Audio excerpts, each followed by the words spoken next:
Being the child of a powerful political figure yet enduring mistreatment from that same parent was a cruel irony. The only escape seemed to lie in earning money through a game, but after finally completing it, he found himself transported inside its world. Now, he had to choose: remain under the control of the powerful, or align with the monsters and carve out a kingdom of his own. The story opened with the protagonist imagining what it would be like to win 10 billion won. Sitting before his computer, he thought about how such fortune could free him from his current life. Everyone knew him as the son of a well-known congressman, yet that fame came with suffocating pressure. He was constantly expected to uphold his father's reputation and often appeared in the media beside him. At school, a female classmate suddenly wrapped her arms around him, leaving him uneasy. She whispered for them to leave the area for a while. In the background, other students murmured about how envious they were for not being close to her. The girl led him into an alley where a few older boys waited. Together, they cornered him, questioning why he hadn't lent her more money. Startled, Jihan insisted he had already helped her the previous week and couldn't do it again. One of the boys stepped forward, threatening to expose him for running an illegal website. Cornered, Jihan retaliated by saying they were involved as well. The girl smirked and remarked that in that case, they would all have to confess. She knew the truth. If things went public, only Jihan would bear the blame. His father's reputation dragged through the mud. With a cold confidence, she stepped closer, telling him she knew he would figure something out. Later, at home, he slams the door, but he didn't expect it to his father be already waiting. The man approached, his demeanor suggesting he already knew what had happened. His gaze was sharp, his tone commanding as he warned his son not to do anything that could damage his name. Fear tightened Jihan's chest, cold sweat forming on his forehead. When he stayed silent, his father demanded an answer. Trying to stay composed, Jihan forced a smile, claiming he would not disappoint him. His father's response was cutting. There was nothing his son could do that would disappoint him more. The man ordered him to keep following his instructions without question. Frustration overtook the boy as he fled to his room. He couldn't understand why his life had to be this way. Then, a small kitten appeared, brushing against his hand. Startled, he pulled away, but the kitten meowed softly from his desk. For the first time that day, Jihan felt a faint warmth in his chest. At least the little creature seemed to care about him. The kitten leapt into his lap, its tiny paws tickling his legs. Holding it gently, the boy muttered that Ruru was the only one still staying by his side. Just then, a faint sound caught his attention, a game notification flashing across his computer screen. He looked closer and saw that he had already cleared 99 rounds. Only one remained. Yet no matter what he did, he could never push through the final stage. Every attempt ended the same, with a game over. Confused, he questioned why success remained out of reach after so many tries. On a live stream, another frustrated player ranted about failing at the same point. Watching silently, Jihan remembered how this game had been released a year ago, yet no one had ever surpassed the 100th wave. Even so, he refused to give up. This was his only shot at escaping the miserable life he was trapped in. His last chance was the heart card of Rizzledrake, but even that failed to carry him through. Nearby, a grocery bag lay open with a few items inside, including a pack of cat treats. Reaching for one, the kitten accidentally stepped on his phone. A red glow filled the screen. The disassembly option had been triggered. Jihan's eyes widened in shock as he realized what had just been taken apart, the heart of Rizzledrake itself. For a moment, he froze, trying to absorb what had happened. Losing that item meant starting all over again. Panic began to creep in, but before despair could take hold, another notification popped up. It mentioned something new, a fragment of the heart. That shouldn't have been possible. Dismantling an item never produced fragments. But if this was real, then maybe he could use it. Acting on instinct, he accepted the fragment and chose to merge it with the dragon's soul. A burst of crimson light erupted from the screen. In that instant, Jihan realized this was the missing piece, the true path to completing the game. The system restarted with the new item active. The next morning, he followed his routine and went to school, though he couldn't resist sneaking the game open behind a book. When he returned home, he continued playing, even walking through the streets with his eyes on the screen. It didn't take long for him to reach the 99th stage again. With the heart fragment in hand, victory was finally within reach. Focused and determined, he began the last level. A female knight appeared on screen, cutting down the oncoming monsters. He tapped the command, hoping this time it would work, and a bolt of lightning crashed down. annihilating every enemy in sight. For the first time, it looked like he would finally win, and he did. Triumph surged through him, and Jihan almost jumped from his chair in excitement. But the moment shattered when the door burst open. His father stood there holding a golf club. Startled, Jihan froze. The look on the man's face promised nothing good. The congressman spoke coldly, saying he'd received a call from classmates who had been blackmailing his son, threatening to expose his illegal activity unless they were paid off. Terrified, Jihan tried to defend himself, stumbling over his words as he apologized. But the deputy was already poised to strike, the golf club raised high. His eyes burned with malice, and the boy could only scream in fear. Tears streamed down Jihan's face as he trembled helplessly. Without hesitation, his father brought the club down, shattering the phone into pieces. The sound of destruction echoed like the end of a nightmare.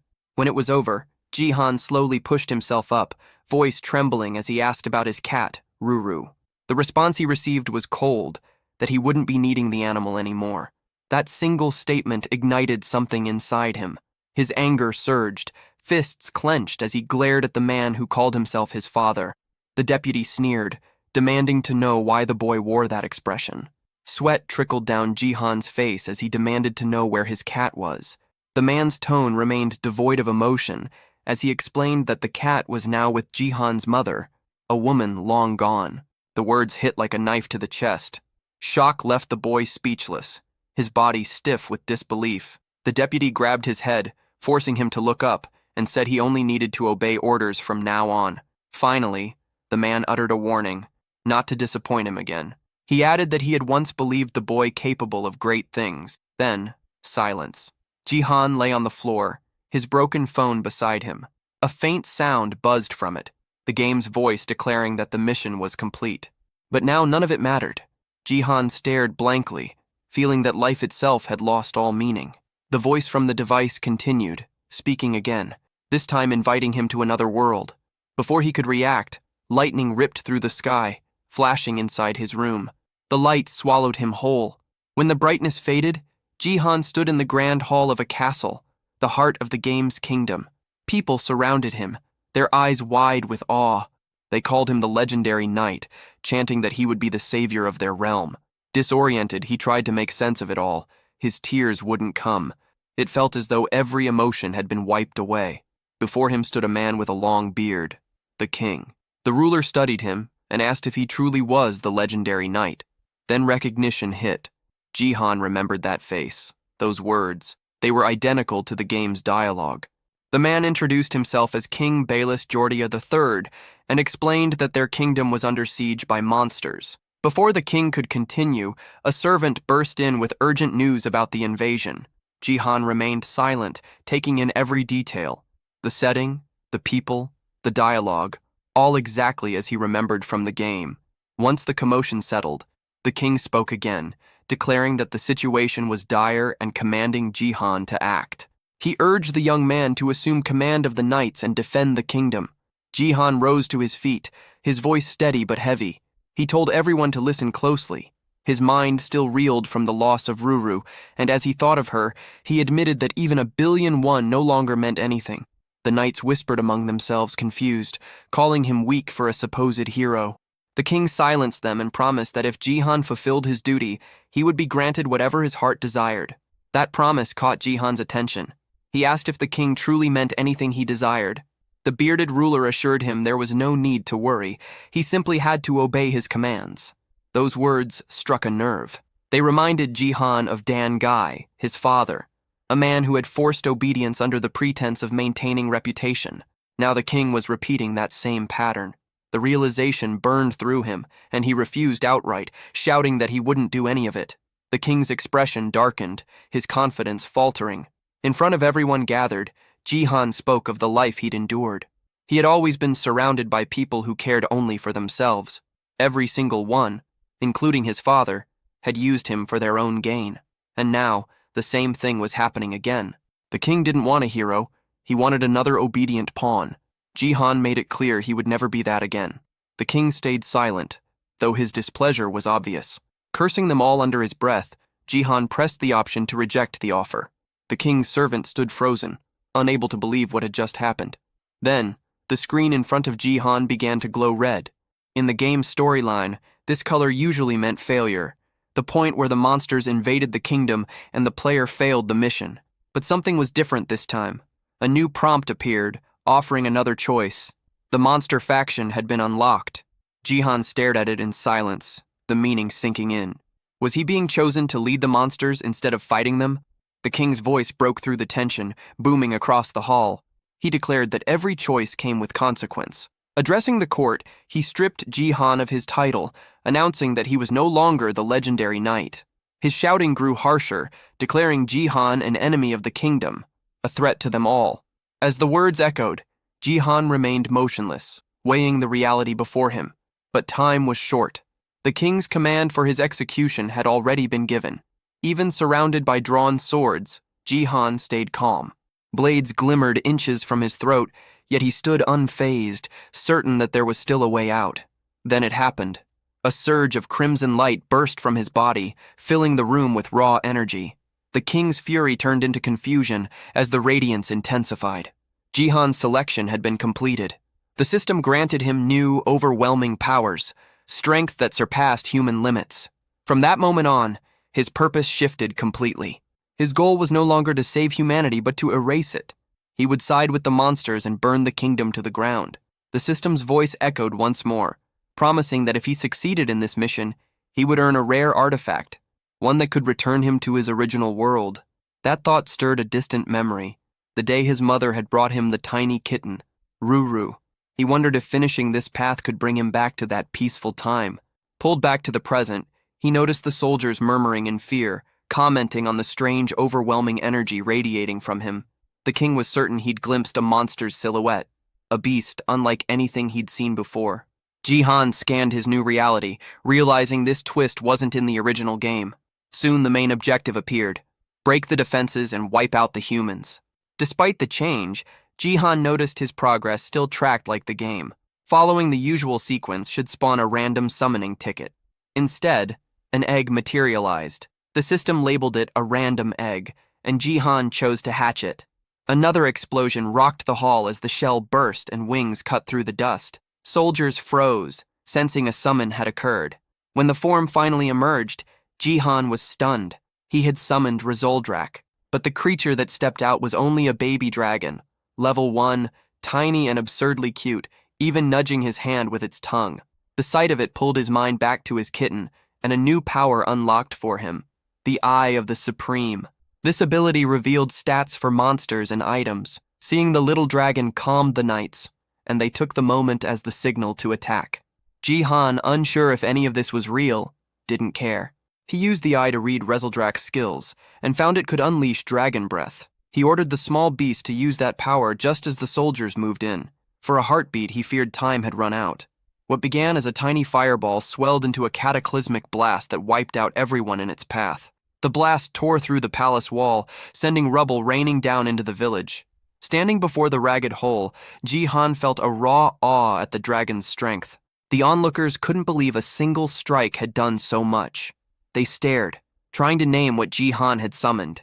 Thrilled and grim, Jihan admitted it surpassed everything he had expected. If events continued, he'd eventually earn one of the knight's relics. He wasn't in any rush to go back to his ruined life. He would pour himself into this mission. Drawing the king's gaze, he fixed his stare on the man and declared his intent. He would bring about humanity's destruction, driven to claim the final prize. Amid the palace chaos, others nearby whispered, wondering what on earth had just happened. Nearby, a knight sprinted with everything he had, believing he could end the fight right there. Jihan commanded the dragon to fire again. The king's servant immediately shouted for the guards to protect their ruler, and the armored soldiers rushed to form a wall of steel in front of him. Jihan raised his hand, marking the target, while the small dragon began gathering power. His intention was clear: to wipe the king out completely. Meanwhile, the approaching knight closed the distance, while the others held their shield formation tight. Jihan waited patiently for his companion to finish charging its fire. Just as the energy was about to be released, the knight reached his king's side. Relief swept through the royal guards. There was no explosion, no devastation, only silence. The knight grinned, convinced the king was safe, but Jihan quickly realized something had gone wrong. The dragon's attack hadn't worked. Its breath hadn't built enough mana, and instead of a deadly blast, only a weak puff of fire came out, barely enough to scorch the ground, leaving behind a small cloud of smoke. Seeing this, Jihan decided the best move was to wait for the cooldown to end. But as night fell, a new threat stepped forward. He studied the man approaching, one of the elite knights, ranked S among the Zodiac Order, a towering, muscular warrior known as Ares. The remaining soldiers confirmed that the king was unharmed. That realization hit Jihan hard. The situation was turning against him. From afar, the king gave a cold command. Eliminate the enemy at once. Ares raised his staff, power radiating from it. Jihan braced himself beside his dragon, weighing his next move. He knew this knight's strength. It was nothing to take lightly. Without hesitation, Ares unleashed his skill, summoning a blazing wall of fire that roared toward Jihan. He understood instantly that escape was nearly impossible. The explosion ripped through the palace, tearing more sections apart. Even friendly knights were caught in the flames. But Jihan had managed to dive aside just in time. He remembered from the game that this attack only traveled in a straight line, easy enough to avoid if you knew what to expect. Watching the destruction, he realized the knight didn't care about his own comrades. Furious, Ares cursed the dodge and promised to burn a hole straight through Jihan's heart next time. Knowing that the attack needed time to recharge, Jihan saw his window of opportunity. He had to flee, but when he lifted his head, Ares was already closing in fast. Jihan's mind raced, searching for any possible move left. He couldn't have come all this way just to end it here. Then, another reward notification appeared. A mysterious chest materialized before him. Without hesitation, he accepted the item, yelling in frustration for it to open faster. Time was running out. As the knight swung his weapon down to strike, the blow landed squarely on the chest instead. A sudden force burst out, repelling him backward. Finally, Jihan caught sight of what the chest contained. A massive sword began to rise from within. Using the Eye of the Supreme, he identified it, a weapon with immense magic power that also boosted his stats. The readout showed it was an S-rank item. Shock mixed with grim realization. It seemed the system truly intended for him to annihilate the human side. The moment the sword touched the ground, the floor cracked beneath it. Jihan stared, disbelief taking over as the entire area began to split apart. The palace floor collapsed, sending debris crashing down as he was flung into open air. Falling from such a height, he thought bitterly that even the royal palace couldn't handle the weight of a divine weapon. The ground rushed closer, the wind roaring past his ears. This could have been his end. But then, his fall suddenly stopped. Something tugged at his clothes. He looked up and saw the small dragon struggling desperately to lift him. The creature flapped its wings with all its strength, keeping him aloft. From below, the people of the kingdom looked on in shock at the sight of someone soaring through the air. Jihan, still catching his breath, wondered why his mission had to begin in enemy territory of all places. At least here, the only one who could pose real danger was Ares. Even so, he knew that stronger knights would appear soon. His first goal had to be escape. Meanwhile, back at the ruined palace, Ares aimed his weapon at his own throat in frustration. He cursed himself for failing to finish the enemy, muttering that Jihan should have been swallowed by the sea by now. Just then, a messenger arrived. The king was calling for him. The knight knelt before his ruler, asking for punishment for allowing the criminal to flee. But the king ordered him to stop, reminding him that dusk was near.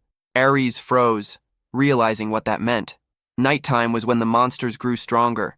The king then appointed him commander of the walls and sent him to the front lines. High above, Jihan drifted in the sky, recalling the early stages of the game. The same pattern of monster attacks, beginning with wild goblins. But with Ares present, he knew those beasts wouldn't make much progress at first. Then he noticed the ground approaching again. The baby dragon's wings trembled. It was losing strength fast. Despite its effort, Rezeldrak couldn't hold him any longer. Both of them plummeted sharply, crashing back toward the kingdom below. The crash sent both of them slamming into a stone pillar, the impact echoing through the ruined area. Despite the collision, Jihan emerged unscathed. Right beside him, a pair of boots lay abandoned. Without hesitation, he slipped them on. Before he could move again, a voice cut through the silence. A young blonde girl stood nearby, staring at him with suspicion. She didn't recognize his face. Her name was Lib, an S-rank knight. She immediately demanded to know who he was. Jihan recognized her instantly. In the game, Lib had been a crucial figure in stopping the 100th wave. Though scatterbrained at times, she excelled at dungeon farming and had grown powerful enough to take down monsters on her own. When she repeated her demand for identification, Jihan addressed her by name. The reaction was immediate. Confusion flickered in her eyes as she asked how he knew her. Jihan replied that he knew her well, having already gauged her worth. The words meant nothing to her, but for him, this was a warning. She was now an enemy, and he would have to deal with her sooner or later. As night descended, chaos spread across the kingdom. Outside the city walls, the Doblins gathered, ready to storm the gates. The soldiers shouted orders, warning that the monsters were already within range.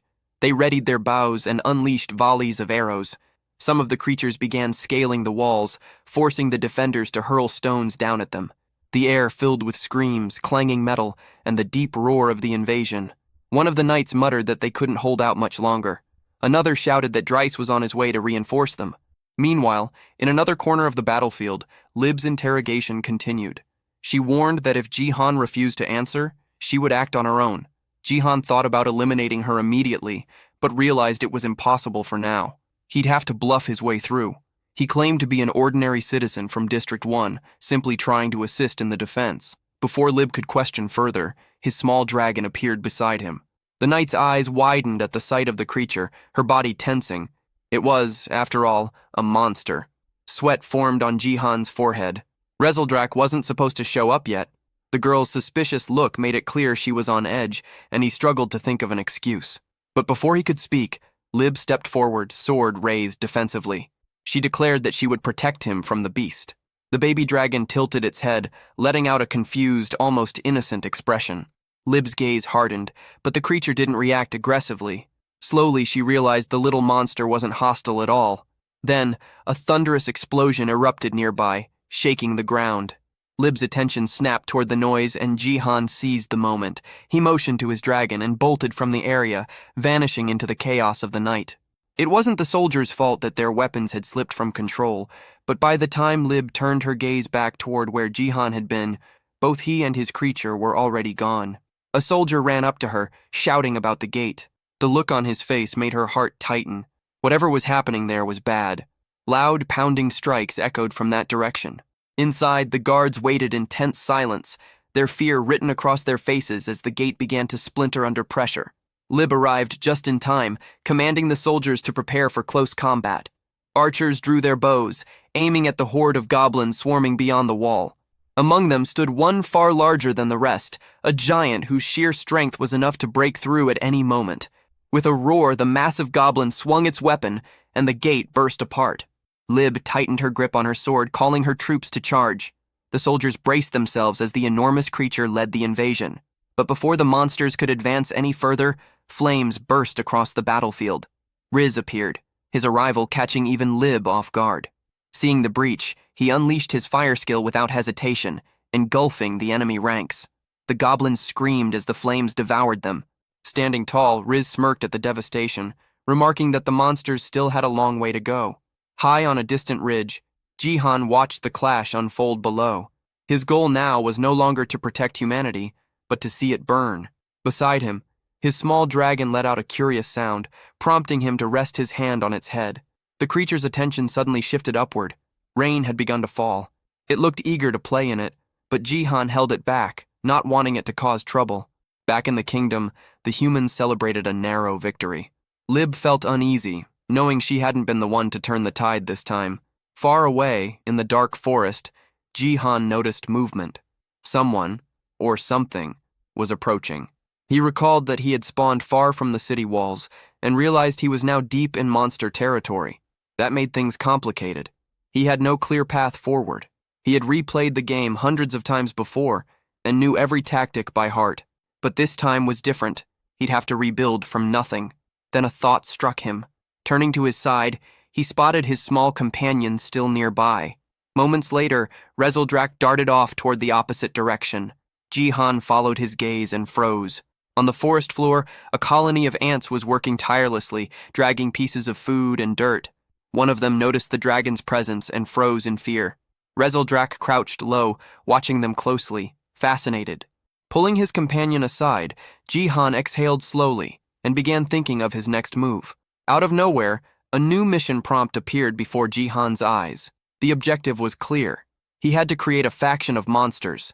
He paused, trying to figure out how to even start that. If he needed to recruit monsters like goblins, now would be the perfect moment, but there weren't any nearby. He wondered how he would even communicate with them if he found some. That was when something unusual moved in his peripheral vision. By the time he turned, it was already upon him. A sudden strike came fast. Someone was trying to kill him. The blade glinted inches from his neck, and a figure stood right in front of him. His eyes widened in confusion. Claws grazed his skin. When he focused on his attacker, recognition struck. The figure was a young girl, a beastkin, a hybrid between human and animal. Jihan instinctively labeled her as a rabbit, but her reaction showed she didn't appreciate that. She snapped back, insisting she resembled a fox instead, and even tried to justify it. Their argument lingered in the air, her irritation obvious. Remaining calm, Jihan studied her more closely and finally realized she truly did resemble an Arctic fox. The girl leaned closer, sniffing the air. Then she began circling him, her nose brushing against his clothes as she took in his scent. Her tone shifted. She admitted that while he looked human, his scent was undeniably that of a monster. That revelation startled Jihan. Moments later, 2 new notifications appeared. The first granted him the ability to communicate with other beings. The second gave him natural charisma, increasing how positively others perceived him. With that, Jihan understood why he was able to converse with her so easily. Still, the girl didn't seem entirely at ease. Her questions came rapid and suspicious. Who was he really? Jihan felt uneasy, wondering if the attraction skill wasn't working as intended. Then a sudden movement interrupted everything. A rope shot across his face, snapping past him and catching someone nearby. The sound of impact was followed by a cry of pain. 3 men emerged from the shadows, cheering as they realized they'd captured their target. Jihan froze, realizing how far things had spiraled. Judging from their words, he understood that he had been outside the human kingdom for almost a year. The fox girl, snarling, turned toward him with fury. She accused him of being human and of luring her into a trap. Her anger burned through every word as she shouted that she wouldn't fall for it. Wincing in pain, she demanded to know why they never stopped hunting her. Jihan quickly understood. There had been a misunderstanding from the start. The humans began pulling the rope again, and the girl's body lifted off the ground. The arrow lodged in her leg twisted as she was yanked upward. The largest man in the group braced himself, pulling hard on the line, but the girl seized the chance to retaliate, preparing to strike back with all her strength. Jihan stayed back and watched, waiting to see how things would unfold. The fox girl took a hard punch to the face, but the human attacker hadn't counted on a reply. She slammed her other leg into him, the kick landing with enough force to send the big man sprawling. His 2 companions fumed at the sight. Jihan thought the girl was small, but fierce. One of the men stormed over, cursing her for defending herself, and then stamped a boot down on her head to shut her up. Jihan's body remained still as the abuse continued. The fox girl writhed under their blows, and anger began to rise in him. Another hunter moved closer and asked if everything was fine, assuming Jihan was human and warning him about the danger in the area. He questioned why Jihan was alone.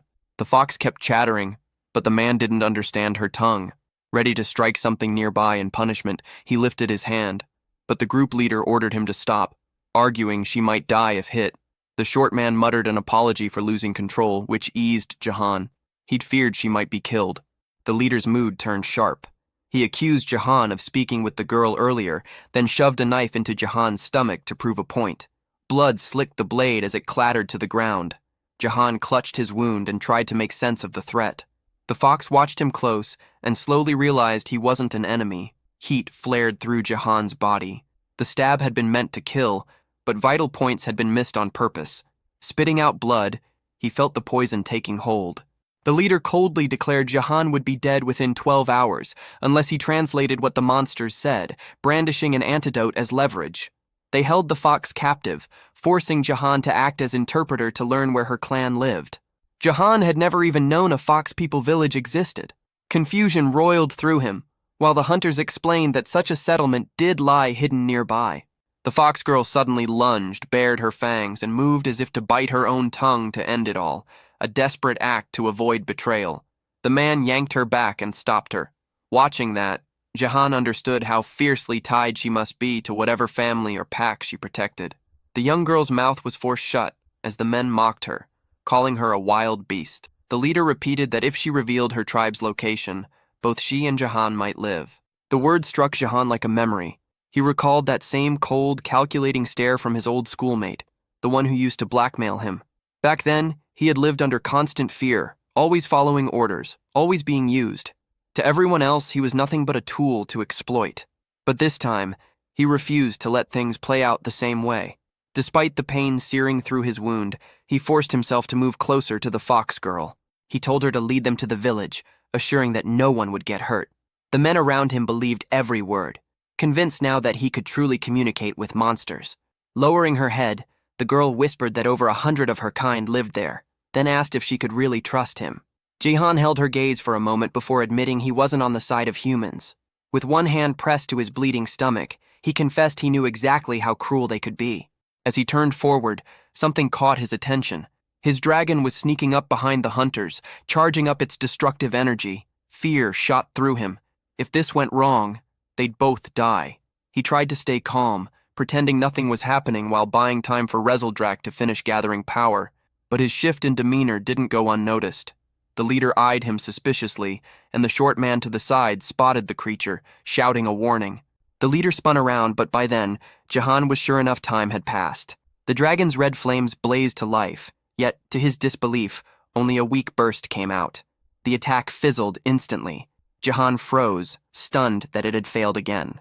The hunters stared, equally baffled, and even the poor dragon looked confused by the tiny spark it produced. Jahan realized then that Rezeldrak hadn't recovered enough energy yet.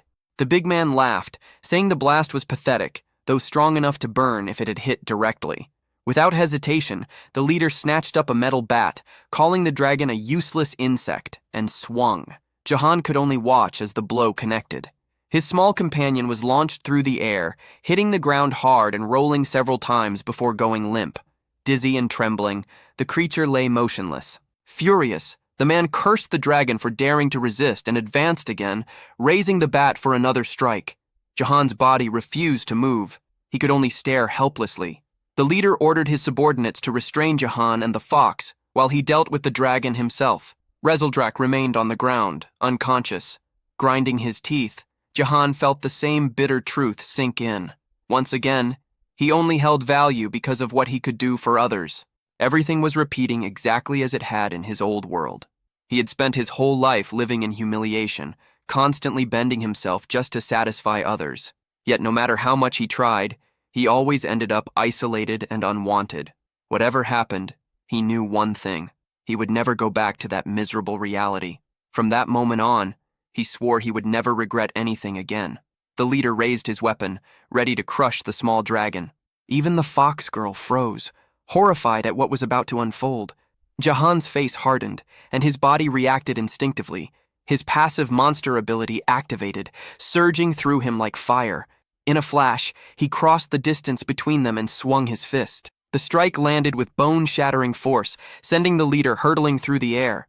The ground split beneath the impact. The fox girl stood speechless, stunned by his raw strength, while the remaining henchmen stared in disbelief. Their leader lay motionless, face ruined beyond recognition. For once, Jahan had acted before it was too late. But in the chaos, the antidote that could have saved him shattered to pieces. The fox girl stared, confused by how he was even moving with poison coursing through his veins. Jahan ignored the pain and rushed to his fallen companion. Rezeldrak's eyes fluttered open, and a faint smile crossed Jahan's face. He was proud of the little dragon for fighting until the end. The creature gave a small, joyful grin in return. Looking at him, Jahan felt a rush of warmth. The sight reminded him of Ruru, his little cat who had always stayed close, trying to comfort him when no one else did. That memory filled him with resolve. He made a silent promise. He would protect his new companion no matter what. His expression softened as he smiled faintly, thinking that, no matter what the future held, he and his partner would stand together. Behind them, the surviving hunters spat curses, threatening to report everything to their boss. Jahan turned toward them with cold fury, his glare enough to make them hesitate. Realizing what would come next, they panicked and fled into the woods. Rezeldrak cheered weakly, proud of their victory. But the moment didn't last. Jahan's body gave out, his legs collapsing beneath him. He hit the ground hard as the fox girl rushed over. She stared in shock, thinking he might be gone. The little dragon whimpered, nudging his shoulder desperately. Jahan's eyes fluttered. His breathing was shallow, and he felt his strength slipping away. This had to be the end. His last image before blacking out was Rezeldrak's worried face hovering over him. Then came the memory, the hospital room, the beeping machines, his mother lying frail and pale. He'd been alone back then too, abandoned while his father never once came to see them. The memory burned through him with the same ache as before. Slowly, consciousness crept back. When he opened his eyes, he realized he was being carried. The fox girl held him firmly as they made their way through a dark, winding cave. Soon, light appeared ahead. They emerged into a quiet village filled with beastkin, most of them resembling rabbits. The residents froze upon seeing him, whispering among themselves. Despite his human appearance, they could all sense it. His scent was that of a monster. They lingered near the window, whispering to each other, wondering when he would wake. But Jahan was already conscious. He simply didn't want that much attention. The fox girl soon stepped forward, asking the others to give him some room. From where he lay, Jahan immediately recognized her voice. When she entered, she asked if he was awake and explained that his presence had drawn interest. It was the first time anyone had seen a human in their village, and besides, he didn't even smell like one. Looking down at his hands, Jahan noticed something. The mark left by the poison was gone. The fox girl told him they had kept him in the village to recover. That was when it struck him. She had brought him here herself, risking her safety for someone who had once been her captor. She had saved his life. Puzzled, he asked why she did it. She replied that, despite how he looked, she could tell he wasn't truly one of them. Unsatisfied, he pressed her for another reason. Her eyes softened as she recalled a moment, how his concern for his dragon had moved her. Jahan wondered if that compassion was only the side effect of his friendly monster ability. But the girl grew irritated, snapping that he was still complaining even after being rescued. Nearby, Rezeldrak stirred from his nap. When the dragon opened his eyes and saw Jahan awake, his tail began to flick excitedly. Yet he noticed immediately that Jahan and the fox were already bickering. The girl folded her arms, saying that now they were even. He had saved her once too. Before Jahan could respond, a cheerful sound filled the air. Rezeldrak bounded toward him and jumped into his arms, nuzzling his chest while the fox watched silently. She broke the moment, saying they should at least know each other's names. But before she could speak, another villager appeared, announcing that the chief wanted to see them. They set off together, and as they walked, Jahan couldn't help but marvel at what he saw. The hidden settlement, tucked beyond the mountains, had been built by rabbit-type monsters. Over time, it had become a refuge for all hybrid species who had lost their homes. The residents worked together in peace, caring for one another with quiet devotion. Their path was soon blocked by a towering bull-type beast who demanded to know if the fox, Rhea, had gone to the human forest. She apologized quickly and continued on, but the bull's suspicious gaze lingered. Jahan called her by name, remarking that everyone here seemed to care about her deeply. Rhea lowered her eyes, her tone darkening when he asked if something was wrong. Then, suddenly, her mood flipped. She frowned, tilting her head, and asked why everyone called him Hey. Stepping closer, she demanded to know if that was really his name. Caught off guard by her confusion, Jahan finally introduced himself properly. The name sounded strange, out of place in this world. Without hesitation, the fox girl gave her full name, Rylindrian Pernidae Celiard, before turning away, leaving Jahan standing there, completely bewildered. One of the small rabbit villagers asked if Rhea was feeling any better, and she replied that she was. Jahan noticed her mood had lifted. It seemed all she'd really wanted was to share her name. As he looked around, his thoughts drifted back to his main goal, building a faction of monsters. Lost in thought, he barely noticed when Rhea called for him to keep moving. Even now, she still called him, Hey, and that small detail bothered him. Still, he jogged forward to catch up. When they reached the village chief, the old rabbit suddenly announced that Jahan would now take charge of the settlement. Both Jahan and Rhea froze in disbelief. Jahan quickly said he had no idea how to lead a village, but the old rabbit simply waved him off, saying he was too old to continue. Rhea demanded to know if the elder was really making such a decision just because of a dream. The old rabbit nodded, insisting that he wouldn't change his mind. Jahan stood there confused, trying to make sense of the situation. The elder explained that every dream he'd had always come true, and in this one, the person destined to save the village was Jahan. That word, savior, echoed in Jahan's mind. It reminded him of his current mission, establishing a monster faction. The title unsettled him. Being seen as a savior could only complicate things. He remembered that cursed man who had once tried to use him as a translator in exchange for his life. The thought sparked a sudden worry. He turned to Ria and asked if anyone might have followed them on the way back. She assured him that the village's location was impossible to find. Hidden beyond the mountains, it was bordered by a vast, dangerous sea that no one dared to cross. The only other path lay through an underwater tunnel that twisted like a maze, designed to keep intruders out. According to her, she hadn't sensed anyone nearby. Still, Jahan couldn't shake a bad feeling. On the trail they had taken, faint streaks of red marked the ground. Blood, likely Ria's. And deep within one of the caves nearby, a hidden figure watched the village. One of the human henchmen had found it and was already grinning to himself, celebrating the discovery. Moments later, noise erupted in the village, shouts spreading through the crowd. Someone was yelling about an intruder. Jahan and Ria both froze as the words reached them. A human had been found inside the settlement. The bull beast immediately grew tense, cursing under his breath, while one of the smaller villagers muttered in confusion. Jahan rushed forward, asking if the intruders had followed them. Ria's face went pale. Shaken, she asked if the humans had been trailing her all along, insisting she'd made sure no one had. Then, guilt written all over her face, she began to apologize, saying it was her fault. But the bull shook his head firmly, saying it wasn't. The bull told Ria not to blame herself, saying she'd simply been too weak to notice what was happening. Her friends echoed his words, trying to comfort her, insisting it wasn't her fault. Jahan's thoughts drifted back to the men who had ambushed them. There had been 3 of them. The short one, still in the village, grinned darkly and warned that the whole place would soon be burning. His voice carried a cruel edge as he revealed he was part of a group called the Screaming Hall. Within minutes, he said, 200 men would arrive. Jahan's brow furrowed. The name meant nothing to him at first. What was this Screaming Hall? Meanwhile, deep in the forest, the other 2 henchmen limped along, battered but alive. The leader of the trio stumbled into his superior's tent, still crying from the beating, demanding revenge. The man sitting before him didn't respond right away. He listened in silence as they explained what had happened. Then, one of them shouted that they had found the Fox village and could lead the way. The boss of the Screaming Hall smiled thinly, pleased with the discovery. He ordered his men to move out immediately. His servant, nearly shaking with excitement, rushed to prepare. Back in the village, the short henchman laughed to himself, boasting that he wasn't the only one who had made it this far. He explained that all 3 of them had followed Ria through the forest. Their leader had told them not to return yet. It was the perfect chance to track the girl and find her people. His laughter turned cruel as he claimed that soon everyone there would die. The young fox looked confused, unable to understand his words, though she sensed the malice behind them. She turned to Jahan, calling his name in alarm. His expression darkened as he explained that their location had been exposed and reinforcements were on the way. Ria froze, horror settling over her.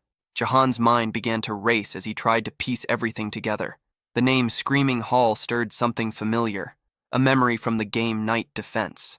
In that game, players earned experience by fending off endless monster waves, but leveling alone wasn't enough to survive. There was another mechanic, the Adventurer's System, where players could send knights on missions through 100 stages, from the ruins of the wild goblins to the demon fortress. Jahan remembered the final part clearly, a stage involving the hideout of a gang called Screaming All, hidden behind a rocky hill. The story attached to that stage matched exactly what he was hearing now.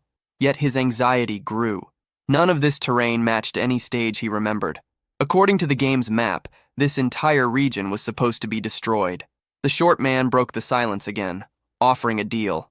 If someone released him, he promised that his boss would spare their lives. Jahan knew only he could understand the man's words, but he didn't need to translate.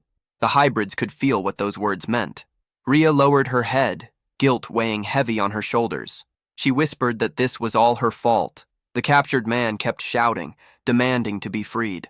Jihan's expression hardened. He wasn't about to let the village be destroyed. While the short, obnoxious prisoner continued to rant, Jihan stepped closer. The man sneered and told him to translate his words for everyone else. But Jihan wasn't in the mood. His fist tightened, and with one swift motion, he drove it straight into the man's face. The blow sent the henchman flying, his scream echoing through the clearing. The bull hybrid stood frozen, astonished by Jihan's strength. Even the small rabbit villagers stared wide-eyed, stunned. Rhea, too, couldn't believe what she had just witnessed. The man lay motionless on the ground, barely conscious, while Jihan stood firm, ready to fight if it came to that. Rhea's heart pounded as she heard him say he would do anything to protect them. But the bull stepped forward, explaining grimly that fighting was impossible. The village was filled with the weak, mostly women, children, and the elderly. Just then, the old chief appeared and called everyone together. As the villagers gathered, he raised his voice and made a declaration that left everyone speechless. Jihan would be the new chief of the village. Far away, the mercenary gang advanced through the forest. Their leader's eyes gleamed as they reached the rocky hill. The reports had been true. The fox village was hidden right behind it. Grinning, he announced that this place would soon serve as their new base. With that, he ordered his men forward. Back in the village, the bull explained their situation. The enemy force was about 200 strong. Their own group was tiny. Only a few bull warriors, 2 young deer, 5 sheep hybrids, and 1 fox girl. Including the rabbits, their total barely reached 112. He asked Jihan if they stood any chance. Jihan replied bluntly that the enemy's strength was nearly double theirs. But then a thought struck him. Numbers weren't everything. He remembered how Rhea had fought those men on her own, and realized that if she could handle 3 by herself, others might not be as helpless as they seemed. Even if the villagers lacked combat experience, hybrids were known to grow stronger when transforming into their animal forms. If everyone had even a fraction of Rhea's strength, there was hope. He turned to the bull and asked how powerful she truly was. The hybrid scratched his chin, watching the fox play with the small dragon nearby, then admitted she was easily the strongest in the village. The statement left Jihan silent. The bull added that even if every villager united against her, Rhea would still emerge victorious. That truth sank heavy in Jihan's mind. Knowing this, he realized he had to act fast. His head dropped slightly as he weighed the consequences. Compared to her, the rest of the villagers were practically defenseless. As they discussed their next move, the young fox mentioned that there was still time before the humans arrived. Jihan frowned, not understanding how she could be so sure. She pointed to the short prisoner, explaining that she had asked him directly. Jihan recalled that one of the henchmen had said their boss was searching for something he had lost. He turned to Rhea, asking if she had any idea what that might be. The girl shook her head and said their village was nothing more than a small refuge for displaced creatures. Hearing that, Jihan guessed the enemy might be using that as a convenient excuse for invasion. Before he could think further, the bull hybrid Tor called out that everyone had gathered. It was time for Jihan to present a plan. He knew that to stand a chance against superior numbers, individual stats would have to compensate for their lack of manpower. The strongest fighter among them was the fox girl. He'd confirmed that much. If she could handle 3 opponents at once, their odds might improve, but even then, he wasn't certain. He began to wonder if raw power depended on species, and thought how useful it would be if he could see everyone's stats. Then it hit him, the demon eye ability. Maybe it could analyze what he needed. In the game, he had triggered it by opening the status screen, so he attempted the same, but nothing happened. He frowned, frustration tightening his chest. Nothing appeared, and the silence around him only made it worse. A moment later, however, a faint red glow flickered before his eyes. An inventory window. It was empty. Still, one detail stood out. Its title wasn't the same as when he had played on the kingdom's side. That difference reminded him of something bitter. Back in the kingdom, he had obtained that incredibly powerful sword, the one strong enough to destroy the entire palace. Now he felt a stab of regret for having left it behind. Since the inventory window had appeared, he couldn't understand why the status screen refused to open. He went through his abilities in his mind. 4 passives. The demon eye that revealed information, the power to communicate with both humans and monsters, the charisma that attracted others to him, and finally, his monstrous physical strength that surpassed human limits. Annoyed, he muttered that he needed to make a decision soon. The fox tried to steady herself, saying she would follow his lead, her voice tinged with guilt. She blamed herself for the crisis and insisted she had to protect the village. Jihan could tell the weight of that guilt was crushing her, and time was slipping away fast. Then suddenly his right eye burned with light. A crimson gleam flooded his vision. When he looked at the fox, lines of information flickered faintly across her face. Focusing, he realized he could lock onto a target. The realization hit him immediately. The ability worked through intent. It activated whenever he looked at someone and consciously decided what he wanted to examine. The red glow sharpened in Jihan's eye, and a set of numbers and letters appeared before him. He saw his own classification. Rank B. A small surge of excitement hit him. That ranking matched an average knight's level in the game. Shifting his focus, he turned his attention toward Rhea. Her stats appeared clearly, and one thing stood out. Her attack power far exceeded the rest. While she continued speaking beside him, Jihan wasn't paying attention. His mind was locked on the glowing skill window. A small heart icon caught his eye, and he wondered what it represented. Instinctively, he reached out to touch it. Only when Rhea flinched did he realize what he'd done. His finger had poked her nose. Trying to brush it off, he muttered that it hadn't been intentional. But the fox girl's face flushed with anger, and in the next second she lunged at him, claws out. After the brief scuffle, Jihan called for Tor, asking him to gather everyone in the village. A thin scratch now marked his cheek, but he assured them it was nothing serious. Soon the villagers assembled just as he requested. He needed them all in one place to analyze their stats. The process was long and exhausting, each scan draining his focus. When it was finally over, he exhaled in relief. The results confirmed what he had suspected. He could now tell who was strong and who wasn't. Even as a hatchling, Rezeldrak was still the most powerful among them. His attacks carried immense destructive force, though they drained all his mana in one burst. With that limitation, Jihan knew the dragon wouldn't be able to fight this time. That left only Rhea, a rank B, and Tor, who was rank C. The rest of the villagers fell into lower tiers, the weakest of all. Even without seeing the enemy levels, Jihan could guess the approaching mercenaries averaged around rank C. The realization tightened his chest. They were outmatched in every way, fewer in number, lacking proper skills and equipment. Under these conditions, defending the village would be impossible, but this wasn't a game anymore. The rules were different here. He looked around the settlement and began thinking. If he couldn't rely on stats, he could rely on the environment, create variables that wouldn't exist in a game. His mind raced with possibilities. Calling Rhea and Tor over, he told them they needed to plan a new strategy. Meanwhile, far beyond the mountain, the gang pressed forward. Their leader walked at the front, flanked by 2 rabbit scouts moving ahead to check the path. The young male rabbit turned to his sister, whispering that they should return to warn the others. Before they could move, a sharp sound cut the air. The boy dropped instantly, struck in the head. The girl froze, horrified, staring at her brother's body lying motionless on the ground. The one who had struck him was the screaming hall leader himself. A cruel grin spread across the man's face as he stepped past the corpse, leaving the girl trembling. Tears welled in her eyes before she shut them tight and bolted, shifting into her rabbit form as she fled through the forest. One of the henchmen asked if they should chase her, but the leader waved him off with a smirk. His voice was low and venomous as he said there was no need. He was already spreading the infection. The village was in motion, every hybrid working together to put the plan into action.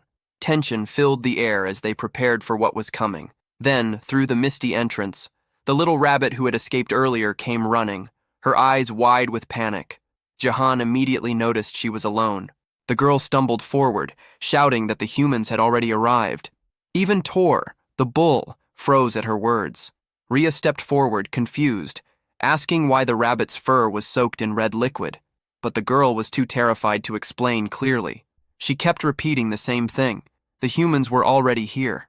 Despite the panic spreading around him, Jihan stayed composed. He was the first line of defense for the monster faction, and he was ready.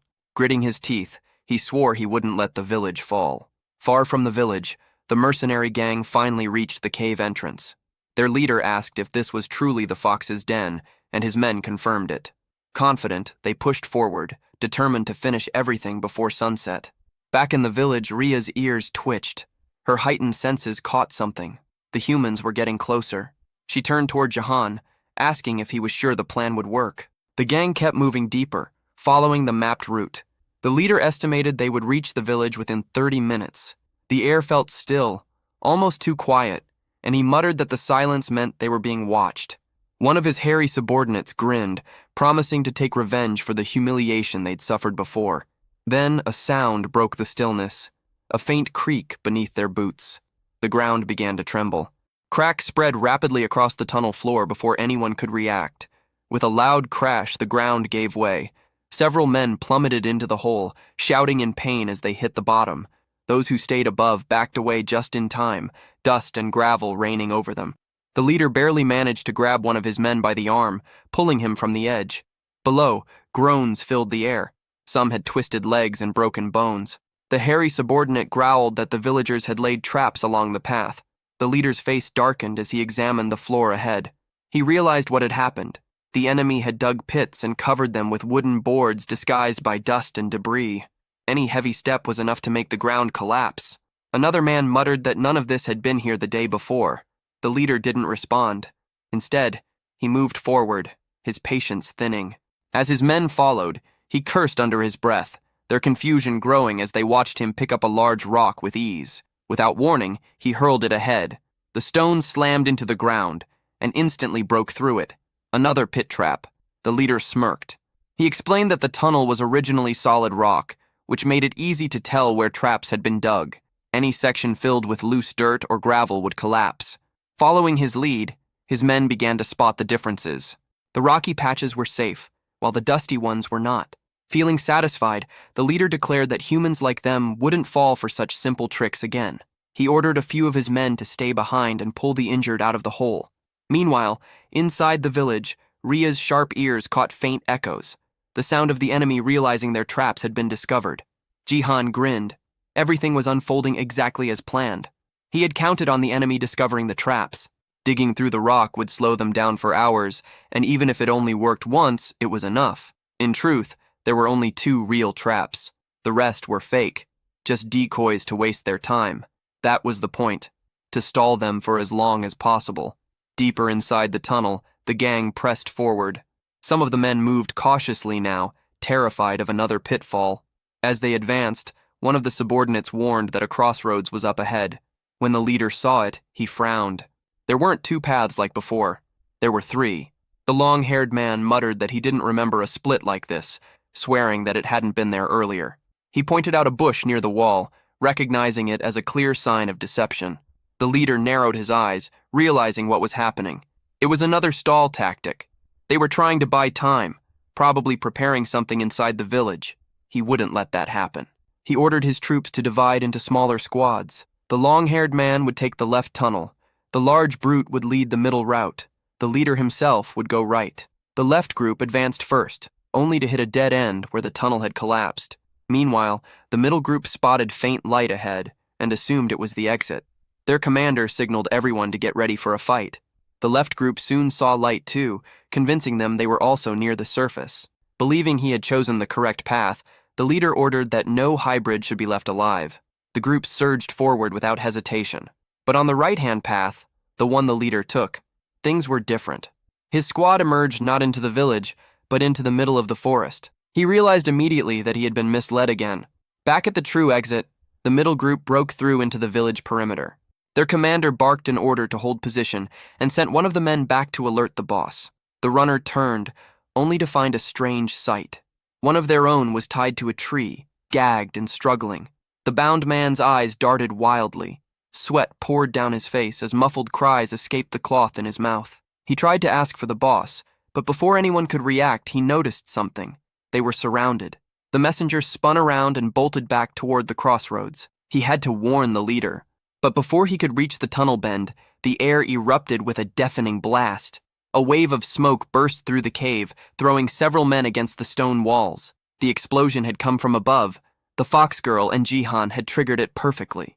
Everything was proceeding exactly according to plan. The traps had done their job. Every second they bought mattered. The enemy's forces were now scattered and divided across the tunnels. After hearing what happened to the earlier group, the short man grew uneasy, his confidence fading fast. Suddenly, the large brute turned his head, catching movement from the shadows. All around them, the villagers were waiting, hidden and ready to strike. Jihan stepped out beside Ria, emerging from the darkness. Taking charge, he signaled the villagers to move. From a high ledge overlooking the battlefield, he watched with satisfaction as the plan unfolded perfectly. The opposing commander barked orders for his own men to counterattack. Both sides now stood face to face, the air tense, seconds away from erupting into chaos. The mercenary leader hefted his massive hammer, preparing to crush anyone who got in his way. Jihan raised his voice, giving a single command. It was time for the hybrids to transform. In an instant, smoke burst across the area, swallowing everything. The human soldiers staggered, confused, wondering if the villagers had vanished. But it was all part of the plan. Jihan had learned earlier that when the beast folk transformed, their bodies released a dense mist. He'd turned that natural trait into a battle tactic. Hidden in the haze, no one could tell where the next strike would come from. From within the cloud, Tor the bull emerged first, gripping a massive stone above his head. He charged forward with brute force. Further out, human soldiers called out in panic, unsure what was happening. The smaller rabbit fighters seized the moment. They targeted the isolated ones, launching surprise attacks while others dug beneath the ground, grabbing ankles and throwing enemies off balance. Distracted soldiers were suddenly hit from above, swift kicks to the face and chest from unseen directions. One young mercenary screamed and bolted, overwhelmed by the chaos. Elsewhere, 3 men tried to subdue a sheep hybrid, only to find their blows passing through empty air. Their target moved too fast, slipping between strikes like smoke. In another section, shouts erupted as several humans clutched their heads, scalded by streams of hot liquid. Above them hovered little Rizoldrak, spitting bursts of fiery breath with the last of his strength. So far, Jihan and Ria hadn't needed to join the fray. The battle was flowing exactly as planned. Still, he stayed alert, watching every shift in the fight. Nearby, the short man regrouped with 2 of his allies, weapons drawn.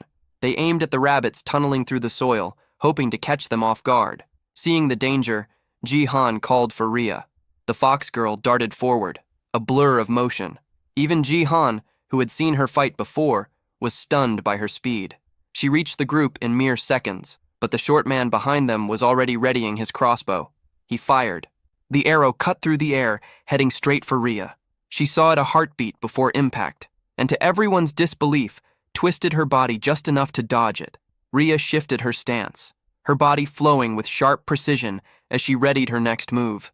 Without hesitation, she launched forward, her leg slicing through the air and connecting hard with a man's face. He smirked, thinking he'd managed to block her blow, but her speed was beyond what he could follow. Before he could recover, she swept low, spinning from the ground and striking again. This time, her kick landed clean, sending him crashing backward. Without stopping, Ria pivoted toward the next opponent and drove her heel into his jaw, knocking him flat. The last one, the short man, cursed under his breath, demanding to know what she was doing. They squared off, eyes locked. Then, in a flash, she struck again. Her leg snapped upward and came down with crushing force, slamming his head into the dirt. Groaning, the man clutched his bruised face while the fox girl stood tall. In mere moments, she had taken all 3 down. Her cold glare swept over them, daring any to underestimate her again. Across the battlefield, the large brute took in the scene. His men were losing, badly. Rage twisted his features as veins bulged along his arms. With a guttural growl, he triggered his ability. His muscles swelled, doubling in size as raw power coursed through him. Jihan, watching from afar, recognized the transformation immediately. Only C-rank knights, or stronger, could wield active abilities like that. A burst of power that enhanced their physical strength. The rabbits nearby froze, trembling as the ground shook beneath the brute's steps. But the man's confidence vanished when a massive shadow loomed before him.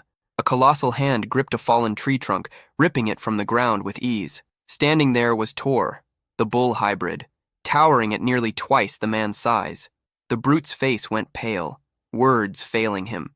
From his vantage point, Jihan observed the encounter with wide eyes. He hadn't expected Tor to be that powerful. His plan was unfolding better than imagined. Meanwhile, deep inside the cave, the long-haired mercenary grew restless. None of his allies had returned from the other tunnels. Muttering curses, he finally decided to move. Pointing toward the path the larger fighter had taken, he ordered his group to follow that route. Back in the village, victory was already sealed. Every remaining invader had been captured and buried. Jihan turned to Tor, asking if his legs were holding up after the fight. The bull nodded, though the exhaustion showed. Even though the villagers outnumbered their enemies, many were injured. But Jihan refused to slow down now. He could sense more soldiers approaching from the cave's exit. He called to Tor again, ordering him to prepare the next line of defense. The bull grunted and began distributing weapons to everyone. He turns away and brings Tar, one of his strongest allies, over to speak with him. Jihan then reveals a heap of weapons and has them handed out to every soldier. The fighters step forward and take their new gear without delay. At this stage, every ally is armed and ready to fight. Once he confirms that preparations are complete, Jihan triggers his special skill, known as the Eye of the Ruler. Through this power, he clearly sees that the attack strength of the group has nearly doubled. The white-haired boy feels genuine satisfaction and surprise at how effective it is. At the same time, a team of humans advances toward the village camp. Their leader feels unsure, certain that the hideout was meant to be there. Still, something feels wrong, since the entire area is silent. Moments later, he faces a disturbing sight as several people are found buried in the ground. Shock freezes him, his mind unable to grasp what took place. Behind him, his companions panic when they notice the scene. The leader soon realizes that every buried person is still alive. He tries to call out to the hostages and intends to free them, only to notice that the ground is riddled with holes. Before he can move closer, 2 rabbits leap at him swinging clubs. Right then, a piercing scream echoes across the canyon. Elsewhere, another squad of warriors rushes ahead. Their leader grows irritated, aware that without a map they have no sense of direction. One of the men points out a passage, claiming it is the correct route. He also notes that beyond it lies a fork in the road. The leader quickly senses danger and signals for everyone to keep their distance. One of the men reacts too late as the ground begins to crumble. As the floor trembles, a warrior loses footing and falls. Yet the mechanism fails to activate fully, leaving the entire group baffled. Confusion spreads as one man questions why the trap did not work. Without hesitation, the leader tightens his grip on his spear and takes action. Using force, he strikes the ground to test it. To his surprise, the surface is solid stone, raising doubts in his mind. With a bitter laugh, he realizes that only the cave entrance was rigged. The realization angers him, knowing he had been led around on purpose. A cruel grin forms as he swears to destroy every enemy he finds. Moments later, one of his men rushes in, exhausted and barely able to speak. The report comes that the passage through the central tunnel has finally been located. The leader's expression hardens as he absorbs the information. Back in the village, word spreads that all captures have been completed successfully. Jihan acknowledges his allies' efforts and approves of how the prisoners were secured. The white-haired boy then explains that at the fork, a wall can be broken down. By doing this, a hidden route was opened that connected back to the entrance. This strategy ensured the group gained enough time to fully prepare for the coming battle. Jihan understands that lasting a bit longer is all it takes to secure victory. Even so, one of the captives buried in the ground starts to mock him. The man claims everything will end once their older brother finally shows up. He goes on to expose that their true leader is Scream Spike, someone far stronger than the rest. Without warning, a girl steps in and kicks the captive in the face, cutting him off. She quickly reports to Jihan that she counted 60 enemies, with only 5 still able to fight on their side. Jihan works it out in his head, judging that the remaining bandits, including their leader, number around 60. He knows his group is at a clear disadvantage, having already fought twice and grown tired. Still, those battles gave them real experience. Because of that, everyone is tougher and mentally ready for what comes next. The white-haired boy shows confidence, aware that they have grown stronger. His only issue is that the new sword feels heavier than expected. Just then, heavy footsteps echo closer. Rhea senses the presence first, and alerts everyone that the enemy has arrived. The buried captive grows excited and calls out for his older brother. The bandit chief scans his own men and treats them as useless. His attention then shifts to Jihan, suspecting the entire situation was a setup. Jihan throws the idea back, treating it as nothing more than solid planning. The bandit leader smiles, noting how bold the boy has become. He makes it clear that while the earlier wins were pleasant, a third victory will not happen. Jihan shows no concern and moves to put forward terms. The bandit leader immediately rejects the idea, insisting this is not negotiation, but coercion. Jihan raises his blade toward the man's brother and signals for all weapons to be dropped. He makes it clear that refusal will end in his brother's death. The bandit leader does not reply, his face stiff and unreadable. The captured man cries out in fear as Jihan recognizes how cruel the move is. Still, he knows this is not a moment for honor and questions whether the enemy will comply. Against all expectations, the bandit chief releases his spear, letting it hit the ground.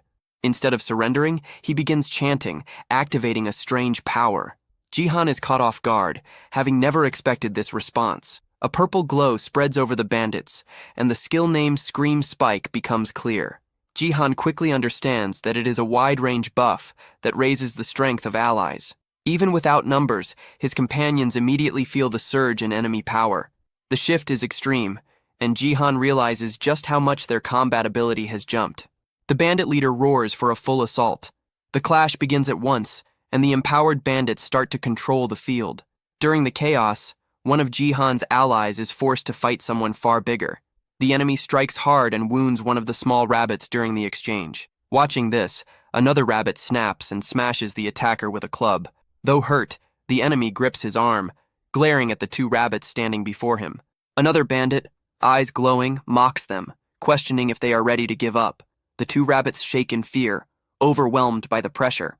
The opponent suddenly grabs one of them and laughs cruelly, clearly enjoying the moment. Tar suddenly enters the battlefield and swings his massive hammer, sending one of the bandits flying through the air.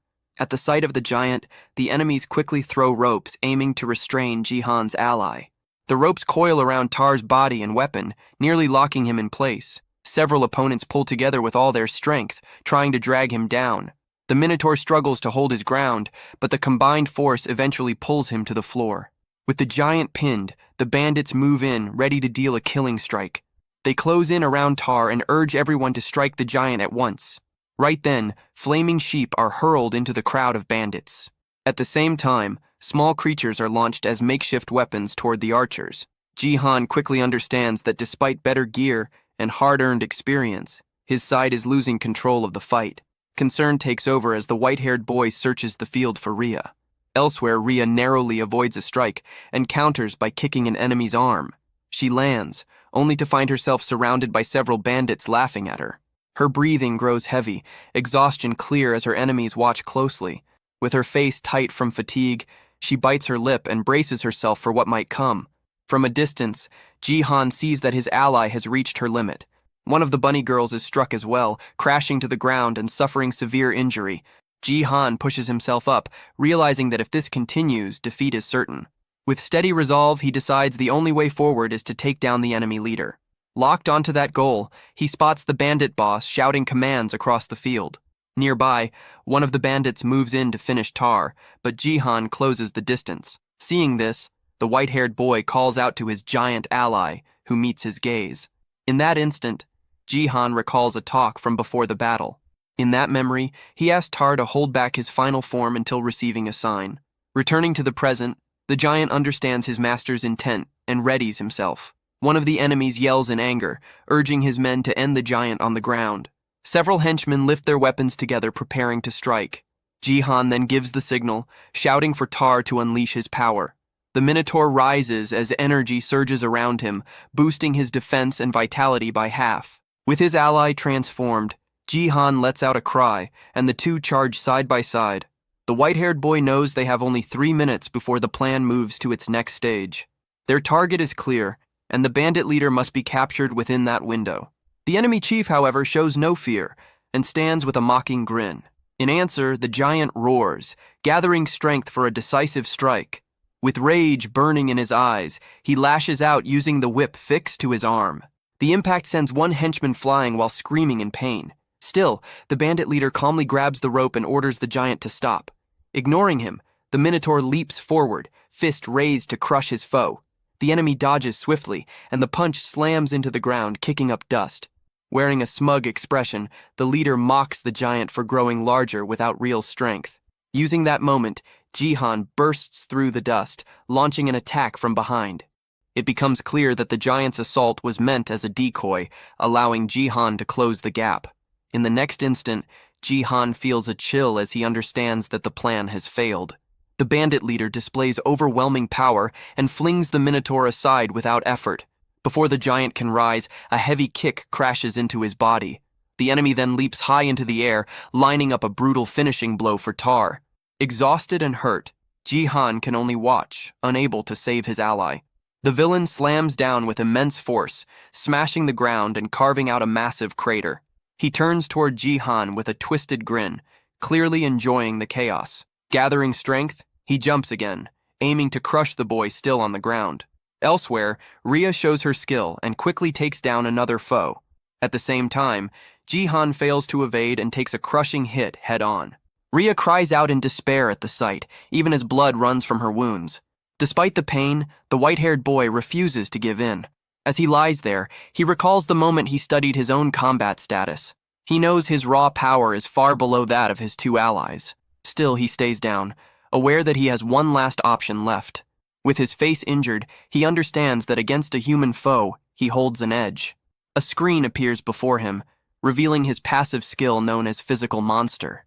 His eyes glow as Jihan releases every bit of power he had kept hidden. This ability holds deadly strength when used against human enemies. Sensing the shift, the bandit leader freezes, caught off guard. When facing humans, all of Jihan's attributes surge by 200%. With this sudden boost, Jihan drives a devastating punch straight into the villain's face. Rhea freezes in disbelief at her master's sudden rise in power. Even the giant Tar is left stunned, unable to speak at what he witnesses. From above, the white-haired boy stands over the bandit leader lying on the ground. Jihan believes he hears something crack from the enemy's neck under the force of the hit. Yet to his shock, the bandit leader slowly pushes himself up, acting as if nothing happened. Blood runs down the villain's face as he wears a mocking grin, repeating that there would be no third victory. The look in his eyes is unstable and twisted. Jihan feels despair creeping in, struggling to understand how such a monster can be beaten. The bandit leader suddenly grips Jihan's fist with crushing strength. The pressure is overwhelming, forcing the boy down to one knee without any chance to resist. Jihan braces himself with one hand on the ground, completely overpowered. With firm resolve, he tells himself that he cannot fall now. Still, the enemy seizes his head, preparing to end it. Using all his strength, the villain smashes Jihan's face into the ground without mercy. Jihan struggles, but the grip pins him down completely. Wearing a cruel smile, the bandit leader lifts Jihan's face so everyone can see. He wants his allies to witness the defeat of the village leader.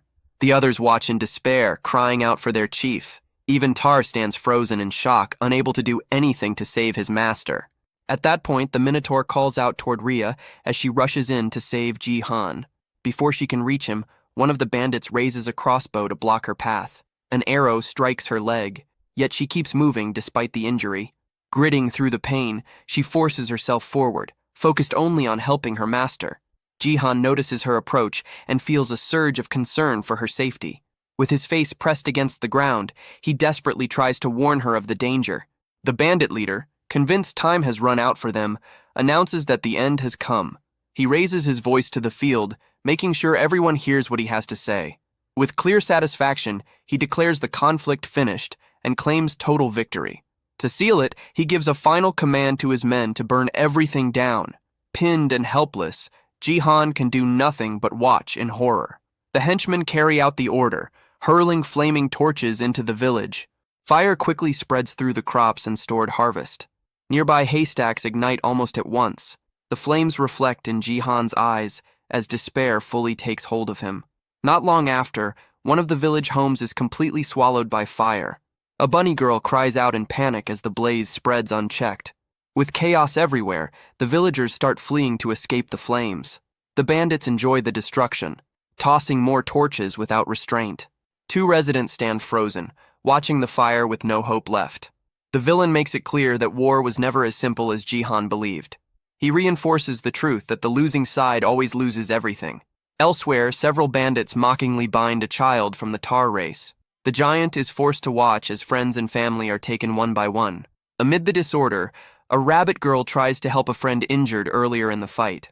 The villain makes it known that Jihan's base, along with everything he built, will be wiped out. With a hand tightening around Jihan's neck, he continues to mock his defeat. He then lifts the boy off the ground, making it clear that even his life will be taken. Even wounded, Rhea witnesses everything, powerless and overwhelmed. Jihan struggles to break free, but the grip on his throat is far too strong. The bandit leader questions whether the boy still refuses to surrender, treating the battle as finished. Jihan, however, refuses to yield, holding on to the belief that he cannot lose. In that moment, a brief memory surfaces. He recalls a woman smiling gently at him. He remembers her wish for her son to form bonds and befriend a girl. He remembers his goal of returning to that time and destroying the human faction. Driven by that memory, He forces out his resolve, declaring that he will not stop until his ultimate goal is reached. With everything he has left, the white-haired boy unleashes his determination, refusing to give up. This sudden willpower leaves his allies stunned. The giant and the fox girl look toward him with renewed hope in their eyes. The villain reacts only with laughter, questioning what refusal alone could change. He makes it clear that Jihan's part in the war is finished. Pressing a dagger to the boy's neck, he signals that this is the true end. At that instant, a bright full moon shines directly into Ria's eyes. The bandit leader still holds Jihan in the air, ready to strike the last blow. Then, without warning, a blood-soaked hand slowly lifts from the ground, rising as if reaching out for help. The enemy leader freezes, his body locked in place as confusion takes over. At the same moment, Ria's hand begins to change, sharp claws forming at her fingertips. The white-haired boy turns his attention to her, sensing that something about her has shifted. He recalls how strange it always felt that others awakened through mana, while Ria never did. No matter how much mana she held, her power never surfaced. Even when facing death, she had never shown this form. In that instant, Jihan finally understands. Her race's awakening carried a strict limit. That condition was the full moon, whose light doubled all her abilities. Filled with new strength, the girl faces her master, waiting for his next command. Jihan responds with a calm smile, calling her name as his order. In a flash, Ria lunges forward. The bandit leader cries out in pain as his wounded arm is struck. Jihan follows her movements as she cuts across the battlefield at extreme speed. Enraged by the injury, the bandit boss lashes out at her, labeling her a beast. Ria remains calm, slipping past the attack with ease. Seizing the opening, she moves in close and drives her claws into him, delivering a killing blow.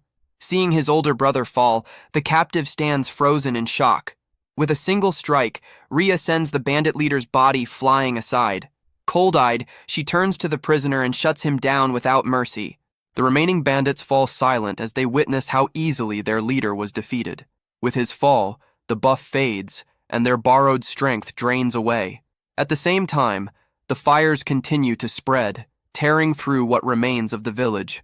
Jihan watches the flames, fully aware that the night will bring another shift. A system message appears, warning that monsters gain a 20% boost after nightfall. A confident smile appears on Jihan's face. This was the moment he had been waiting for. As darkness settles, a red aura ignites around all of Jihan's allies. Empowered, the giant finally shatters the chains holding him. One of the bunny girls rises and calls for everyone to fight back with all they have. Fueled by their leader's resolve, the warriors roar in unison, vowing to drive the humans away. Watching the balance turn, the bandits fall into panic, realizing the battle is lost. With a focused expression, Jihan faces his companions and prepares the final command. At his signal, every ally charges toward the remaining enemies. Soon after, the rabbit warriors shout that the humans are fleeing and rush to capture them. As victory becomes clear, Jihan reflects on his mistakes, realizing he had been reckless and too sure of his plan. Even exhausted, one of the bunny girls lifts her arms high, shouting that they finally won. Yet the first battle in this world ends in total ruin. Jihan stares at the aftermath, seeing that more than half the village has burned to ash. Many allies lie dead or badly injured across the ground. Tears streak down his face as guilt weighs on him, knowing he could have done better. At that moment, the fox girl steps closer, making it clear that he does not have to bear everything alone. Ria stays by his side and comforts him, reminding him that everyone's strength works in different ways.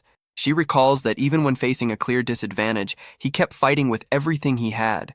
Even after losing, the white-haired boy never once thought about abandoning the fight. She finishes by making it clear that he did everything possible within his limits. As she speaks, to show her support, with a gentle smile, she urges him to keep watching over everyone as the village chief. The words from his ally leave the white-haired boy speechless. Without warning, the system displays a notice that the affinity between them has risen to 50. Seeing this, Ria's face turns bright red, caught off guard by the update. Flustered and embarrassed, she quickly offers to help with cleanup and runs off, leaving Jihan confused behind her. In the ruined camp, everyone begins working together to rebuild what was lost. Still, Jihan understands that this is far from the end, and that everything is only beginning. Soon after, a system window announces that the second main mission has been completed. The monster faction population is now a total of 82. As a reward, he is granted the option to receive a random skill and must decide whether to accept it immediately. With steady resolve, Jihan vows not to repeat the same mistakes. He chooses to accept the reward and learns the weapon refinement skill. Several days pass and the village slowly takes shape again through everyone's effort. While working, Jihan hears Rhea calling out to him from the roof of one of the houses. He tosses a snack in her direction to pull her attention back. Smiling, she catches it mid-air and insists that her master should eat first. Jihan accepts the food, pleased at first, but his expression shifts when he realizes it is carrots again. Rhea explains that although the carrot fields burned, the stored food remained untouched. Confused, Jihan wonders why they are eating vegetables when they belong to the fox race. With a gloomy look, he concludes that everyone has been forced into vegetarian life. He then changes the topic and checks on her injured leg. Rhea assures him that she can walk again and plans to help with reconstruction as well. Jihan notes just how impressive their vitality and recovery truly are. Because of this, the village is rebuilt at a fast pace, and 2 weeks pass since the battle. During that time, funerals are held for all who lost their lives, excluding those who fled. The 55 captured bandits are brought to trial. Most villagers demand quick revenge for their fallen comrades. However, taking the lives of unarmed captives is not an easy choice. After long arguments and heavy debate, a final decision is reached. To everyone's surprise, the prisoners are released. Even so, they are not set free without consequence. Before sending them off by boat, a note is left identifying them as members of the Scream Spike Gang.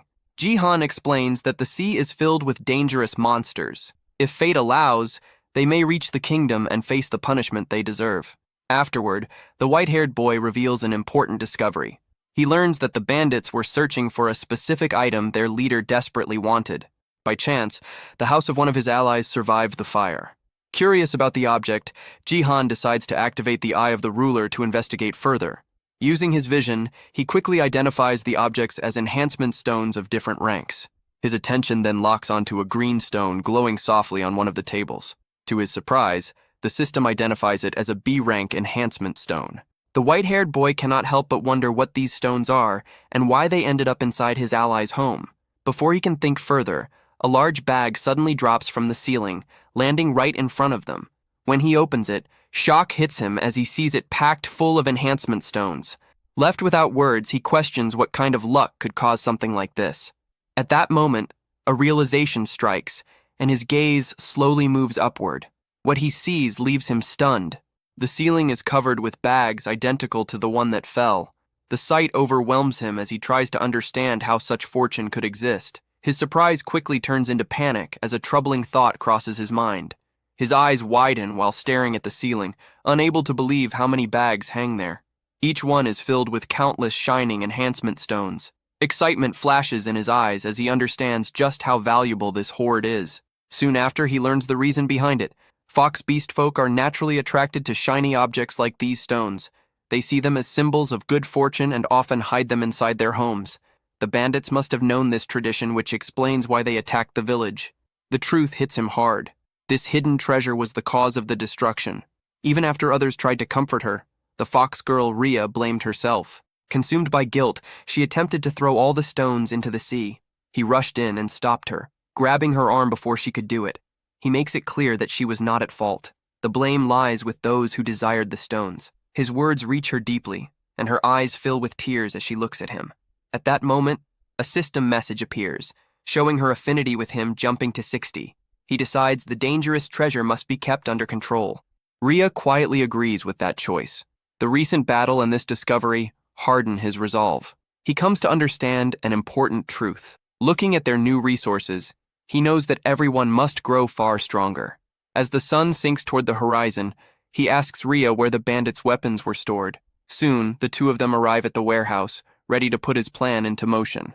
He prepares to test his newly learned weapon refinement skill using the seized equipment. Holding a dagger in one hand and an enhancement stone in the other, he steels himself. With calm focus, he activates the weapon refinement skill on the blade. A sudden burst of bright red light erupts from the warehouse, visible throughout the village. Moments later, the process ends, and the blue stone in his hand breaks apart. Ria reacts in shock at the shattered stone, but he merely smirks, knowing it worked. A system window confirms the successful enhancement, showing a 70% success rate for C-rank items. He then turns his attention to a B-rank dagger known as Scream Spike. Its success rate is much lower, sitting at 50.5%. Gripping the dagger alongside a green stone, he prepares to enhance it for real. Outside, a rabbit girl carrying carrots notices strange flashes coming from the warehouse. Light continues to spill out, lighting up the entire village. He works through the night without pause, as red flashes keep bursting from the building. One weapon after another is refined, while the glowing light pours endlessly into the darkness. By the next morning, 2 villagers approach the warehouse out of curiosity, wondering what their village chief has been doing inside for so long. Ria also wakes up with a wide yawn, confused about why he is still locked in the warehouse. She walks in and finds him seated on the floor, surrounded by dust from more than 2,000 shattered stones. Ria immediately recalls that he was supposed to throw the stones into the sea, not use every single one of them. Anger flares as she realizes what he did. Furious over her destroyed lucky treasures, she grabs his head in frustration and shakes him. In the middle of it, he quickly stops her and explains that the enhancement was successful. Nearby lies a green glowing dagger, its power raised to +10. He makes it clear that it took 10 stones to fully upgrade the weapon, with every attempt succeeding. He then gestures to a massive pile of glowing weapons around him, all successfully enhanced due to their low rank. Even Tar's hammer was improved, its attack power rising by a large margin. Ria, however, cannot see much difference at a glance. Jihan, covered in dust, suddenly sneezes hard. After wiping his nose, he complains that the only obvious change is how thick the dust is in the air. At that moment, Tor arrives. Jihan has him test the upgraded weapon. The massive warrior grips the handle of his hammer and immediately feels the altered balance. His eyes sharpen as he senses the power now flowing through it. With a loud roar, Tor lifts the hammer over his head, ready to test its force. He confirms that it feels much heavier than before, yet still easy for him to use. Though the hammer remains a C-rank item, its attack power now exceeds that of the B-rank dagger. Ria watches with a puzzled expression, noticing that Jihan looks both pleased and troubled. His thoughts drift to his own S-rank weapon, the magic sword Hellbringer. He lets out a quiet sigh, admitting to himself that since he cannot use magic, the sword is useless for now. The scene then shifts to the human faction's kingdom, which appears calm and orderly. 2 individuals stand on a balcony, questioning why they were instructed to leave a massive pit in the ground untouched. Nearby, a blue-haired girl feels a strange and dark presence rising from the hole. Without warning, a terrifying scream echoes from deep below. Far underground, a warrior clad in golden armor strains to pull a massive sword from the earth. Dark purple energy coils around the blade as his tattooed hands grip it tightly. His eyes glow with raw focus as he channels all his strength into the effort. At last, the sword breaks free from the ground. A sudden pulse follows, leaving him uncertain about what just occurred. One of the men nearby is stunned, remembering that even Sir Ares at full strength could not draw the blade so easily. This realization makes the situation far more dangerous. The warrior, Ares, remains silent. He stares at the ominous sword now in his grasp, his expression grave. Back in the monster village, Jihan suddenly receives a system alert for the 3rd main quest. The mission demands the expansion of the monster forces. His population must grow from just over 80 to a total of 1,000. At the same time, a new party system unlocks. It allows groups of up to 4 members to form parties, granting shared experience and synergy bonuses. He sees the system as something close to an adventure mode from games and begins to plan the best possible party setup. With renewed focus, he informs his companions that they should head out and gather nearby monsters to join their side.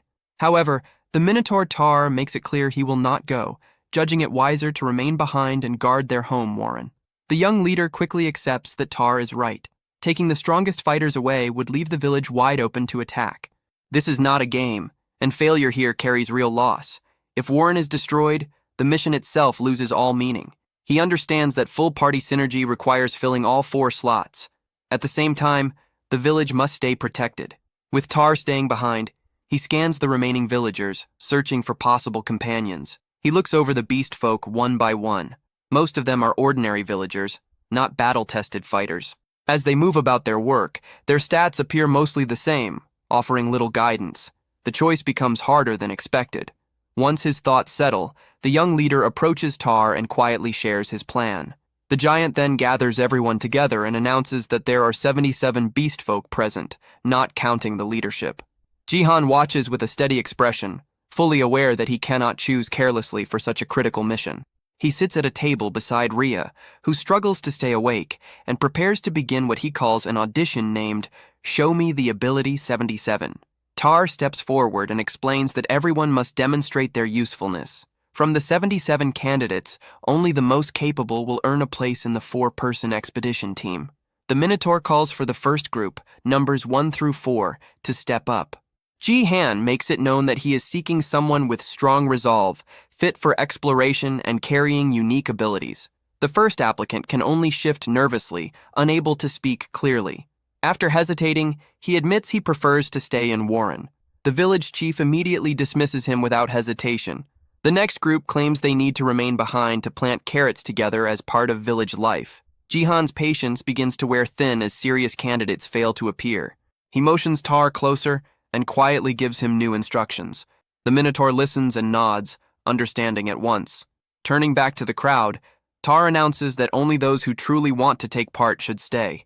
After hearing this, most villagers turn around and leave. What remains is a much smaller group.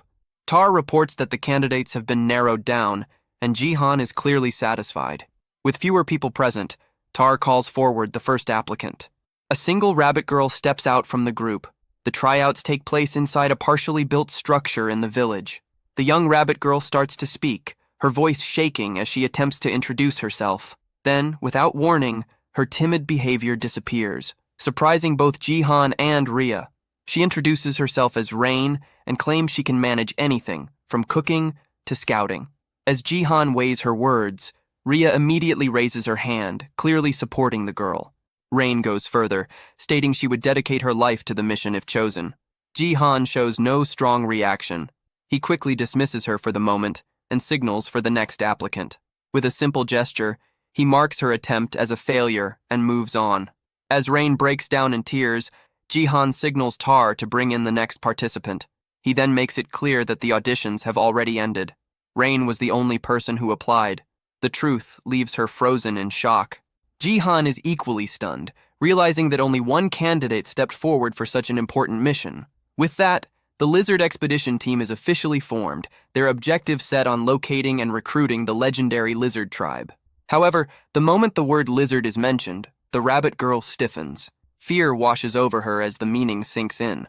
She grows uneasy, realizing he is referring to the terrifying lizard tribe, and admits she was too nervous to fully hear the details earlier. A memory surfaces from just before the auditions began. Jihan had asked his advisors where monsters could be recruited. Tar explained that the previous village chief had been sleeping deeply since right before the battle. Jihan was shocked to learn the old leader had been unconscious for an entire month, making him impossible to consult. He had no choice but to abandon the idea of asking about nearby tribes. Tar then revealed another harsh truth. Repeated human invasions had already wiped out all nearby monster villages. Rhea suggested that small refugee settlements might still exist.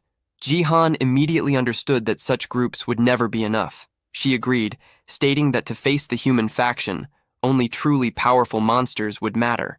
That was when Tar brought up a single remaining option. There was one strong tribe that had not submitted to the humans. However, he warned that they were extremely hostile and refused alliances of any kind. This formidable race was the lizard tribe, living deep within the swampland north of Warren. The swamp was described as dark, dangerous, and avoided by most creatures. Tar confirmed that the lizard tribe was likely the strongest race in the region. Their presence was so feared that even monsters went out of their way to avoid crossing their land. Ji-Han listens without interruption. He already understands the situation. From his knowledge of the game, lizardmen were monsters that appeared around Wave 30. Their power was overwhelming, not just to monsters, but to humans as well, especially at this early stage. Only 2 weeks had passed since the first wave. Recruiting monsters meant for Wave 30 would completely change everything.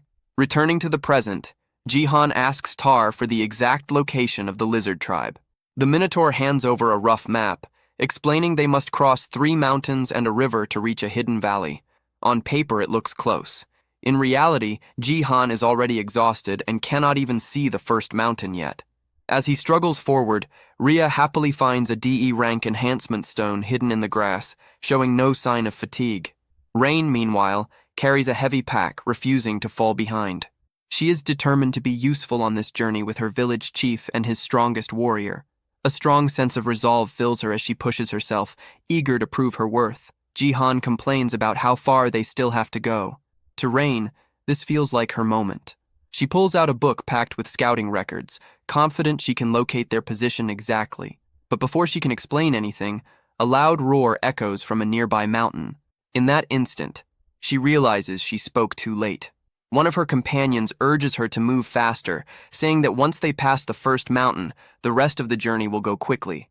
Rain tightens her fists, reminding herself that she must prove her value, even if it requires patience. After a long trek, the group finally reaches a narrow mountain pass, only to find the road ahead completely blocked. A rock slide seals the path. The moment she sees it, Rain's eyes light up. Clearing blocked paths is one of the rabbit beast folk's strengths, and this is her chance. Confidence shows on her face as she steps forward, determined to demonstrate her worth and awaken her ability. Just as Rain ascended into rabbit form, Ria easily destroyed the rock with a single kick. Thus, Rain's chance to prove himself was annihilated. Ria and Jihan advance, and noticing Rain's pause, Ria looks back. She sees Rain transformed and questions the reason. Rain replies that it was an accident. Jihan dismisses the issue and tells her to move on with them. The group proceeds through the newly opened path. As they walk, Rain returns to her normal form and trails behind, feeling discouraged. She starts to think her help might not matter anymore. Suddenly, her long ears twitch. She senses something the others cannot. Rain stops in place and alerts her companions that movement is nearby. Jihan hears nothing at first. Ria explains that Rain has sharp hearing, which is why she was assigned scouting duties. Jihan then recalls seeing her before. As a child, she was always alert, constantly watching her surroundings. A memory flashes through his mind of a younger Rain, bloodied and running through chaos with fierce eyes. He realizes she is the same determined child from back then, grown older but still carrying that same awareness. The sound finally becomes clear. It comes from hundreds of large, clawed feet pounding the ground. The source reveals itself as a massive group of rat-like creatures. With a serious expression, Rain identifies them as the rat tribe. Jihan connects it to the boom rats as they observe the large-scale movement from the cliff. Rain continues watching, puzzled by where such a massive group could be heading. Concern appears on her face as she traces their route. She notes that they are moving toward human lands, far outside rat territory. Looking ahead, she confirms their destination is the human faction's kingdom. Jihan understands at once that if the rat tribe is marching toward the royal palace, something major is unfolding. Rain adds that the movement is abnormal since rat villages are scattered and rarely unite. Ria agrees, noting that such a gathering means something is seriously wrong. With a firm expression, Jihan decides they will follow the rat tribe. He needs to confirm what is happening. As they prepare to move, he calls on his small dragon companion, Rizzledrake, requesting help. Just as Jihan and Ria start to run, Rain stops them. She struggles to keep up because her bag is too heavy. Frustration hits her as she feels like a burden again. Jihan pauses and considers a solution. He reaches toward the oversized bag on the ground and activates his storage ability. In an instant, the bag vanishes. Rain stares in shock, assuming it must be some kind of magic. A system window appears, showing the bag now stored in a large inventory slot. Jihan decides to review the details later. For now, he makes it clear that identifying this monster wave is their highest priority. With the burden removed and the issue resolved, Rain is finally free to move properly. The three of them leap from the cliff, descending after the massive army below. The scene shifts to the human kingdom. A loud bell rings through the city, announcing the coming of war. Panic spreads across the streets as a man runs past, yelling that monsters are swarming once more. In response, armored knights quickly form ranks and begin marching through the city. Their commander, the warrior Ares, drives them forward, aware that nightfall is near. Citizens line the streets, shouting for Sir Ares to defeat the monsters and keep them safe. Amid the crowd, a young girl asks her mother why monsters continue to attack. The woman explains that monsters are violent and irrational beings, and that humanity must grow stronger to survive. Close by, A blonde female knight listens silently, her expression cold and resolute. Elsewhere, the small red dragon Resildrake flaps its wings wildly, struggling to stay in the air. Watching from below, Ria points out that they seem to be drifting the wrong way as both the leader and the dragon slowly descend.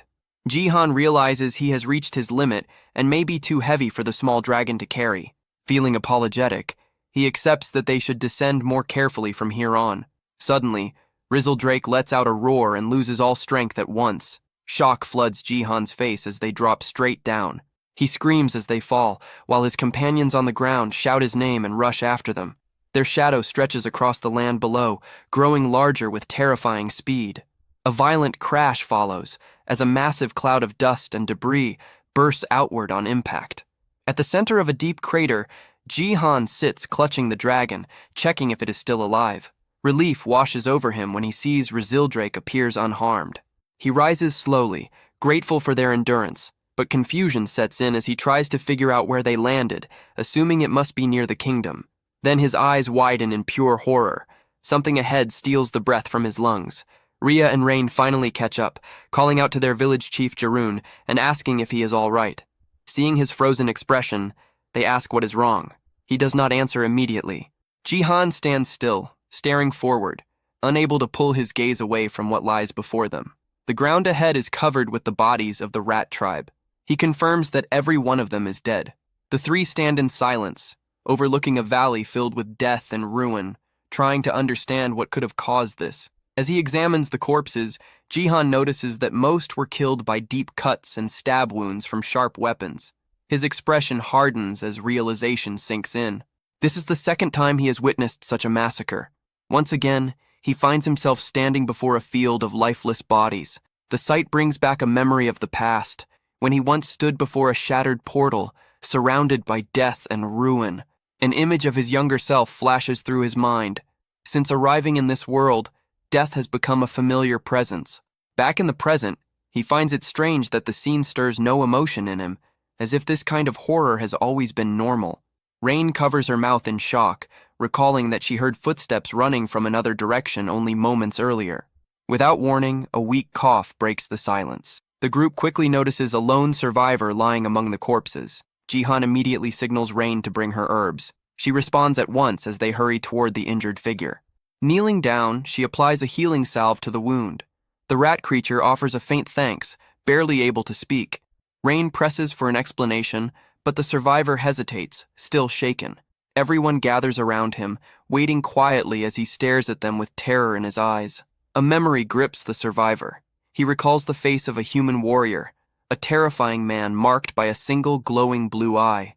Trembling, he manages to say the word humans before his body locks up in rage and grief. Suddenly he screams in agony and lunges toward Ria, accusing humans of slaughtering his people. Ria stops him with ease, restraining him before he can strike.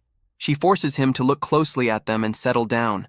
The survivor turns his gaze to Jihan, confused. He notes that Jihan looks human, yet something about him feels monstrous. Ria assures him that Jihan is not like the others. Jihan steps forward and explains that they followed the rat tribe. He asks the survivor to tell them what happened. With a serious look, he waits for the answer. The rat creature lowers his head and recalls how they were attacked by humans in armor. They were knights from the human kingdom. Hearing this, Jihan's eyes narrow as the weight of the truth settles in. A memory unfolds, showing the rat tribe facing rows of knights. The attack came without warning. The survivor remembers their leader giving an order, but his words are drowned out by screams and steel clashing. The scene turns brutal. Knights tear through the rat tribe without mercy. The rats are cut down one after another, unable to fight back. As his story ends, the survivor explains that the humans killed them all for no reason.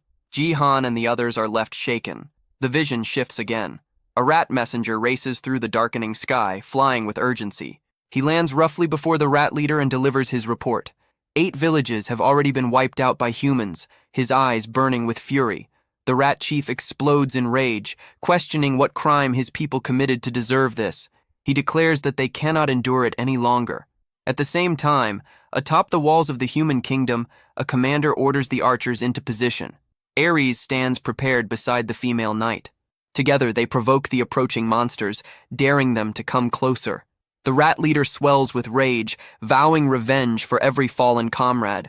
A massive force of monsters from many tribes roars in response. United by fury and despair, the horde surges forward, charging straight toward the gates of the human fortress. Back in the present, the survivor explains that he was able to figure out the human's motive by observing one specific man. This knight wore a ring on his lip and carried a look filled with hatred. Through him, the true reason behind the massacre becomes clear. The survivor remembers that knight walking calmly across the battlefield, paying no attention to the chaos or the dying around him. All the killing happened for one simple reason. He bent down and picked up a small purple stone from the ground. Jihan's expression hardens the moment he understands what it was, an A-rank enhancement stone. As night falls over the human kingdom, the sky sinks into a dark, heavy blue. The female knight watches the horizon and notes that the sun has fully set. This marks the start of the battle. The rat army's eyes ignite with purple light as darkness strengthens them. A system notice explains the change. All their stats increase by 30%, but their ability to think clearly disappears. From the castle walls, the human commander gives the order.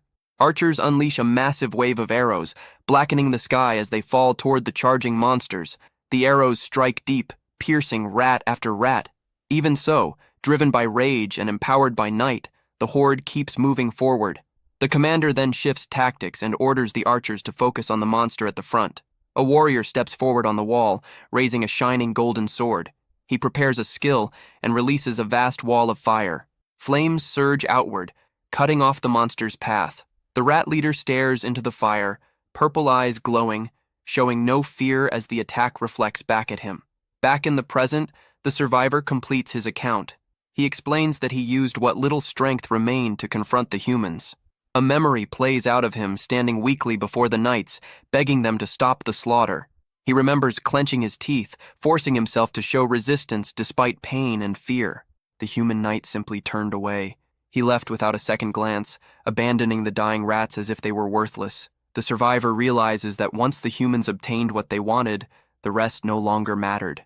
Jihan listens without speaking. He feels no rage, only understanding. To him, this is simply how the world operates. His mind drifts back to his school days. He remembers being bullied, surrounded by classmates who only cared about using his father's influence for their own benefit. They pressured him, questioning why they had ever treated him kindly if he could not give them anything in return. He recalls how everyone was always measuring profit and loss, pretending not to see the truth. That lonely realization still lingers deep in his mind. From it, he learned one thing clearly. Humans will always put their own interests first, no matter the cost. On the battlefield, the human commander orders his archers to kill everything in sight as arrows continue to fall. Amid the fire and steel, one rat warrior pushes ahead with unbroken resolve. Spotting the leader of the rat tribe, the humans on the walls shout for every weapon to be aimed at him. The Rat King surges ahead, forcing smaller rats in front of him to block the endless rain of arrows. The female knight watches the advance, her face hard and focused. Arrows bury themselves into the Rat King's body, yet he ignores the wounds and pushes on toward the gate. His resolve is absolute. He intends to make the humans feel the pain and will of his tribe, even if it costs him his life. A bright blue energy begins to spark and gather around his body as he prepares a final move. He channels everything he has left, preparing to carve his tribe's suffering into the humans. The stored power is released toward the castle wall. The human commander, Ares, stares in disbelief. Understanding what is about to happen, soldiers on the wall panic, realizing the Rat King is about to self-destruct. Fear spreads as they try to pull back from the gate. The blue energy swells, seconds away from wiping out everything nearby. With his final breath, the Rat King dedicates his life to peace, a desperate sacrifice for his people. At that moment, the female knight draws her blade. She prepares her own skill and strikes. A beam of pure light erupts from her sword, colliding with the Rat King's attack. She activates her light sword dance, a flash strike meant to counter the explosion. The Rat King's eye twitches. In his final moments, he realizes with bitter clarity that his sacrifice will change nothing. A massive blast erupts at the castle gate, sending a shockwave across the battlefield. Far away, Jihan's group hears the explosion. Rhea confirms she heard it as well. Jihan explains that the Rat King was a boom rat, also known as a suicide rat, and that it just used its ultimate skill. The lone survivor watches in heavy silence, knowing the battle is over and his people are gone. Ji-han reflects on his knowledge from the game. By the 6th wave, boom rats were nothing more than minor threats to a single S-rank knight. Even if the self-destruction had fully succeeded, it would have only damaged the outer walls. The sacrifice was pointless. He wonders if the rats knew they would die and still chose to fight, simply to show the humans their pain and resolve. His teeth grind as he remembers that many of those killed were women and children who never fought at all. Ji-han recalls Tar explaining why there were no strong male beast folk left in their village. The men had marched toward the human kingdom, swearing revenge, and never came back. Their families were left behind. Only now does Ji-han fully understand. The monster attacks were not meaningless chaos. They were a direct result of human greed. A memory surfaces of the king telling him not to worry and to simply follow orders. Ji-han clenches his fist, realizing that accepting that offer would have made him part of the same problem. He lets out a slow breath, feeling calm about his choice, even though his faction has changed. He knows he is still human. Like anyone else, he moves for his own reasons. His faction's goal is the destruction of the human faction, but his true drive is simpler. He wants to protect those he cares about. Turning to his companions, he admits that he never explained the real reason for seeking out the lizard tribe. His goal is to unite them and grow stronger, not just to survive, but for something larger. He makes one thing clear: the monster waves are not random. They are the result of unchecked human slaughter. If nothing changes, the killing will only stop when no monsters remain alive.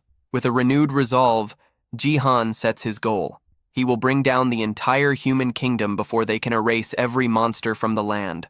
His expression hardens with grim resolve as he accepts the role waiting for him in the coming war.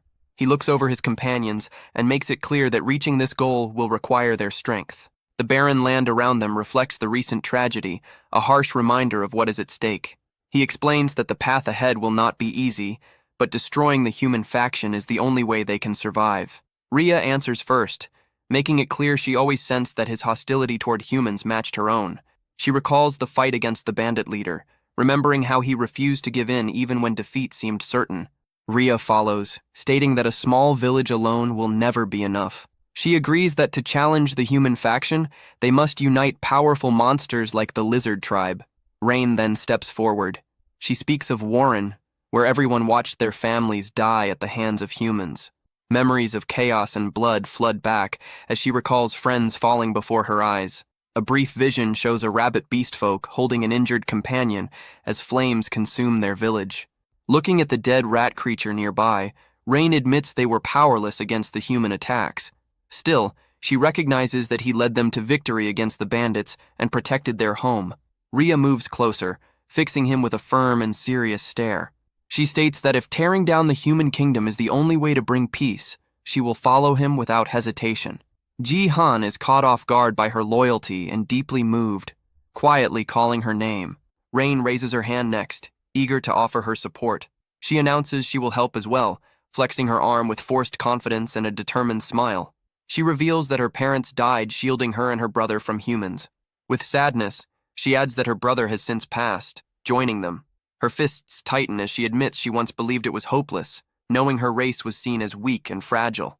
She recalls the moment he struck down the bandit leader, a scene that filled her with a sense of justice. Seeing him fight back gave her hope, and from that moment she chose to follow him. She lets out a nervous laugh, admitting she may not be very useful, but she is determined to do her best. Ji-han thanks her simply for standing with him.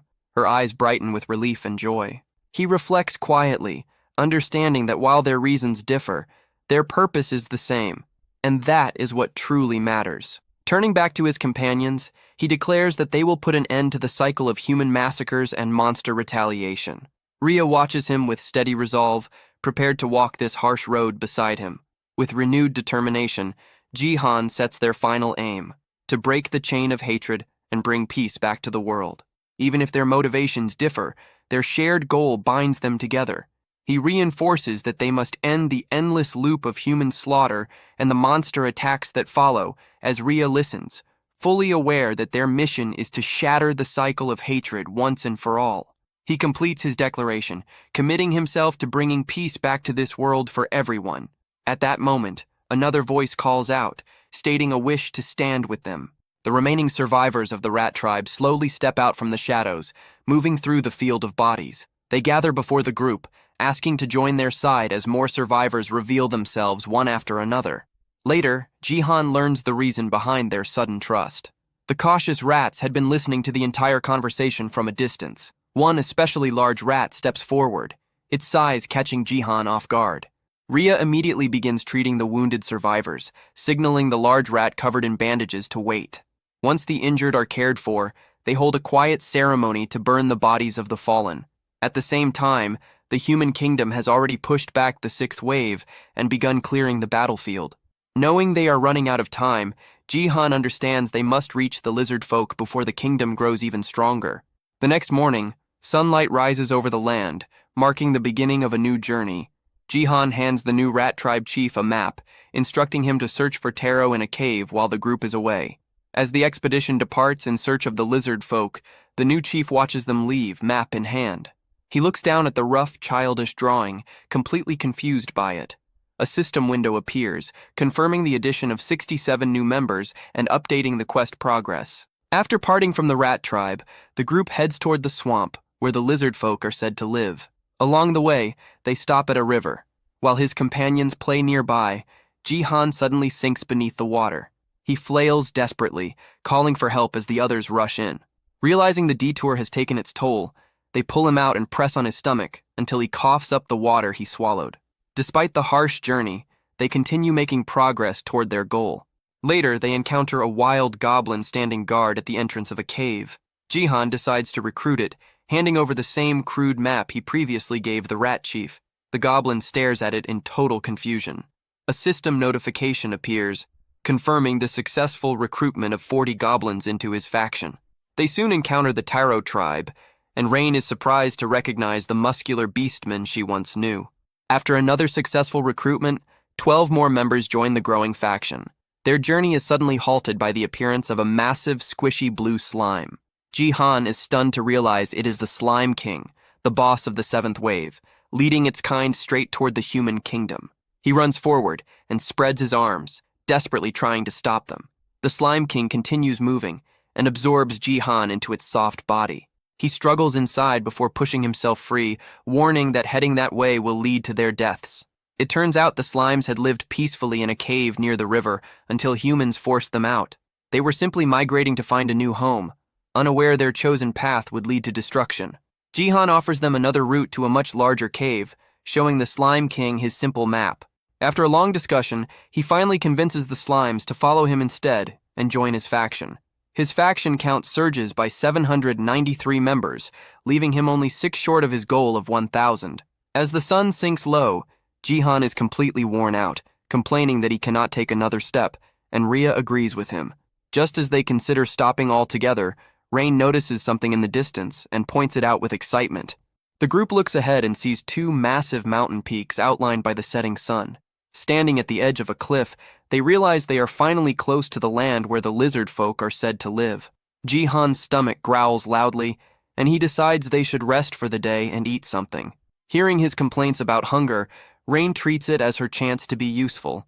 She eagerly pulls out a bag, proudly revealing that she carried fresh food all the way from Warren. When she opens it and reveals a bundle of carrots, Jihan groans in disappointment at seeing the same meal again. He grumbles that he is sick of carrots and wonders if there is anything else edible in such a large forest. Ria quietly extends her hand, offering him something she gathered nearby. He looks down and recognizes the small red fruits resting in her palm as wild berries. He eats one, and his expression changes immediately as the sweet taste spreads across his tongue. Relief and joy wash over him as he enjoys real sweetness after so long. He asks Ria if she already knew about the berries, and she confirms it casually. Rain then suggests cooking the carrots instead of eating them raw. Excited by the idea of a warm meal, Jihan agrees without hesitation, which makes the bunny girl beam with joy. Before long, a familiar and comforting smell drifts through the air as food simmers over the fire. Rain presents a large steaming pot, clearly proud of her work. Jihan is shocked to recognize the dish as soybean paste soup, and both he and Ria find it surprisingly delicious. Curious, he asks where she got the soybean paste. She explains that cooking is her hobby and that she made it herself. Suddenly, Jihan calls out to Rain after noticing something strange. He wonders if she just bit into a rock. She nervously explains that she sensed something moving in the darkness. At that moment, a new scent draws her attention, and she turns her head with a confused look. Two enormous ogres step out from between the trees, one of them muttering that he also bit something hard earlier. Rain finally notices the towering figures behind her and lets out a scream in terror. She shuts her eyes and braces as one massive green hand reaches down toward her. Instead of attacking, the ogre ignores her completely and bends down to pick up one of the carrots lying on the ground. Jihan watches closely and notices that both ogres are covered in scars and fresh wounds. He realizes they were drawn in by the smell of food, not looking for a fight. One of the ogres stares at the soup pot, sniffing the air with open curiosity. Trying to gather her courage, the bunny girl lightly pushes against the giant's leg to get its attention. The creature crouches low, eyes locked on the pot, while Jihan looks on in confusion. Suddenly, the ogre reaches straight into the fire and grabs the pot with its bare hands. A second later, it drops the pot and screams in pain, shaking its badly burned hands wildly. Jihan watches the scene in silence, wondering how creatures with such low intelligence manage to survive at all. At the same time, he begins to rethink his plans about recruiting ogres. As the creatures bend down and start eating the spilled soup, Jihan lets out a tired sigh, worried this unexpected stop will slow them down. Deciding to judge them properly, he activates a skill, and a purple mark glows inside his eye. The result shocks him. Both ogres are high-level B-class monsters, far more dangerous than they appear. Showing surprising strength, one ogre casually lifts the still hot pot again, ignoring the heat completely. Unnoticed by the group, a hooded figure observes everything from within the forest shadows. The ogre's sudden scream startles the watcher, causing the figure to drop a basket filled with apples. Jihan moves to speak, attempting to recruit the ogres into his expanding faction. Before he can finish, Rhea suddenly grabs his arm, her expression tense as she senses danger. In the next instant, she moves. Rhea jumps forward and blocks a sudden strike from the hidden observer. Her claws snap out as she stops the attacker's blade head-on, demanding their identity. Jihan freezes as the hood falls back, revealing long, sharp ears. He realizes at once that the attacker is a dark elf, a race he believed no longer existed. The elf raises a hand, dark energy swirling tightly around it as a twisted spell forms. With a quick motion, the stranger touches Rhea's shoulder. The magic activates instantly. Darkbind surges through her body, locking her in place. Rhea cries out in rage, struggling, but her body refuses to respond. The dark elf lunges forward, sword aimed straight at the now defenseless Jihan. He shouts Rhea's name, panic clear on his face as the blade closes in. Without hesitation, he activates his abyss slot. Purple energy wraps around his hand, forming a blade just in time. He blocks the strike, steel and energy colliding in a spray of sparks. The elf recoils slightly, stunned by the weapon. An overwhelming magical force radiates from Jihan's blade. Jihan tries to understand why they are under attack, but the elf throws the same question back at him. The response leaves him completely lost. The dark elf tightens their grip and moves again. Their weapons clash once more as the fight turns serious. Jihan struggles to keep up, the elf's skill and raw power pushing him hard. The elf blocks his strike cleanly, their swords locking together. With brute force, the attacker breaks the bind and lifts their sword again. Jihan recognizes the posture instantly and prepares himself. A wave of dark energy erupts. Dark slash tears forward, ripping through trees and ground alike. Jihan barely avoids it. The attack crashes behind him, splitting the earth open in a violent explosion. He turns just in time to see the deep lie in the ground left behind. Breathing heavily, Jihan steadies himself, weapon ready. Across from him, the dark elf stands with blood running down their face. The elf is clearly shocked he survived the attack, but quickly suppresses the reaction. Jihan again demands an explanation. This time, the elf accuses them of harming the ogres. The claim leaves Jihan stunned. He struggles to understand what the elf means. Then he remembers. The wounds covering the ogres' bodies when they first appeared. The dark elf points sharply at one ogre, demanding an answer for its burned hands and earlier scream. Jihan hurriedly tries to explain that the ogre burned itself by grabbing the hot pot. The explanation only makes things worse. The elf twists his words, fury rising, and brands him a liar. Desperate to clear up the misunderstanding, Jihan turns to the ogre and seeks confirmation. He asks the creature directly whether his group caused those injuries, and the ogre denies it. Jihan then faces the elf again, presenting the ogre's response as proof they were innocent. The elf remains unconvinced and questions the ogre once more, asking if Jihan's group was responsible for the harm. The elf accuses Jihan of taking advantage of the ogre's low intelligence, refusing to accept his explanation. The clash resumes as their weapons collide again, the fight growing more intense. Jihan moves with raw frustration, dark energy flaring around his blade as he yells, trying to force the elf to listen. The attacker's eyes widen when Jihan swings his energy-infused weapon. The strike lands cleanly, tearing into the elf's shoulder as Jihan shouts his innocence. A strange sensation spreads through him, and he realizes the blow was a critical hit. Blood splashes onto the grass, confirming how deep the wound is. The elf staggers back, gripping the injured shoulder and admitting the attack carried unexpected power. From the side, Rhea watches while still bound, straining against the magic holding her in place. She senses the spell weakening and knows her chance to break free is close. Before anything else can happen, the elf moves faster than sight, appearing behind Jihan in an instant. Darkbind is cast again, freezing Jihan where he stands. Rhea sees the spell take effect and warns him not to move, knowing he is fully exposed. The elf explains that their village follows a rule, granting offenders one chance to confess. They demand he tell the truth and seek forgiveness from the ogres for attacking them. Jihan, filled with frustration, insists this is exactly what he has been trying to do as his eye glows red. The elf hesitates, startled by the sudden and threatening change in Jihan. Breaking through the paralysis, Jihan lunges forward, declaring his innocence one last time. He strikes the elf down, and one of the ogres calls out the attacker's name, Leo. Leo collapses on the ground, admitting they lowered their guard and never expected resistance. Staring up at Jihan, Leo begins to wonder if this human might actually be stronger. Grinding his teeth, the elf is left stunned and furious by the unexpected defeat. At that moment, Rhea finally breaks free of the binding magic. She grabs the elf from behind and locks him in a chokehold, warning him not to make sudden moves. Jihan recalls that the dark elf's binding skill has a perfect success rate on lower-grade targets. However, he also knows its effectiveness drops sharply against equal or higher grades. This is why he checked his own stats when he first entered this world. His attributes were heavily focused on critical rate and critical damage, an unusual build. More importantly, his status window showed no grade at all. He concluded that this meant his grade was at least A rank, possibly higher. That explained everything.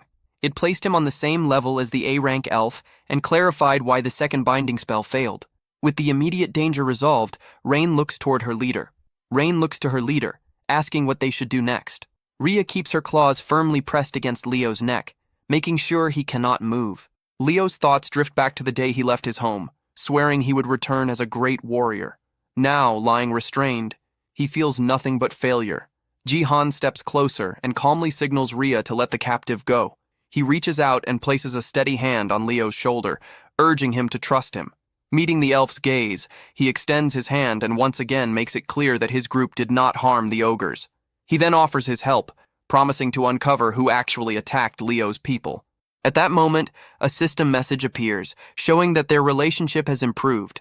Suddenly, a voice echoes from the darkness, announcing that it has finally found them. Jihan turns his head, focusing on the unseen presence. A knight clad in dark armor steps out from the forest, his blue eyes glowing coldly. With a cruel expression, the man mocks the ogres and warns that escape is pointless. Jihan's eyes widen in instant recognition as he notices the silver ring pierce through the man's lip. A silver ring caught the light, and the sight froze him for a brief second. Jihoon's thoughts spun as he recalled the man ahead, a knight with a silver ring set into his lip. It had all started over a small purple stone, yet that same knight was feared across the kingdom. He was the one who had wiped out the rat tribe. Heavy footsteps rang out, thud after thud, each step carrying weight and rank. Jihoon could not read the man's stats, but his instincts filled the gaps. 3 stars were etched into the knight's armor, marking him as an upper knight, A rank. There were countless A-rank knights in the realm, far too many to remember. The fact that this face felt unclear meant one thing. He was not a public hero, but a hidden blade. The knight moved closer, his face stiff and sharp as his eyes scanned Jihoon's group. He noted the strange mix before him, ogres, beast folk, and humans. Judging it as an odd pairing, his gaze settled on Leo. With a brief sound of interest, he studied the dark skin and pointed ears and understood at once, a dark elf. A thin laugh slipped out as he considered the value of such prey. To him, this chase had become a good find. Ji-hoon's thoughts hardened as the image of ruin matched the man before him. He wondered if this was truly the one who had torn through the rat tribe village. The knight showed no concern in confirming it, treating slaughter like a dull task. Seeing Ji-hoon speak so freely to a human stunned Leo. For a moment, he could not accept that his companion was addressing a human at all. When Ji-hoon pressed on, questioning whether this knight had also struck the ogres, the response came as loud, cruel laughter. That sound crushed any doubt Leo still held. Regret flooded him, forever mistrusting Ji-hoon. He bent his head and apologized again and again, owning his mistake. Ji-hoon stared, unsure why Leo had suddenly changed. Clenching his teeth, Leo understood that even without shared words, the truth was clear enough. In a flash, he burst forward, his speed sharp enough to shock even Ji-hoon, fast enough to claim first place in any race, if such things mattered now. Leo struck, his magic dagger flashing toward the knight. The blow was stopped cold by an armored hand. Steel took the hit, leaving the knight mostly unharmed. A crooked smile spread across the knight's face as he judged the gap in gear between them. A low laugh followed while he muttered something unclear and shifted his stance. Leo's thoughts raced. If the armor could not be broken, then flesh without cover was the answer. He charged again with full force, slicing at the side of the knight's neck. The blade cut true. Pain broke through as the knight let out a rough sound and spat curses at the lesser race. He answered at once, driving a brutal punch forward, packed with enough force to shatter bone. Leo managed to block the strike despite the pain, forcing his body to take the shock head-on. Driven by rage, he attacked again with his dagger, aiming for the knight's chest, but the armor proved far tougher than he had expected. The blade shattered in his grip, and the sudden break left him frozen for a split second. Before he could recover, the knight answered with a crushing blow that sent Leo flying into the ground. The knight exhaled hard, thinking that he had gotten carried away. He reminded himself that this target was valuable property and should not be damaged too badly. The word property made Ji-hoon frown at once. Leo's body shook as he tried to stand, gathering every bit of strength he had left. The knight stopped him by pressing a boot down on his leg, pinning him in place. With a cold smile, the idea was repeated in his mind. Leo was merchandise. The knight then looked at Ji-hoon and the others, judging them the same way, only cheaper. He did not care why they were here, but if they belonged to the kingdom, they should already know how popular monster shows had become. The term monster show echoed in Ji-hoon's thoughts, leaving him confused. The knight looked down on him, treating him as an ignorant human who did not even know such things existed. Then understanding hit him. The knight's eyes widened as he finally recognized Ji-hoon. His mood shifted at once, turning sharp and excited as he laughed, now recalling who stood before him. It was the so-called legendary knight. The hunt had turned far better than expected. Rare ogres, a young dark elf, and even a human tritar with a royal bounty tied to his name. Filled with pride, the knight decided that he would personally take them all back to the kingdom. Without delay, he charged straight at Ji-hoon, aiming to end it quickly. Ji-hoon tightened his grip on his sword and prepared himself. As the knight closed the distance, Ji-hoon struck first, but the attack was stopped by a bare hand. The knight noted with interest that the sword itself looked valuable too. Ji-hoon questioned whether all of this was truly ordered by the king. The answer came without warmth, making it clear that the king's will was law. Ji-hoon thought bitterly that acting openly cruel must make things easier, leaving no room for guilt. The knight took that thought with a grin, seeing it as fitting for a traitor. Nearby, Rizzle lay fast asleep, calm and untouched by the violence around him. Without warning, Rhea rushed forward and slashed the knight's arm with her sharp nails, drawing blood. Watching this, Leo's thoughts drifted to party rules, how experience was shared but depended on effort. He wished, even now, that more of it could flow to Rhea. Ji-hoon turned his focus to Rizzle, urging him to be ready if things went wrong. The only answer was a loud roar that shook the air itself. The knight mocked them as uncivilized beings, though he admitted they made good entertainment. Muttering under his breath, he called on an earth-based power. The ground responded at once. Stones rose and gathered around his hand, sealing it inside thick, hardened rock. Ji-hoon's suspicion was confirmed. This was an earth attribute skill. With his arm now wrapped in solid stone, the knight steadied himself and prepared to strike again. He roared in rage over the damage done to his armor, fuming about its cost and how it had been scratched at all. Then he swung with brutal force, unleashing a fist made of earth that slammed toward Ji-hoon and Rhea, the impact rattling the ground beneath them. Ji-hoon focused as the A-rank knight, Lockhand, pressed the attack. He followed every motion, sensing the raw strength behind the strike while also noticing its flaw. The size of that stone-covered weapon made it slow. Against the awakened Rhea, it was a bad pairing. Even so, Ji-hoon understood that letting the fight drag on would only make things worse for them. At that moment, Rhea dropped from the top of a tree, her body aimed straight at the knight. Lockhand met her without hesitation, lifting his massive rock arm and trying to crush her mid-air. Rhea slipped past the blow, landing on a nearby beam and twisting her body. Her claws flashed, ripping through his arm in a sudden counter. Lockhand froze, stunned, as blood spilled from the torn flesh. Nearby, Leo watched her rapid movements and could not hide his shock. In his mind, he marveled at how this beast folk moved faster than a cheetah. Rain turned toward Leo and offered to treat his wounds. Leo stared at her, caught off guard by the offer. She answered his look with an awkward smile, knowing healing was the only thing she could give. Without delay, she began to restore him, her hands giving off a faint glow as she focused on his injuries. On the other side, Rhea did not slow down. In just a few seconds, she struck again and again, her claws cutting through Lockhand with blinding speed. Deep gashes spread across the knight's hands, blood running down his arms. Even the orc nearby stood frozen, unable to accept how fast she was moving. Ji-hoon kept his eyes on Rhea, breaking down every step of her fight with the A-rank knight Lockhand. He saw clearly why a B-rank like her could hold her ground. The gap in speed was overwhelming. She was fighting on skill alone. Still, Ji-hoon knew that every transformation had a time limit. Without warning, Lockhand swung his stone arm wide and threw a heavy punch. The blow landed cleanly, smashing into Rhea with crushing force. Rain's cry cut through the noise as panic took hold. Rhea was hurled into a tree, crashing hard and letting out a low groan. Ji-hoon's face hardened as the thought crossed his mind that this might be the end. He shifted his footing, steadying himself. The angle of his next strike had to be exact. If he misjudged it, Rhea would be caught in it as well. He started to prepare Rizzle for an attack. Ji-hoon knew it was a waste to use Rizzle's wide-range strike on a single enemy, but that concern meant nothing next to Rhea's life. They had already earned enough battle experience by facing an A-rank knight. Just as he was about to move, Ji-hoon was stunned to see Leo charge forward again, gripping his broken sword as he rushed back toward Lockhand. Panic surged through Ji-hoon, unable to understand why Leo would throw himself in again. Lockhand fixed his glare on Leo, ordering him aside and warning that he would tear everything apart, valuable gear included, if it meant forcing him to kneel. Leo's eyes hardened. He refused to retreat, ready to give up his life because losing was not an option he could accept. He rushed in and struck, but the attack had no effect.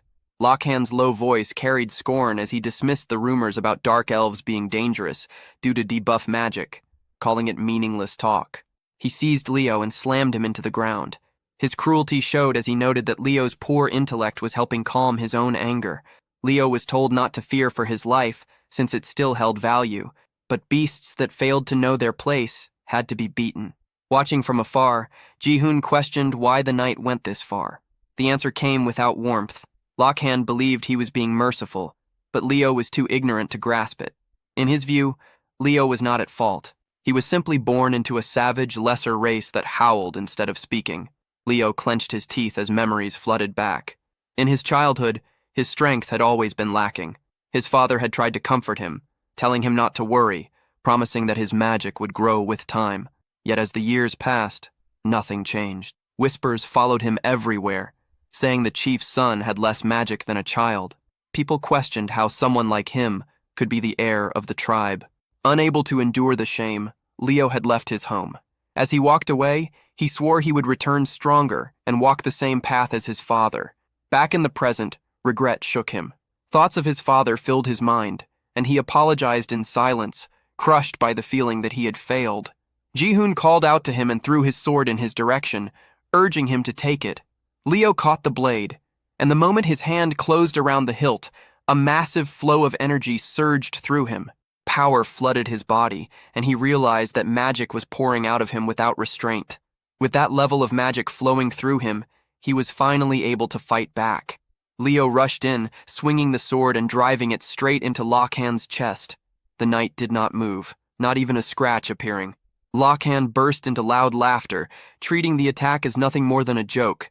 Ji-hoon watched Leo closely, breaking down the motion of the strike, noting the diagonal path from the upper right down to the lower left.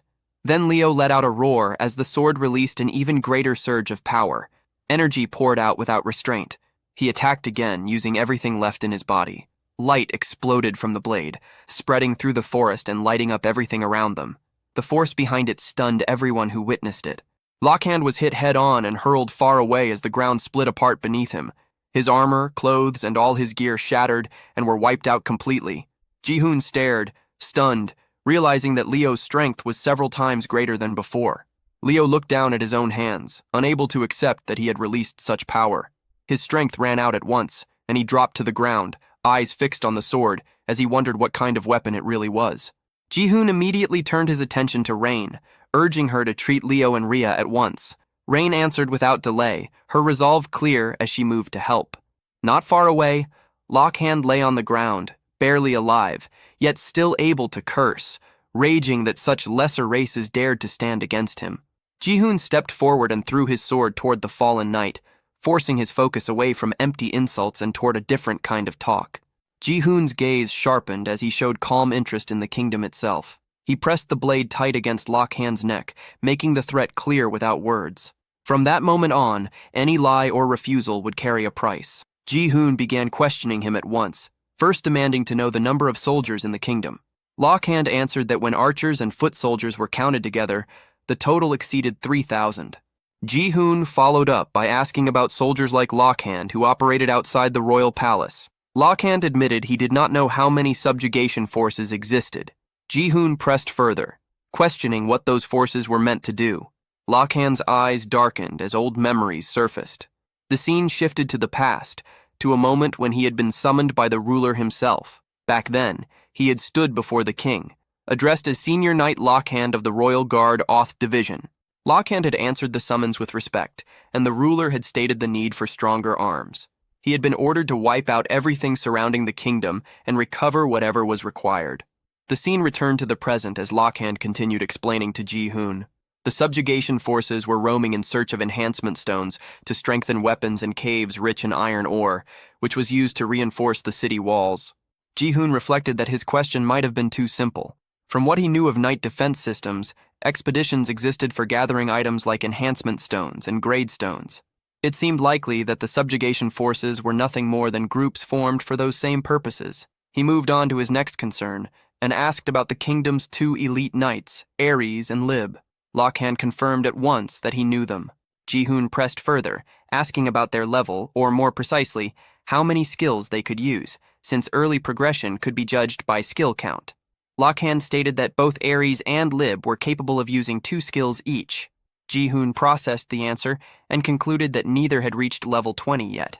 Lockhand then let out a mocking laugh, pointing out that Ji-hoon's focus on troop numbers and elite knights made it seem as if he were setting his sights on the kingdom itself. Ji-hoon showed no hesitation, treating that idea as irrelevant. Lockhand laughed even harder, ridiculing the thought that such limited information could be enough. He scoffed that breaking through walls guarded by elite knights would never be easy. Then he dropped a detail Ji-hoon had missed. There were not only 2 elite knights. Ji-hoon froze, instantly understanding the weight of that statement. He recalled how, in knight defense, the maximum number of elite knights allowed before the game ended was 7. Choosing which S-rank knight to summon during the first wave often decided whether the run would succeed. He remembered the structure clearly, the steady climb from Wave 1 up to Wave 15. Yet now, in this early stage, barely past Wave 6, the kingdom already possessed more than 2 elite knights. Lockhand revealed their names with calm certainty. Artillerist Akur and Fanatic Archeon. That made 4 elite knights already known. Ji-hoon found himself unable to speak, his thoughts racing as the gap between the game and reality became clear. Unlike a game, this world did not reset. Soldiers could be wounded for real, and walls could truly be broken. Repairing defenses and healing the injured would demand vast time and effort, far beyond simple numbers on a screen. And yet, The reason wars could happen so often became painfully clear in Ji-hoon's mind. The scene shifted to the aftermath of Akor's healing. She was shown restoring everything around her, fixing shattered ground and broken structures with exact control. Her power returned all damage to its original state, radiant energy spreading across the battlefield. Ji-hoon watched in shock as the truth settled in. It was because of the healing artillerist Akor. His thoughts raced further as he accepted that even the sage Archeon existed in this world.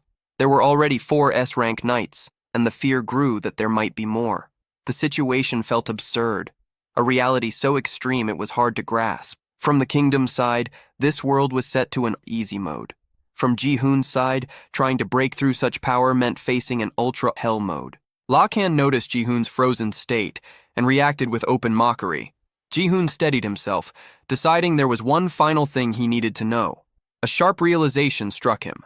There had never been legendary knights in the game. The only player had been him. He was an existence that did not belong to the system at all.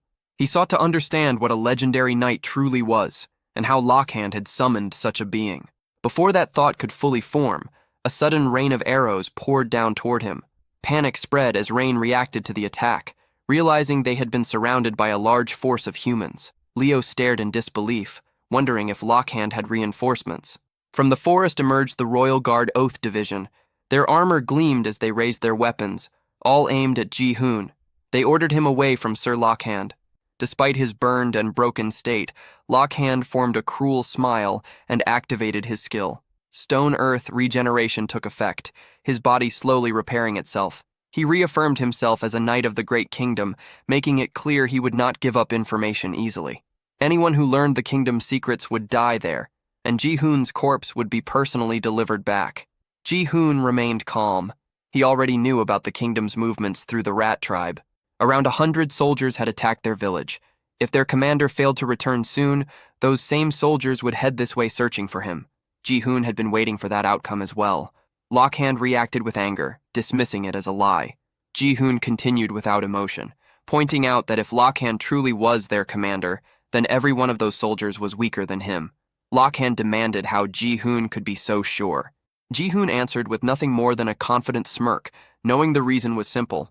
It was all based on experience. Lakhan's face twisted in disbelief as the meaning of the word experience sank in. Without giving him another second, Ji-hoon turned his focus to Roselle, signaling that it was time to move. The creature answered with a deep roar as Roselle Drac fully awakened its strength. Lakhan reacted with mocking laughter, dismissing the idea that such a small monster could pose any threat. Ji-hoon pushed Roselle forward, ordering it to seize them all. Roselle opened its jaws wide and released its dragon breath. Fire burst out in a violent wave, swallowing the Royal Guards whole. A system window appeared at once, flashing new alerts. Party synergy effect activated. Magic-type monsters' attack power increased by 20%. Even while burning, Lakhan showed disbelief, unable to accept what was happening. Rain, Leo, Rhea, and the orcs stood frozen, eyes wide, watching Roselle's overwhelming power erase everything in its path. After a short while, the flames died down. Roselle's strength drained away as exhaustion set in. Another system notice appeared. Mana depletion penalty. Fatigue increased. Ji-hoon walked up to the worn-out creature and patted its head in approval. Roselle managed a weak smile, breathing hard but clearly satisfied. Ji-hoon's thoughts turned inward as he reviewed the fight. His level had risen at a shocking pace. Still, the total experience felt lower than expected for the number of enemies defeated. He guessed most of them had been low-ranked knights. Even so, he judged the result as a solid gain. As he looked around, something unsettling caught his eye. The burned royal guards began to change. Their bodies hardened, turning stiff and clear until they became crystal stones. Ji-hoon picked one up and studied it closely. He noted that enhancement stones did not break, even under a dragon's breath. With that confirmed, he ordered everyone to collect the spoils. Rhea and Rain agreed at once and rushed off to gather everything they could find. While they worked, Ji-hoon opened the system window and checked the stats of Roselle, Rhea, and Rain. He confirmed that experience within a party was shared, but divided based on contribution. Rain, who had only healed during the fight, had still gained 17 levels. Rhea and Roselle, who fought directly, had risen by 10 and 7 levels. From this, Ji-hoon concluded that rank played a role in experience gain. He glanced over at Rhea, Rain, and Roselle, all busy picking up enhancement stones. Even with the unclear balance of experience sharing, he felt relieved. Roselle had reached level 10. Its MP had increased sharply, and a new skill had appeared. Ji-hoon froze when he recognized it. It was a skill he never expected Roselle to have. The focus shifted back to Ji-hoon. His thoughts turned to Leo, and he felt that something between them was still unresolved. The internal counter in his view read 64%. He questioned why Leo had fought with such desperation, even putting his own life at risk to protect the ogres and shield Rhea. Leo stayed silent, weighed down by regret. Inside, he apologized to Ji-hoon for everything that had happened. He decided to escort the lost ogres to the sea, and then leave on his own. As he walked, weakness lingered in his body. He remembered the promise he had once made, that he would return stronger and follow his father's path. No matter how hard he trained, his magic power had never grown. Yet through the recent battle, he felt that he had finally found a possible way forward. As Leo prepared to depart, Ji-hoon observed him closely. He noted that Leo's magic power was abnormally low, barely 1/10 of what a normal dark elf possessed, perhaps even less. Ji-hoon understood that 2 restraints and a single slash were enough to drain Leo completely.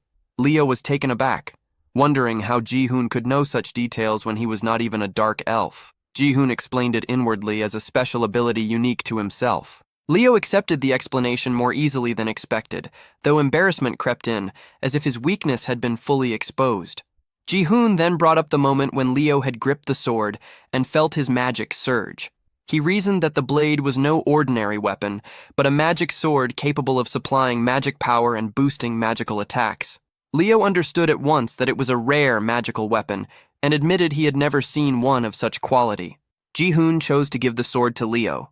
Leo questioned the intent, and Ji-hoon's purpose was clear. He wanted Leo to wield it and fight at his side. Leo recalled that dark elves did not normally join forces with other races. Still, Ji-hoon pressed the point that Leo wished to grow stronger. Ji-hoon understood Leo's condition well.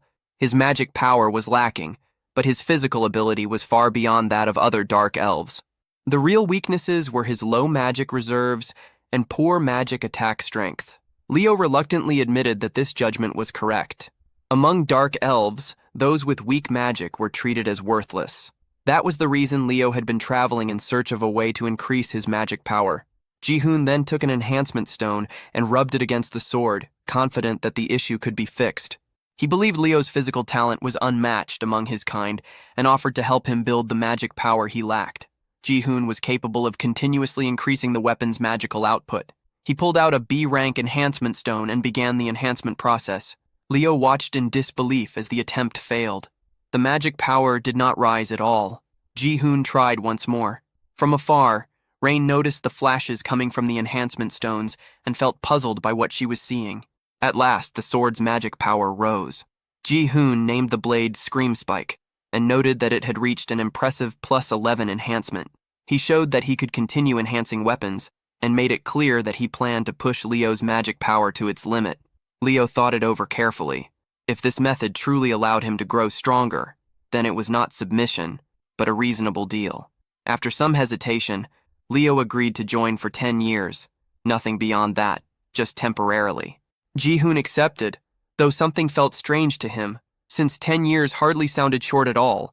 Leo wondered if there was an issue, while Ji-hoon insisted that 10 years was sufficient. Ji-hoon introduced himself as Kim Ji-hoon, and Leo gave his name as Leonard Bell Leon. At that moment, Rhea, Rain, and Rizzle returned carrying a huge number of enhancement stones. Ji-hoon was caught off guard by how many there were. Rhea cheerfully showed them off, calling them pretty, and mentioned that something odd had happened nearby. Ji-hoon inspected the stones and quickly sensed that something was not normal. Leo examined them as well, and excitement spread as everyone realized the value of what they had found. Ji-hoon later explained that they ate together and talked for a long time. The discussion centered on the cruel actions of humans and the recent attacks they had faced. He brought up the enhancement stones carried by the knights, pointing out that while their number, around 220, was smaller than the stash found at Rhea's home, many of them were still high grade. Among those stones, there was one unexpected and extremely valuable piece. Ji-hoon instructed Rain to use it, and she followed his guidance. As she did, a red aura spread out from her body. The system window appeared, confirming that the D-grade gradestone had reached an 85% chance of grade growth and that the attempt had succeeded. Her level was adjusted due to experience redistribution, dropping from 26 to 21. Ji-hoon checked the result and asked about her condition. Rain felt a little dizzy, but at the same time, she sensed a strong surge of power inside her. Ji-hoon encouraged her to keep going and pushed her to try again. Rain reacted with excitement and continued repeating the process over and over until morning finally arrived. The next day, Ji-hoon stated that they headed toward the swamp where the lizard folk lived. He explained that ogres favored places close to water, and that Leo Arbel Lion had been guiding the lost ogres along rivers toward the sea. Because of this, Ji-hoon convinced the lizard folk to gather and move with them to Warren, since Warren also had access to the ocean. The group kept moving together along the path. As the journey stretched on, Leo wondered if Ji-hoon was already growing tired. Ji-hoon felt annoyed and pointed out that they had only been walking for a few days, and that the others were the strange ones for thinking it was long. Leo reacted with confusion, which led Ji-hoon to complain that Leo's name was far too long and awkward to say. Leo allowed him to choose any name that felt easier. Ji-hoon settled on Bell, a choice that caught Leo off guard by how much it shortened his full name. Without warning, Rain pointed ahead, signaling something in the distance that might be their destination. She felt an uneasy presence coming from that direction. Leo shared his concern, admitting that gathering the lizard folk was a smart move, but also stressing that they were a race as strong as dark elves. Because of that strength, they would never easily submit to anyone. Ji-hoon answered calmly, drawing a quiet comparison to Leo's own situation and making it clear the matter was his to handle. As he showed a faint, confident smile, something felt wrong. A strange presence revealed itself, and from the side, the leg of a creature came into view, as if it had been watching them the entire time. The group continued forward and entered a shallow pool. The ogres sank the moment they stepped in. Both struggled at once, sinking deeper and falling into trouble, while Rhea walked across the water's surface with ease, clearly enjoying herself. Leo noticed the ogres drifting farther away, panic spreading as they sank, and reacted in shock at how far they had already gone. As the ogres continued to sink, Leo stopped them. He then stepped onto the water himself and moved forward to help, while Ji-hoon watched with growing tension. At that moment, someone approached Ji-hoon and calmly explained the situation. Ogres were usually 5 to 6 meters tall and weighed several dozen tons, making swamp crossings nearly impossible for such slow and heavy bodies. Ji-hoon turned toward the speaker and recognized the figure as a lizard folk. The newcomer identified himself as Linak. Behind them, the ogres were still struggling in the water. Rhea looked at Linak and confirmed that he was indeed lizard folk. Linak informed them that beyond the swamp lay a lizard folk settlement. Ji-hoon stated that meeting the lizard folk was the reason they had come this far. Linak warned them that the lizard folk did not welcome other races stepping into their land and assumed they already understood that risk. Ji-hoon answered that anything of value was always found near danger and noted that Linak seemed unusually confident about something. Linak asked for the reason they wanted to meet the lizard folk, and Ji-hoon revealed their goal of borrowing the lizard folk's strength to strike the kingdom. Linak laughed at that and explained that after leaving his village, he had wandered for many years and seen firsthand the cruelty of humans. Because of that, he understood why such different races, humans, beast folk, dark elves, and ogres, had gathered for the same cause. Hearing this, Leo let out a quiet breath of relief. At that moment, Razel floated over and settled on Ji-hoon's head. Linak wondered who the small figure was, and Ji-hoon introduced the child as his friend, Razeldrak. Razel yawned again, and Ji-hoon noted that the child slept often. Linak accepted him as a friend and explained that convincing the chieftain would not be easy, since it was the chieftain's birthday. He added that the chieftain was young and cautious, and that they would need to show enough power to succeed. He wished them luck with their plan, and said he would take care of the ogres in the meantime. Leo hesitated, feeling uneasy, but Ji-hoon insisted, and respectfully asked Linak for help, even calling him an old man. Leo questioned how Ji-hoon could trust someone so quickly, but Ji-hoon urged him to follow and called him Bell. Leo objected, pointing out that he had never met Linak before, and that such trust felt reckless. Ji-hoon reassured him and asked him to believe, explaining inwardly that the old man had a high level of affinity with him. Leo glanced at Rayan and wondered if Ji-hoon had once again seen through everything with that strange ability. Rayan hesitantly agreed. Linux then called the ogres over and told them to come with him. At first, the ogres refused, insisting they could not follow just anyone. Linux understood their caution and offered them food instead. The ogres quickly softened, admitted they were hungry, and agreed to follow him. The group moved toward Mudrak village. Linux mentioned that Mudrak would be lively that day, though the thick fog made it hard to see much. Ji-hoon asked how much farther they had to go. Before long, they arrived at the lizard folk village of Mudrak. Ji-hoon noted that he had never imagined a village could exist deep inside the swamp. Rayan pointed out that perhaps because it was the chieftain's birthday, no one seemed to be around. Ji-hoon decided they should head inside anyway. Rayan worried about entering without permission, but Ji-hoon pointed out that waiting forever was pointless, and that meeting the chieftain was necessary. Leo reflected that they had followed Linak only because they trusted Ji-hoon and believed there had to be a way to persuade the village. Rhea stated with confidence that Ji-hoon always did what he promised and made it clear that she believed in him completely. Leo asked whether she liked Ji-hoon, and Rhea flushed at once, stumbling over her denial and embarrassment while questioning why such a thing would even be asked. Before the moment could stretch further, Ji-hoon suddenly stopped, sensing something unusual.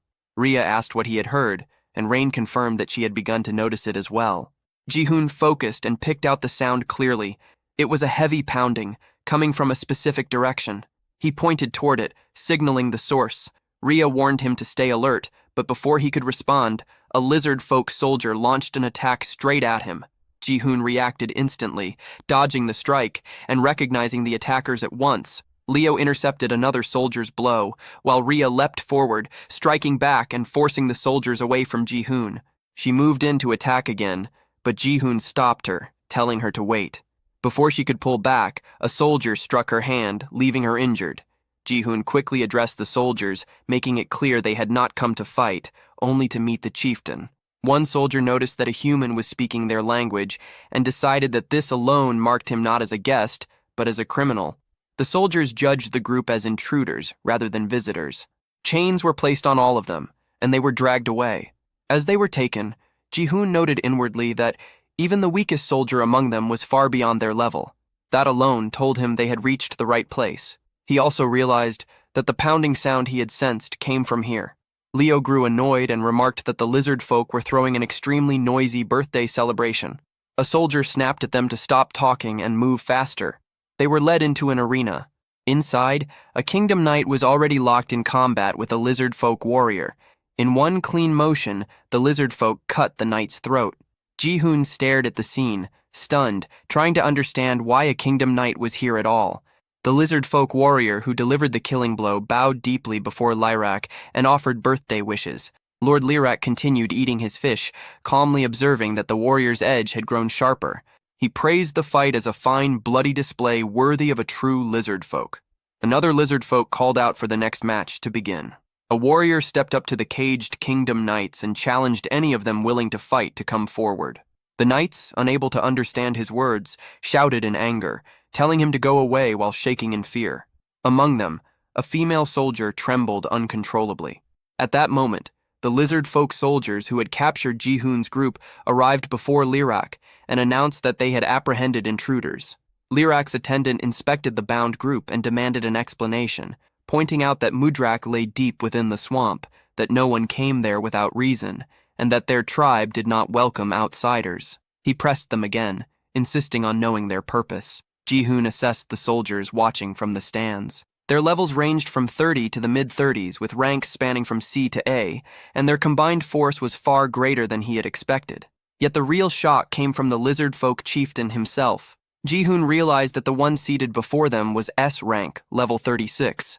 Lyrak's face hardened as he wiped blood from himself and demanded to know why they had entered Mudrak. Ji-hoon answered plainly that they needed the strength of the lizard folk. Lyrak burst out laughing, and the entire tribe followed his lead. Rhea bristled in anger, demanding to know what was so amusing, while Rain panicked and tried to stop her. Leo urged Rhea to stay calm, reminding her that this was only the beginning. Rhea questioned what kind of beginning this was, and Leo clarified that it was a negotiation where their lives were on the line. Lyrak kept laughing, clearly entertained by Ji-hoon's claim that he needed power, and pressed him to see if that was all he had to say. Ji-hoon lowered his head, deciding inwardly that they had to move boldly. Once they bowed, they would never stand as equals again. This world followed the same rules as the game, and that meant Ji-hoon had already met the basic conditions needed to lead the lizard folk. Ji-hoon then declared that all lizard folk would fall under him. At once, a soldier thrust a spear to Ji-hoon's throat, calling him an insolent fool for daring to insult the chieftain and the tribe. Rain froze at the sight, nearly losing consciousness, while Rhea stared in disbelief. Leo understood then that Ji-hoon was using the method he had hinted at earlier. A soldier insisted there was nothing more to hear, and suggested ending their lives on the spot. Ji-hoon and Lirak locked eyes, cold and unmoving. After a moment, Lirak ordered the soldiers to lower their weapons. He stated that his decision was the decision of all lizard folk, and whatever choice he made, the tribe would follow. Ji-hoon replied that he held power, then turned the question back on the chieftain. If every lizard folk followed Lirak, then whom did Lirak himself follow? A soldier rushed forward in rage, accusing Ji-hoon of arrogance. Ji-hoon remained calm and called out to Rizeldrak. Lirak reacted with confusion at the name. Ji-hoon repeated it, pointing out the being floating above his head as Rizeldrak. He explained that the lizard folk worshipped dragons, the very beings they revered.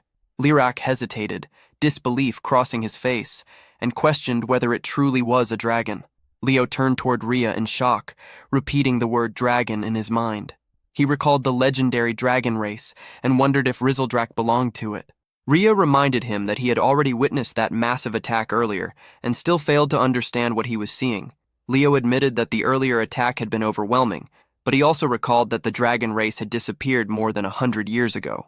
From his parents' stories, dragons were described as massive beings with huge wings, capable of wiping out entire villages with a single breath. Because of that image, he could not accept that the small creature floating before him was truly a dragon.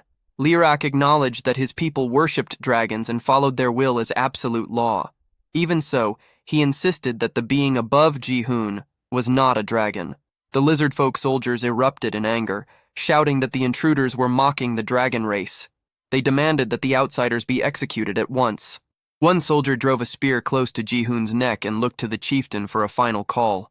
Ji-hoon assessed the situation in silence. He questioned how the lizard folk chieftain could fail to recognize a dragon at all, wondering whether Lirak truly did not know, or if he was only pretending not to. Lirak suddenly paused, then announced that a more entertaining idea had come to him. He mentioned that there were still 4 prisoners awaiting execution. Rain echoed the words in shock, understanding what death row prisoners meant.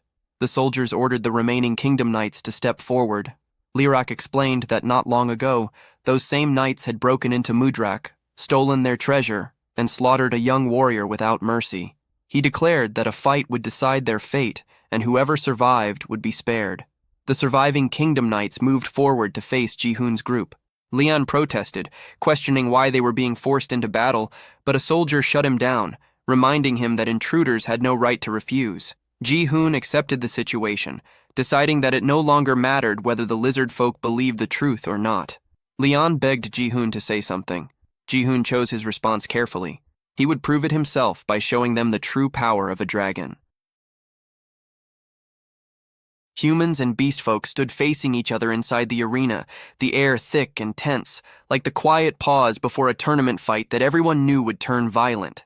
Among the humans, a yellow-haired knight stared at the beast folk with smug confidence, talking as if victory would really spare his life. Beside him, a heavily armored knight thought grimly about his situation.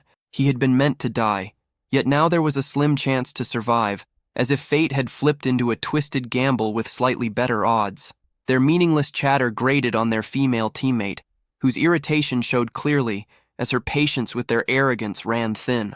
The armored knight then sized up the beast folk with cold judgment, dismissing everyone except the dark elf as weak, delivering his opinion like an unwanted ranking announcement. The yellow-haired knight stepped forward eagerly, claiming the first fight for himself and calling for an opponent.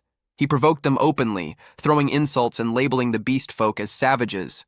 Rhea reacted at once, anger flashing across her face as she bristled at his tone and mocking grin. Nearby, Leon radiated killing intent, already imagining the end of all of them, skipping ahead in his mind as if this were the final battle. At that moment, the lizard folk duel instructor addressed everyone and laid out the rules. The fight would be one-on-one, and the loser would die immediately. The arena was no longer a stage, but a place with no return.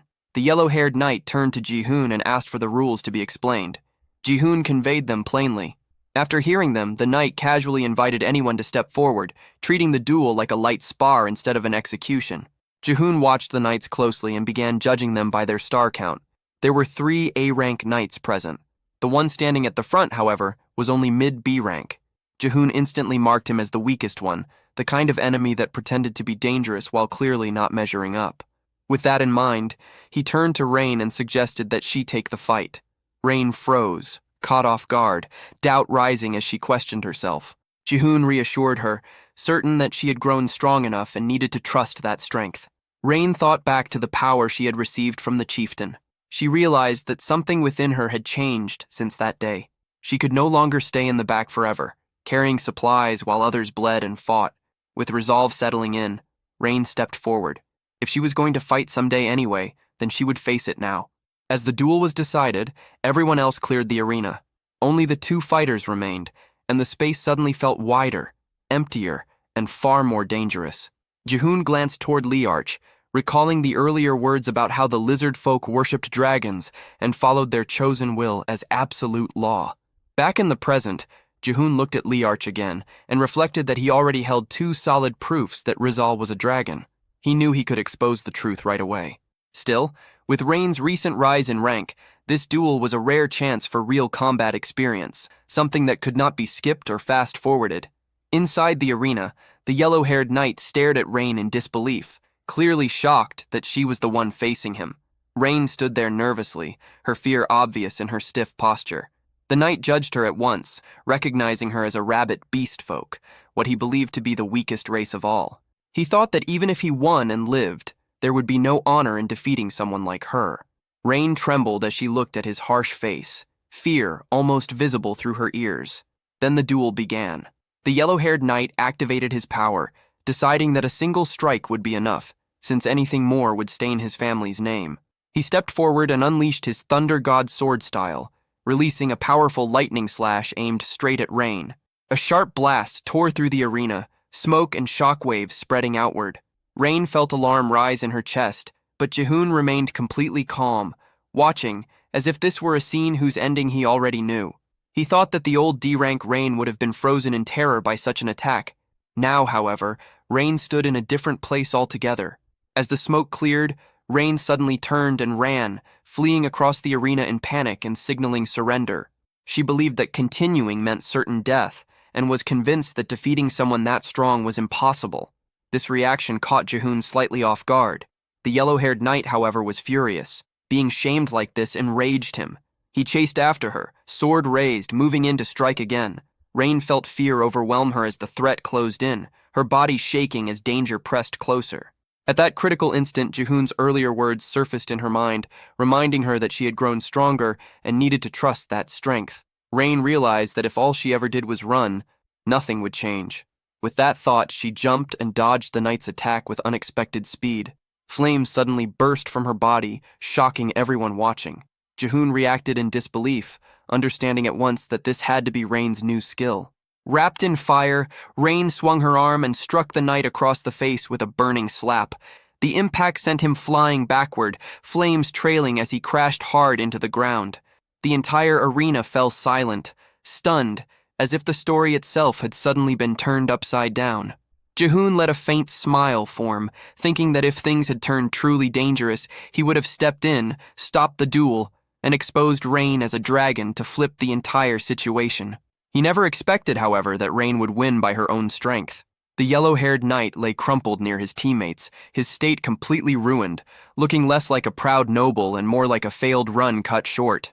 Rain stood frozen, staring at her own hands as the truth sank in. This power was real, and it was hers. Joy surged through her. She turned toward her companions and celebrated her victory with pure excitement. The response she received was just as energetic, praise thrown back at her performance. Ji-hoon congratulated Rain, judging that from now on she would likely stand as the strongest rabbit beast folk alive. Those words made Rain beam with happiness, and her level climbed to 18. Leon watched quietly and reflected that Rain had barely trained at all, yet she had clearly changed, no, grown, beyond what he expected. He then looked at Jihoon with a small smile, realizing that Jihoon's strength had a way of making others stronger as well. Choosing to follow him felt like the right decision. Rain was officially declared the winner of the match. Even then, the yellow-haired knight, still sprawled on the ground, clung to the thought that as long as he was alive, he had not truly lost. That illusion ended instantly. A lizard folk soldier stepped forward and killed him on the spot, declaring his defeat without pause. The sight shattered the female teammate's resolve, and she finally broke down, unable to endure anymore. The instructor then called for the next human fighter to enter the arena. Without delay, the female knight stepped forward. Leon reacted in shock, noticing that she had slipped into the arena in an instant, her movement almost impossible to follow. Jihoon thought back. He could not clearly remember the A-rank knight he had faced in the forest, but this woman was different. He remembered her well. She was the yellow current beauty sword, Kalhera. At a glance, she looked ordinary, but beneath that surface, she was anything but. Kalhera formed a twisted smile, having reached her limit after witnessing too much pain that day. She wanted to feel that sensation again. Jihoon analyzed her further and identified her nature at once. She was a sadist, someone who drew pleasure from inflicting pain, turning the arena into her personal playground. Kalhera blushed faintly and pointed straight at Jihoon, marking him as the leader. Jihoon reacted with clear surprise as he realized she was challenging him directly. Rhea watched Kalhera closely and felt uneasy. Something about that woman was wrong, especially the way she stared at Jihoon with such a disturbing expression. The fight instructor turned toward Jihoon and asked what Kalhera had said. Jihoon answered calmly, explaining that Kalhera wanted to fight him. Hearing this, the instructor told Jihoon that if he intended to fight, he should step down into the arena himself. Jihoon began to think carefully. Kalhera was a knight from the upper tier of A-rank, and on top of that, she was fully armed with specialized A-rank equipment. Even among A-rank knights, she stood on a completely different level. Logically, taking such a risk made little sense. Still, no matter how strong Kalhera was, she could not endure a dragon's breath at that distance. All Jihoon needed was to shut down her high-speed movement skill, Current Shift. His tools were simple: his durable body and Risaldrak's single-strike power. If he won, the experience gained would be enormous. The thought crossed his mind whether he should attempt it. Jihoon then stated that he always fought together with Risaldrak. Kalhera reacted with interest, seeing this as something that would double the fun. Before moving, Jihoon borrowed Belle's sword. Leon warned him that the woman was dangerous. Jihoon acknowledged this and walked toward the arena without hesitation. As Jihoon moved, Liarch, resting atop his head, glanced at Risaldrak and was pulled back into memories of his childhood.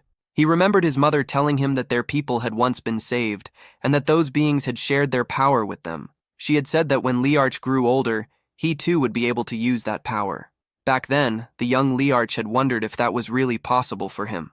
Returning to the present, Liarch dismissed those thoughts as foolish nostalgia.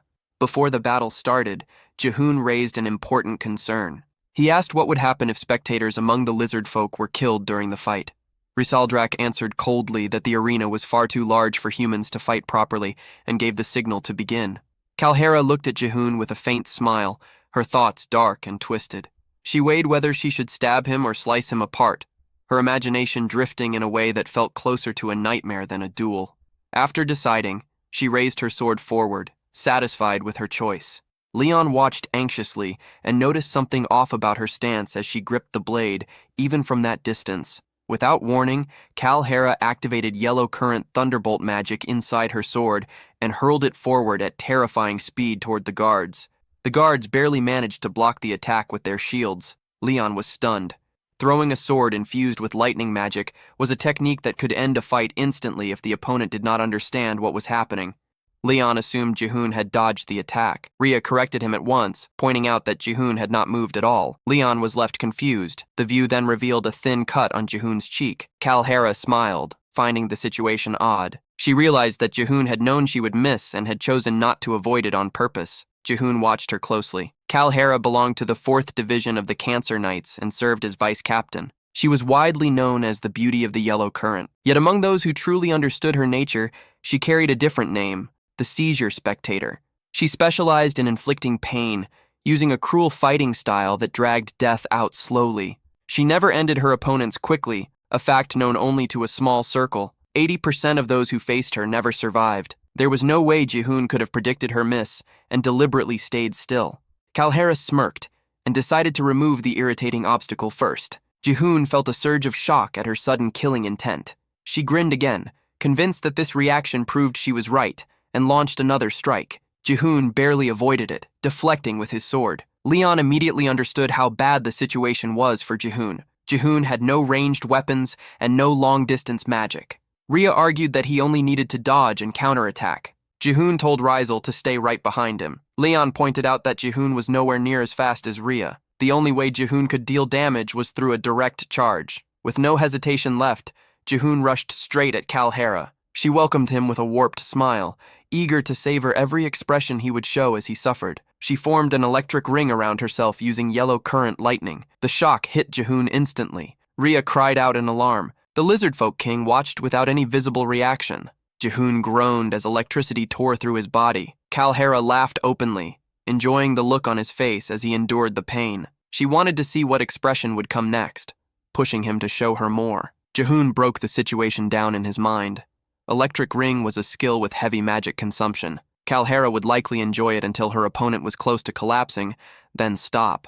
But once it ended, the pain afterward would be far worse than what he felt now. Kalhara kept laughing, fascinated, wondering how it felt as his blood vessels were torn apart. She wondered whether the sensation stung him or thrilled him, driven by a need to know what he felt. Jihoon realized that he had already endured the assault for 10 seconds. Kalhara's current level was no higher than 29. That placed her maximum magic power at around 1500. Current Shift consumed 400 MP. Electric Cloud used 100 MP. Electric Ring drained 50 MP per second. If Jihoon could hold out for 11 more seconds, she would lose access to Current Shift entirely. Kalhara grew irritated, disliking the calm look on Jihoon's face. Jihoon remained composed, thinking that pain could only be understood by taking a hit directly. The system window activated, displaying a notice that magic immunity nullified lower-tier magic attacks. Jihoon immediately commanded Roselle to unleash Dragon's Breath. Roselle released the attack straight at Kalhara. She muttered her hatred for pain as the blast hurled her away, smashing her into the ground. The Lizardfolk King witnessed the scene and was struck by a sudden memory. Someone from long ago had once told him that their people had been saved, and that power had been shared with them. It was said that when Liart grew up, he too would be able to wield that power. The moment lingered, heavy with understanding, as the meaning of that forgotten promise began to surface again. Roselle's dragon breath left the surrounding area half destroyed. Every lizard folk stood frozen, unable to move. From a distance, the Lizard Folk King observed the scene with sharp focus. He understood at once that this was power inherited from the Dragonkin. Dragon's Breath was an ability only the rarest lizard folk warriors could achieve, those who had reached the absolute pinnacle. The fact that such power came from such a small being was almost impossible to accept. Leon supported Jihoon's injured body and helped him stand. Jihoon then addressed all the lizard folk, certain that they, more than anyone else, had already felt it. He made it clear that the only one present capable of using Dragon's Breath was Relak himself, their chieftain. All lizard folk revered dragons, and even if they already sensed the truth, he would now make it undeniable who they were meant to serve. The Lizard Folk King asked for the dragon's name. Jihoon answered that it was Roselle Drak. At that instant, Roselle's eyes began to glow. Power surged through his body as he started shifting into a more mature form. Outside the arena, a deep red aura flooded the area with overwhelming energy. An elderly lizard folk, seeing the red light, understood at once that the ancient legend had awakened. The remaining lizard folk, the knights, Rain, and Rhea, were all left completely stunned. Even the Lizard Folk King stood frozen as he witnessed Roselle Drak's true form. Roselle Drak released a thunderous roar, and a system window appeared, announcing that the blood of the dragon had awakened, allowing a mature shift to temporarily take on a full adult body. Jihoon recognized Roselle Drak at once as the boss of the 99th Wave, the cold-blooded dragon known as Roselle Drak. The Lizard Folk King dropped to his knees before him, having seen the truth with his own eyes. He accepted Roselle Drak as the legend passed down through scale and blood and acknowledged him as the true dragon. Rylak, chieftain of the lizard folk, swore from that moment forward to serve Roselle Drak as their sovereign. After him, every lizard folk knight also knelt. Leon watched in disbelief, realizing that Jihoon had succeeded in uniting the lizard folk. Jihoon let out a smirk, thinking about the absurd difficulty of the situation, and finally admitted to himself that he had become Leon's equal. Roselle Drac beat his wings and rose into the air. The pressure alone was enough to make Rain collapse. Leon could not even remain standing, understanding that a single flap of those wings carried crushing power. As Roselle Drac climbed higher, his roar echoed across the sky. Jihoon watched with a satisfied smile, convinced that the legend had truly taken form. He decided that this time, he would create a new legend in this world. Then something important crossed Jihoon's mind. Atop Roselle Drac, the boss of the 99th wave, there was a tiny speck, clearly shaped like a person. Not long after, Roselle Drac's power faded, his strength drained, and he shrank back into his small form. Before he could fall, Jihoon caught him. Jihoon praised Roselle for unleashing Dragon's Breath and achieving a mature shift, acknowledging his effort. Roselle felt pleased by the praise. Jihoon noted that the transformation had only been temporary and far too brief. A system window appeared, announcing that the main quest had been completed. Another faction expansion had been cleared, reaching 255 out of 1,000, exceeding the requirement by more than 100 and raising the chance of high-tier rewards. Exceeding the target by over 200 further increased those chances. A reward was granted in the form of a random grade stone with the option to claim it immediately or later. A stone emerged from within Roselle. Jihoon recognized it as a grade stone capable of upgrading an A rank into an S rank. Another system message followed, stating that upon reaching level 10, Jihoon's existence was now defined by his accumulated achievements. Confused, Jihoon wondered what that meant. The system clarified that he was now a third kind of being, neither human nor monster. He could hear the screams of the fallen and draw their power into the real world. With that, his new classification was revealed as a soulbinder. His HP and MP values appeared alongside the change. The scene flowed smoothly into celebration. The lizard folk prepared a massive feast. Relok invited everyone to eat freely, treating them as honored guests. Gratitude was shown toward Relok in return. Leon noticed Jihoon eating far more than usual and questioned it. Rain answered that the chief must have been starving, so it only made sense. The sheer amount of meat left everyone stunned, and excitement spread as they rushed toward the food. Leon and the others joined in without hesitation, unable to resist. Before long, everyone finished eating, completely full. After the meal, Jihoon asked where Rizal was. Leon pointed toward the temple. Jihoon looked up and saw the lizard folk fanning Rizal with leaves, feeding him, calling him the Dragon King, and asking if he needed anything. Jihoon was shocked to realize this had been going on the whole time. Leon pointed out that it looked like the lizard folk were following Rizal, not Jihoon. Jihoon laughed it off, treating it lightly, and saying they were simply honored guests, nothing more than visitors. He did not care, as long as someone followed them. He claimed that Rizal was him, and he was Rizal. Leon questioned what that was even supposed to mean. Jihoon brushed it aside, calling it just one of those things, and suggested they rest for the day since tomorrow would be busy. Suddenly, Leon sensed something, and said someone was watching them. Jihoon replied that he could not see anyone.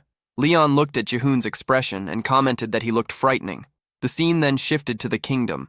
An injured knight stumbled back into the castle, muttering that he had to report what happened. From the castle walls, soldiers noticed him and stared into the distance. The following morning, the castle's residents examined the raft that had carried the bandits driven off by Jihoon. Meanwhile, the group of bandits is escorted by a castle knight. As they complain of thirst, their request for water is denied, with the explanation that their only right at the moment is to wait for the king's decision. The bandit leader then notices a poster bearing Jihoon's face, and it does not take long before the group arrives at the castle. Standing before the king, some of the bandits beg for forgiveness, while the guards order everyone to remain silent and feel ashamed for stealing the king's treasures and begging for mercy. After that, the situation becomes an outright affront.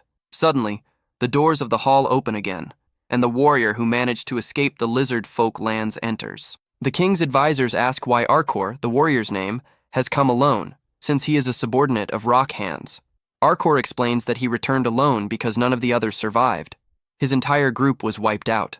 The advisor then asks who was responsible, and Arkor explains that he survived only because he was positioned in the rear, and that the one responsible for the attack was the legendary warrior summoned by the king. Alongside a small flying monster, this revelation leaves the king completely stunned. Arcor continues his account, saying that because of injuries to his leg, he had to remain still until the monsters fell asleep. Before leaving, he overheard the plans of the group led by the legendary hero, whose intention was to gather monsters and attack the king's empire. The advisors debate the fact that the legendary warrior is alive, and are confused to learn that he is amassing monsters. Arcor is then asked where the legendary warrior is, but he cannot say for certain. He is interrupted by the bandit leader, who claims they are in the Fox Cave. The king asks him to repeat himself, and without hesitation, the man declares that he knows the legendary warrior's hideout. The king immediately orders his advisors to gather all elite knights at the castle. He declares that a punitive force will be formed, led by the elite knights. The subordinates waste no time carrying out the king's orders, much to the bandit leader's delight, as he will finally have revenge for what happened to his brother. Before long, Ares is interrupted from organizing the defenses to receive the royal summons that the king is calling everyone together. Urus also has his training cut short for the meeting, and little by little the message reaches each of the heroes, including Bianca, who hardly appears old enough to be an elite warrior, and who is interrupted while practicing her painting. At last, the message reaches Sir Cancer as well, who seems to be in a private moment, his bath interrupted. He is not shaken by the situation. On the contrary, he expresses excitement at the news that something interesting is finally happening. Back in the lizard folk lands, Leon prepares to depart to meet Mudrak and then return to the group. Before he can leave, Rain shows interest in accompanying him. Jihoon asks why Rain wants to go with Leon, and she explains that the lizard folk lands are too damp and slimy, and that she wants some fresh air. Jihoon is surprised by her reasoning and asks whether Rhea would like to go as well. She promptly refuses, saying she is fine where they are. As the group splits up, Rhea asks whether the clothes Jihoon is wearing are new. The hero explains that he borrowed them, since his own clothes were completely destroyed during the battle, and the lizard folk said they had some human clothes stored away. Rhea remarks that the outfit suits Jihoon well, leaving him embarrassed. As they walk on, the pair is surprised by a guard giving orders to a prisoner. Jihoon asks what is happening, and the guard replies that it is nothing important. Jihoon ignores the incident and continues on, while the guard finds it strange that the hero addressed him by name.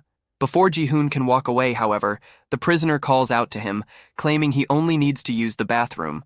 Jihoon sympathizes with the situation and helps the prisoner, taking responsibility for resolving the matter. Before leaving, he even asks the other prisoners whether any of them would like to go as well.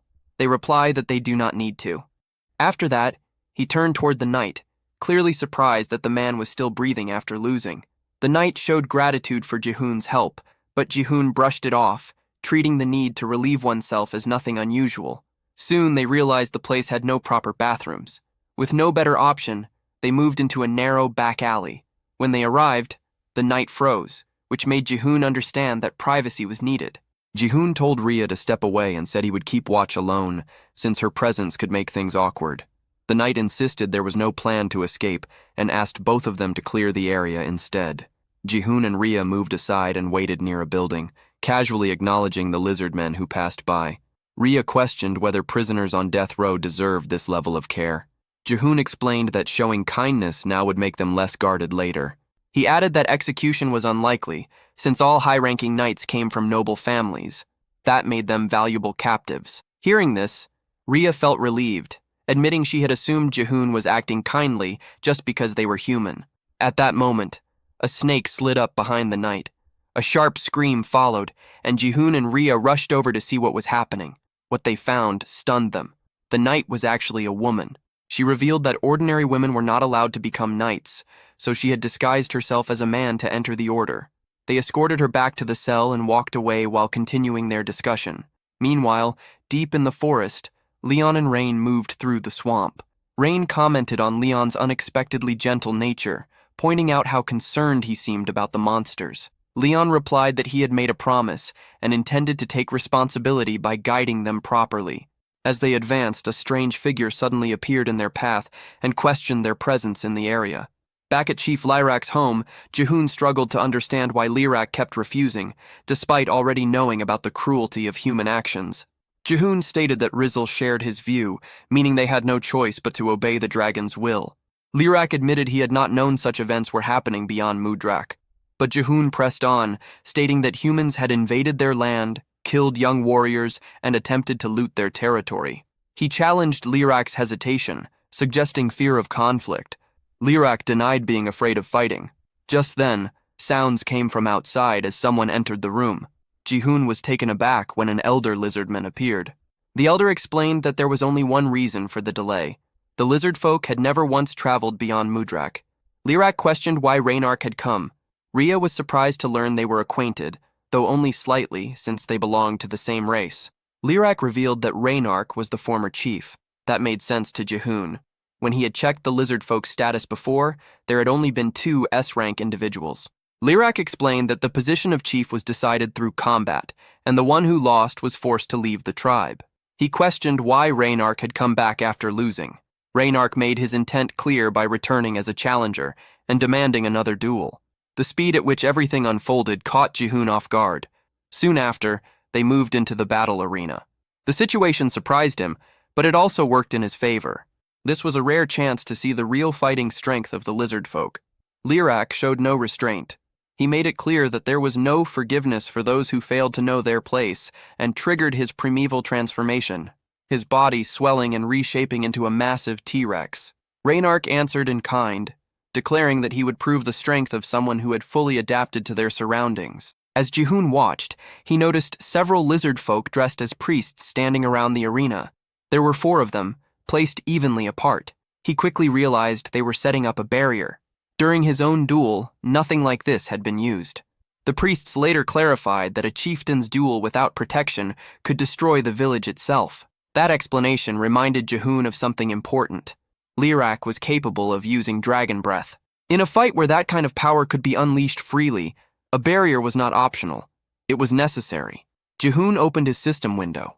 After the battle with Kalhera, 2 more party members had been added. He considered adding the Elder as well, but it was still impossible. Lirak had not joined the Warren faction yet, which meant he was not officially an ally. Still, this battle itself had value. Watching Lirak fight meant gaining experience from an S-rank, high-level monster. Lirak questioned whether one defeat had not been enough for Reynark and made it clear that shame should have kept him away. Once again, he showed no mercy and fully activated his transformation, towering as a colossal T-Rex.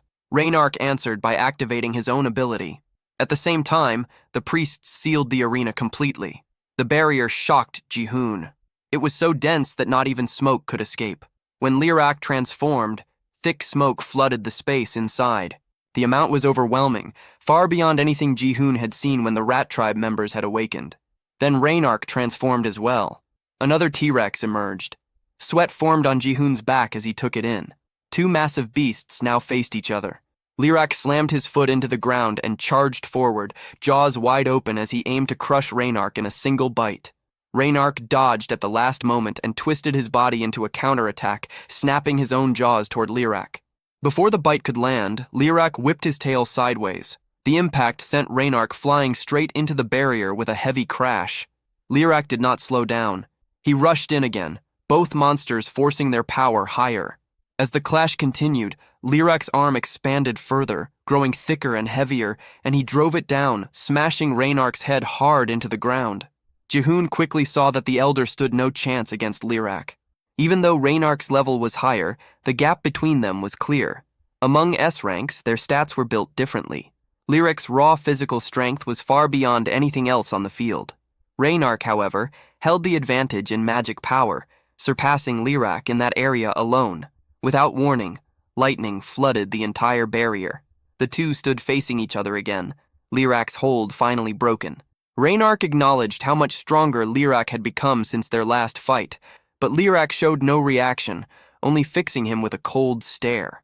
Reynark reflected on how he had been driven out after losing his title and forced into the outside world for the first time. Accustomed to darkness and damp ground, the open world had been brutal. Harsh sunlight burned away the moisture in his skin, and the heat and bloodshed of monsters pushed him into madness, dulling both his senses and judgment. That was when Jihoon realized his mistake.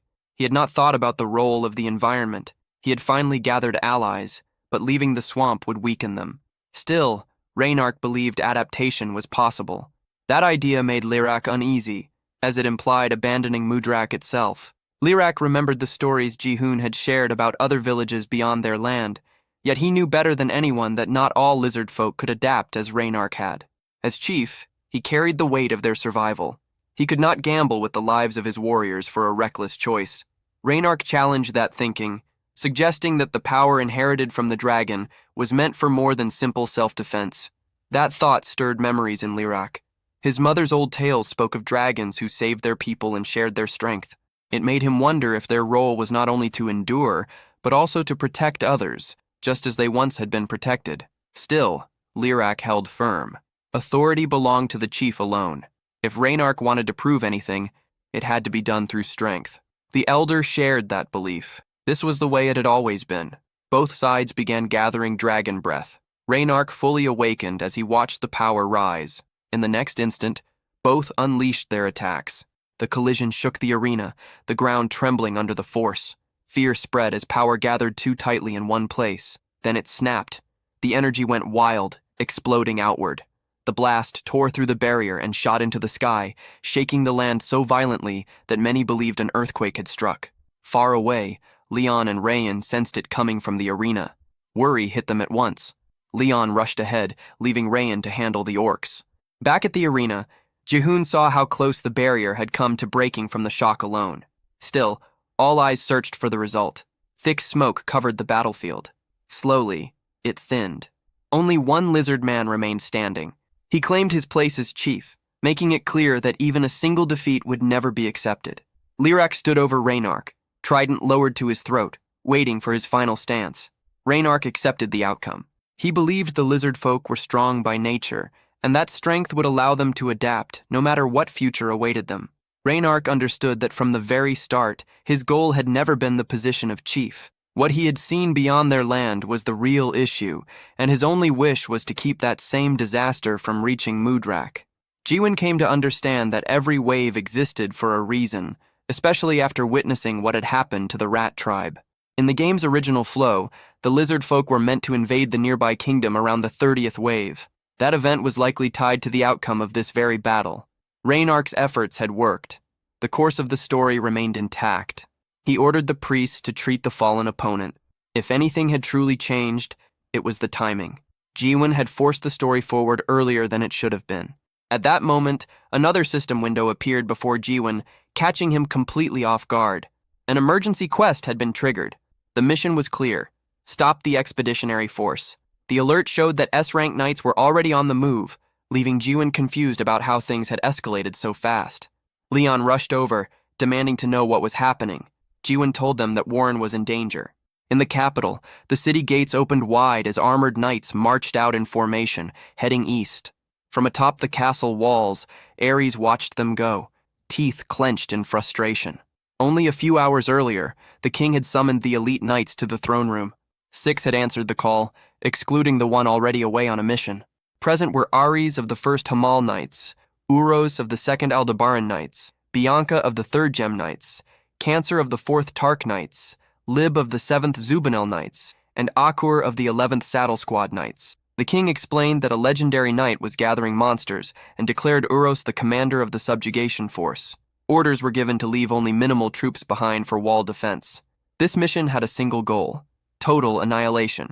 Ares watched the army disappear into the distance, stunned that he had once again been assigned to wall duty. Akur and Cancer remained behind as well, with Cancer openly complaining about having to walk on dirt. Ares questioned her presence, recalling that she had mentioned losing contact with her subordinates sent north. Cancer dismissed the concern and turned it back on him, hinting that he might be worried about her. Ares corrected that assumption, stating his concern was for her missing troops, and warned her not to twist his words. That response clearly annoyed her. She complained that staying behind was dull, and Ares bluntly told her to leave if she found it so unbearable. Just then, a man approached Cancer and asked whether she truly planned to sit out the subjugation. If so, he needed to know whether her existing schedule should remain unchanged. Cancer stood there, unsure what the man even meant, until he explained that her day was already packed with shows and social events. The idea only added to her confusion. Nearby, Akur approached Ares and questioned why he seemed so eager for battle, hinting that it might be driven by personal desire. Ares pushed back at that thought.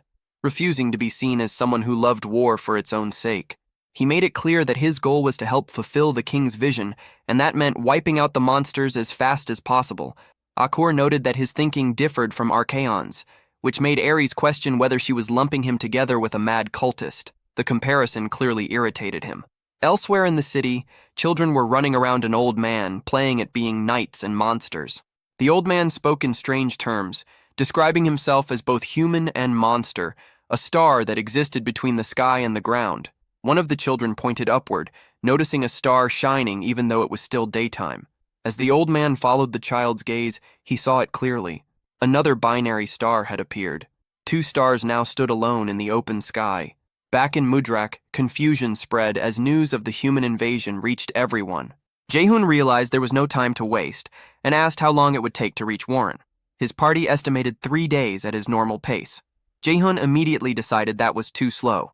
They needed to arrive within a single day. Rhea calculated that it was possible if they ran without stopping. Jaehoon chose to send Leon and Rhea ahead first. He told them he would contact them later with further instructions. Before letting them go, he stopped them briefly and handed over rank evolution stones. As the stones were used, a burst of light followed. Lyrak sensed something change at once. The flow of power within the fox beast kin had shifted. Rhea's rank rose to A, and she felt an odd sensation run through her body, something unfamiliar and unsettling. Jaehoon then looked down at the A-rank evolution stone he had received as a quest reward. It was an ultra-rare item, capable of pushing an A-rank being into S-rank territory, though the chance of success was only 35%. A clash with an S-rank knight was unavoidable in the coming fight. He already knew who would appear. Lib of Libra, the strongest in single combat. To stand a chance against Lib, they needed an S-rank melee fighter with extreme speed. There was no other option. Jaehoon silently wished for the stone to work. Soon after, Leon and Rhea departed, heading out first to assess the situation and react as needed. Still, Jaehoon knew that scouting alone would not be enough. To truly win the war, they would need a powerful army to lead it. Lyrak then asked whether the humans were truly attacking. Jaehoon explained that by now, many races must have gathered in Warren. Beastkin, rat tribe members, slimes, goblins, and others would all be there. That was why he was worried. After hearing this, Lyrak made his decision. He said that he would go as well, catching Jaehoon completely off guard. He ordered the priests to gather the warriors and declared that he would lead them himself as they left Mudrak. Hearing that eased Jaehoon's tension. The priests objected at once, warning that Lyrak's condition was unstable and that he needed at least a week of treatment before moving again. Lyrak ignored the concern. His decision was already made. This would be their first war beyond Mudrak, and he believed the chief had to stand at the front. Right after, blood spilled from his mouth as he coughed. The priests grew alarmed, pointing out that he had taken the full force of a dragon's breath head-on and needed rest above all else. At that moment, Dirac stepped forward and offered to lead the warriors in his place. Jaehoon evaluated him. Setting aside the 2 S-rank chiefs, Dirac was clearly the strongest among the A-ranks. His level stood far above the rest, marking him as the most likely next candidate for chief. Lyrak acknowledged that Dirac was more than capable of replacing him. Dirac answered with absolute resolve, stating that he would claim victory even if it cost him his life. Lyrak accepted that resolve without hesitation and told him to fall on the battlefield if that was what it took. Dirac took those words seriously, declaring that he would never bow to the environment itself. Jaehoon then headed toward Rain. She mentioned that she had seen Leon and Rhea sprinting earlier and sensed that something serious was happening. When she turned around, she froze. A full lizard folk force stood assembled behind her. Jaehoon explained that they were moving toward Warren. Rain worried about the goblins left behind, but Jaehoon reassured her that the lizard folk would handle them. Dirac then told Jaehoon to climb onto his back, stating they would move at full speed. A female lizard folk approached Rain and told her to do the same. With that, the group set off across the open plains under the bright sun. The moment they stepped into the light, the lizard folk felt their skin dry and crack as moisture drained away. Unease spread through the ranks. Dirac pushed them forward, telling them not to fear the sun. They were Mudrak's elite. The warriors lifted their heads and surged ahead, charging toward their goal. 50 of Mudrak's finest fighters moved as one, all A ranks level 30 and above. They would win through strength, not numbers, sending a clear message to the human army to wait. They were on their way. If the scene shifts to Bianca, she is holding the shadow nail, a weapon shaped from her own shadow. Without hesitation, she drives it into the ground. It is a skill known as shadow nail. By embedding a nail made of her own shadow into another shadow, Bianca can return to that exact spot whenever she wishes. As she watches the weapon slowly sink into the earth until it disappears completely, Bianca murmurs to herself that as long as light exists, shadows will never vanish. Then, as if expecting a response, she calls out to Ryan, the nail. At that moment, Lib appears behind her, asking whether this is the place Bianca intends to mark. Even so, Bianca does not turn around. Her gaze remains fixed on the shadow on the ground, a strangely defined silhouette with the outline of a young boy. Lib's close presence makes Bianca tense. Her voice comes out unsteady as she asks Lib to step back a little, explaining that if someone is too close when she uses her ability, Ryan will end up manifesting. Without arguing, Lib retreats a few meters and apologizes, asking whether that distance is sufficient.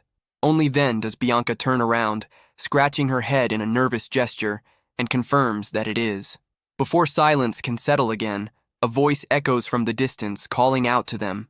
Lib turns toward the source of the call and looks at the armored soldiers approaching, commenting that they have fallen well behind the vanguard. At the front of the group stands a bearded man with an imposing presence. He wields a massive hammer and a shield adorned with bull horns. Raising one hand, he orders the march to halt.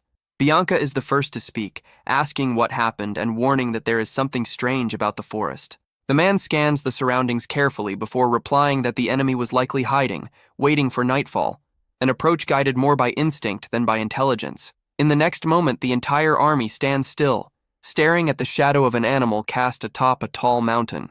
Uros watches the scene in silence. As the army remains frozen in place, the shadow at the mountain's peak begins to condense, gradually taking on a defined shape.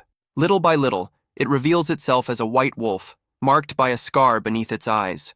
Its open jaws expose sharp fangs, leaving no doubt about what it is: a direwolf. Its red eyes blaze before a powerful howl echoes across the forest. At that call, an entire pack of wolves emerges beside it, all howling in unison, making the very air tremble. In response, the army raises its spears, and fear spreads among the soldiers as they recognize the creatures before them. The assessment is swift. There are hundreds of them, perhaps close to 1,000. Orders follow immediately to hold formation as units reorganize. The front line advances, the flanks are secured, and the shield bearers move into position. Soldiers brace themselves, kneeling with spears leveled forward as shields lock together, forming a solid wall. Bianca watches from beside Lib, unease creeping in.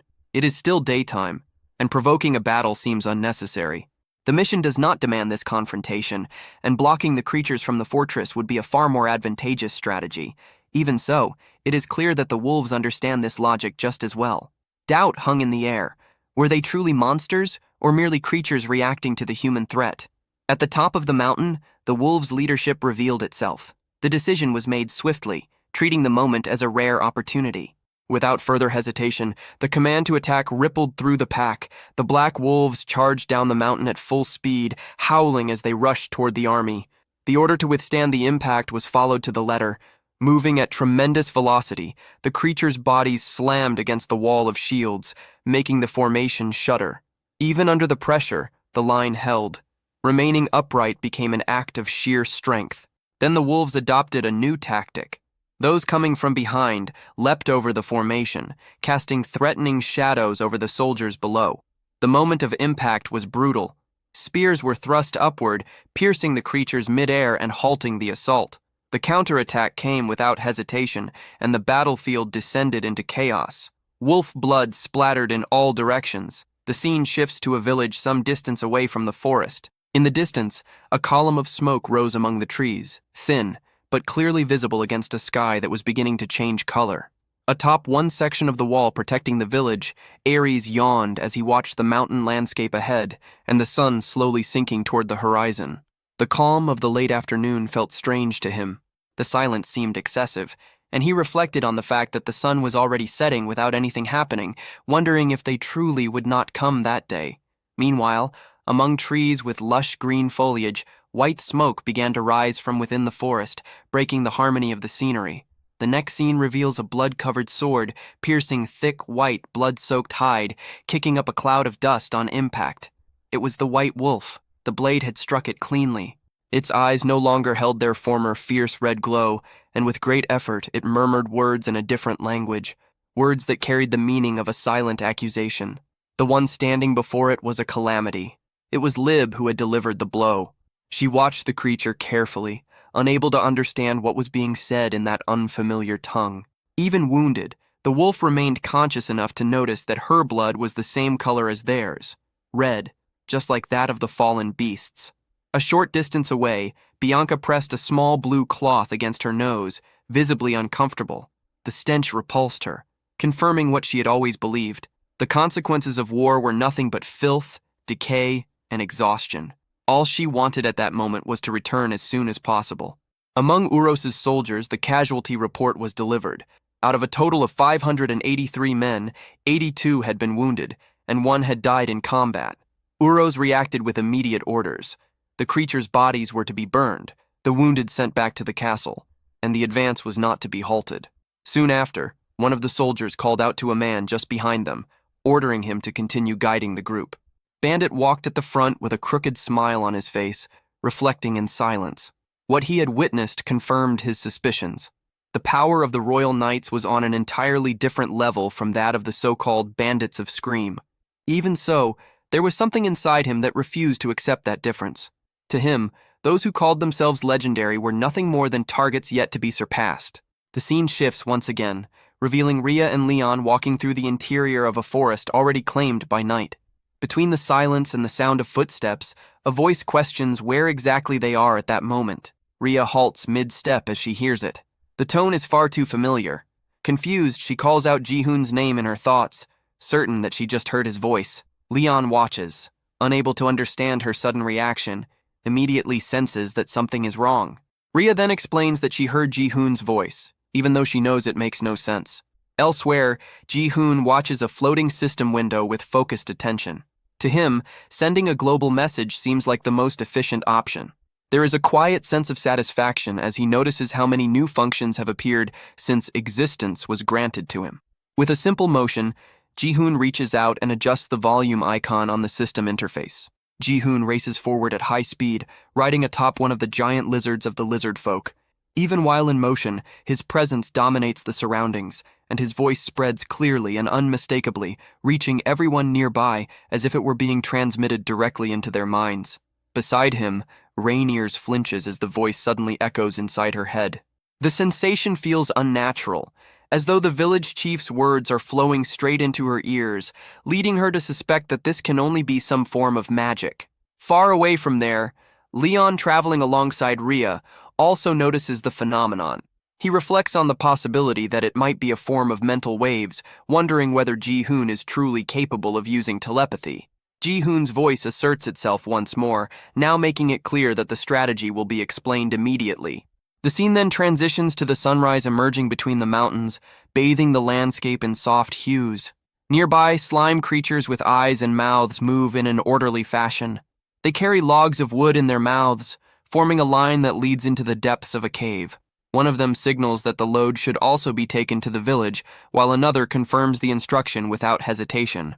Not long after, Rhea and Leon burst out of the forest at a run. Both urgently call out to the Bullman Tour, who stands holding an axe with unwavering grip. Upon seeing her, Tour reacts with surprise, instantly recognizing Rhea. The scene shifts again, now showing Lord Uros, Bianca, and Lib positioned at the front of the army. All of them watch the horizon intently. In the distance, it is possible to make out a village hidden within the mountain itself. Uros evaluates the remaining time, estimating that 2 more hours will be sufficient. His orders are clear and decisive. The vanguard is to be assembled, the troops spread into a wide formation, advancing while completely surrounding the mountain. There will be no survivors. The objective is total annihilation. In response to these orders, a system interface appears, indicating that 100 knights have assembled. The mission is listed as the protection of Warren, accompanied by a countdown beginning at 1 hour and 59 minutes. The promised reward is a random S-rank item. The scene returns to Ji-hoon, who continues advancing while analyzing the situation. He realizes that their speed has dropped. At the current pace, it would take at least another half day to reach Warren. In silence, Ji-hoon reaches out mentally to Rhea and Belle, placing his hopes in them to accomplish what must be done. Beyond the forest, the mountains once again dominate the landscape, and a thought takes shape in his mind, questioning whether this was truly the village chief's strategy. The focus then shifts back to Rhea, Leon, and Tor. The three remain alert when someone suddenly bursts out of the forest, running in desperation and shouting that the enemies are spreading out and advancing from all directions. As they grasp the severity of the situation, Tar and Rhea freeze in place. The reality is unavoidable. They have run out of time. A screen opens with a reward notification appears, announcing a random S-class item, followed by a countdown that reaches its final second. Immediately after, a start signal appears. The scene then shifts to the army positioned behind Lib, Uros, the leader of the thieves, and Bianca, all facing the massive entrance of a rocky cave stretching out before them. The opening seemed even larger than before, which immediately unsettled Uros. He felt as though the cave had somehow expanded over time. That impression led him to question whether a hidden village truly existed inside.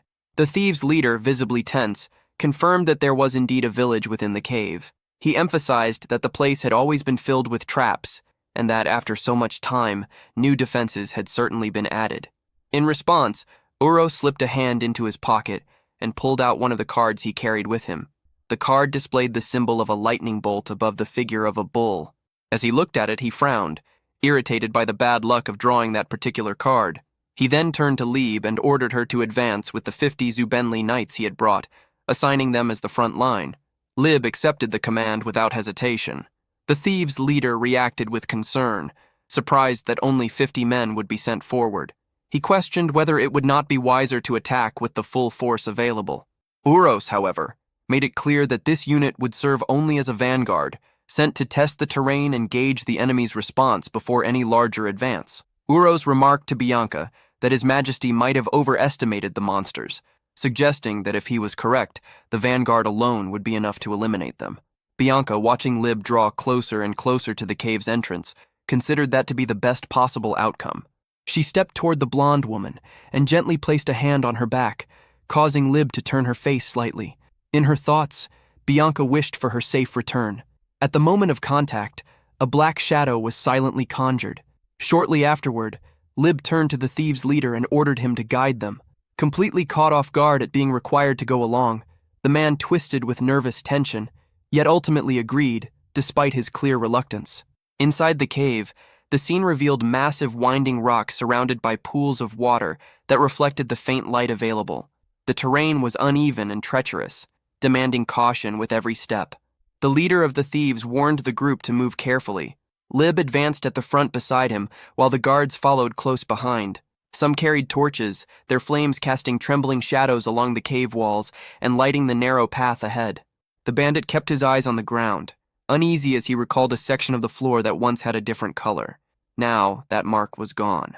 The absence only increased his tension, because in his thoughts it made no sense that all the traps could have simply disappeared. At that very moment, the ground suddenly gave way, collapsing beneath their feet.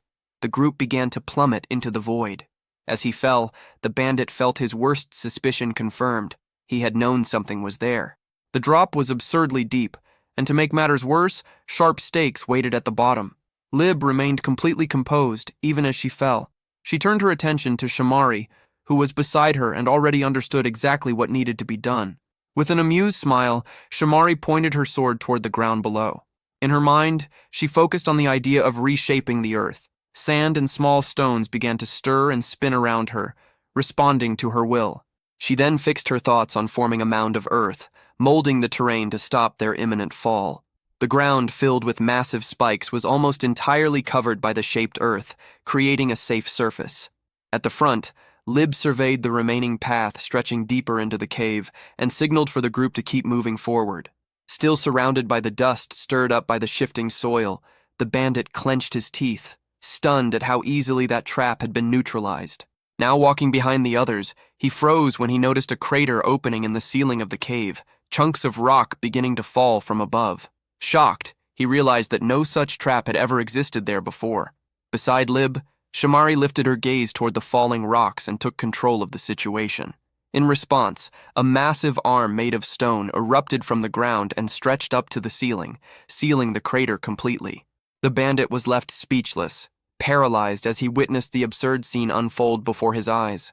Shortly afterward, As he drew close to Lib again, he informed her that further ahead, the path split into 3 directions. Even so, in his thoughts, he concluded that such information might no longer matter in the face of the power he had just witnessed. They soon noticed an intense light shining from one of the openings. It was clear that the strongest brightness came from there, revealing the correct path. They followed that passage, and little by little the dark interior of the cave gave way to the unexpected sight of an open blue sky. Lib stepped forward, her serious gaze fixed on the small village ahead as she silently analyzed every detail. At the same time, the leader of the thieves felt a chill run down his spine. Everything seemed far too quiet. Internally, he warned himself not to lower his guard. His eyes quickly dropped to the ground, and he noticed something out of place, a clear sign of danger right before them. Scattered across the ground near the cave's exit were numerous holes. The thieves' leader immediately recognized the threat, certain that rabbit-like creatures would emerge from them at any moment. Lib simply ordered the area to be checked. One of the soldiers rushed forward at high speed to carry out the command. He drove his spear into one of the holes and triggered a burst of flames. Instantly, violent fire erupted from all the openings, rising high into the air and nearly reaching the surrounding mountain walls. When the flames finally subsided and only a few sparks lingered in the air, the thieves' leader was puzzled to find nothing there. Lib also found the situation unusual, quietly remarking to herself how strange it seemed. She then ordered everyone to inspect the village. Before that, she cut the ropes binding the bandit's hands, making it clear that he too would have to prove his usefulness. The moment he was freed, he sprinted toward the village without looking back. Shamari moved closer to Lib and commented, in an almost nostalgic tone, that it was the first time since their youth that the two of them had gone out together beyond the castle. With an amused smile, she touched her face and observed how unexpected it was to see that once frightened Lib of the past now serving as a captain. Lib, pretending to struggle to remember, placed a finger on her chin and claimed she did not recall such a thing. Shamari then brought up an old memory as they watched one of the soldiers enter a house in the village. She recalled how, as children, they had once ventured into forbidden caves, and how Lib had cried so much from fear that her eyes had nearly swollen, admitting she had been terrified. Lib told her to stop teasing, and Shamari replied playfully that she would comply if that were an order from her captain. At that moment, the scene shifted to the interior of the houses, where one soldier reported that no one was inside. Soon after, another confirmed that all the houses were empty. Shamari stopped her teasing, surprised by the situation. Before long, the soldiers began stepping out of the buildings, stating that that side was completely deserted as well, just like the others. Lib tried to make sense of it, questioning how it was possible that they had surrounded the area, advanced all the way there, and still found absolutely no one. Shamari suddenly ran toward the center of the village, determined to see everything with her own eyes. She asked whether they had truly searched every corner, and warned that there might be a hidden passage somewhere. Lib remained behind, troubled by a growing doubt, wondering whether the villagers had simply abandoned the place. The scene shifted again, revealing silhouettes of rabbits concealed by dust, digging with determination. The image widened, showing more rabbits scattered throughout the area, and just behind them, large slimes lined up one after another, motionless. At their center stood Rhea, observing everything closely. At that moment, Jihoon's words echoed in her mind, recalling that the first plan he had mentioned was to abandon Warren. The memory then took shape. Rhea had been running through the forest ahead of Leon while, through telepathic communication, she questioned Jihoon to confirm whether she had understood correctly. His explanation soon became clear in her mind. A subjugation squad led by S-class knights could not be stopped by Warren's forces alone. Trying to hold them back that way would be like attempting to block a missile with nothing but a shield.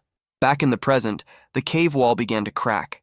Fissures spread quickly until they opened into a large hole, through which the rabbits advanced, accompanied by bluish bubbles that now moved forward as well. In that memory, Rhea had still insisted, asking whether digging a tunnel and escaping was truly the plan. In response, Jihoon explained that once the enemy was lured inside, the next step would be decisive. Returning to the present once more, something began to happen right behind Lib. A cloud of dust suddenly rose, causing her hair to flutter in the unexpected current of air. Lib turned her head toward the source of the movement, murmuring as she realized it was coming from the cave's entrance. At that moment, Jihoon's conclusion fully took shape in her mind. The village had been turned into a prison meant to trap the enemy. The dust slowly settled, revealing that the cave passage through which Lib and the others had entered was now completely sealed by massive boulders, blocking any route of escape. Out of the corner of her eye, Lib caught sight of something wrapped in a greenish cloak, moving too fast to be clearly identified. She could not make out exactly what it was, but unease settled over her instantly. Soon after, shouts echoed through the village as alarmed soldiers announced that it was a dark elf and that he was fleeing in that direction. Moments later, a soldier ran up to her and urgently reported that they had found a hole. There was another passage leading out of the village. Lib's expression hardened completely. The realization formed quickly and bitterly in her mind. The enemy had known the army was coming and had chosen to flee. Sealing the main route had only served to buy time. However, for such a swift and precisely executed escape, the most important exit being discovered so easily could only mean one thing. That, too, was part of the enemy's plan. The dark elf sprinted at full speed, pushing forward through flames and unleashed powers cast by the soldiers, none of which managed to strike him. Among the troops, someone shouted for him to stop, but the next moment showed the dark elf continuing ahead, driven by unwavering determination. Lib's reasoning deepened. If the dark elf who had supposedly failed to escape had remained behind on purpose, then everything might have been deliberate. Her eyes widened as suspicion surged through her. Perhaps this was all a trap. She quickly turned to the soldier beside her and demanded to know where the other escape route was. When she was told that the passage lay behind them, near the cemetery, she did not hesitate. Stepping forward with her sword in hand, she summoned her technique. The dance of the Sword of Light manifested around her, surrounding her body with shimmering golden sparks, while one of her eyes took on a completely golden glow. In the same instant, she launched forward at full speed. Her speed was so great that, as she cut through the air, she left behind a straight line of shimmering golden light, marked across the sky like the trail of lightning.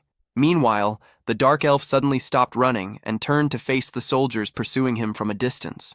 After judging the space between them, he decided that it was far enough. Within the group, Shamari found it strange that the target had abruptly halted, wondering in surprise why he had stopped so suddenly. Black shadows swirled around Leon as he raised his weapon above his body, wrapped in a dense and oppressive aura.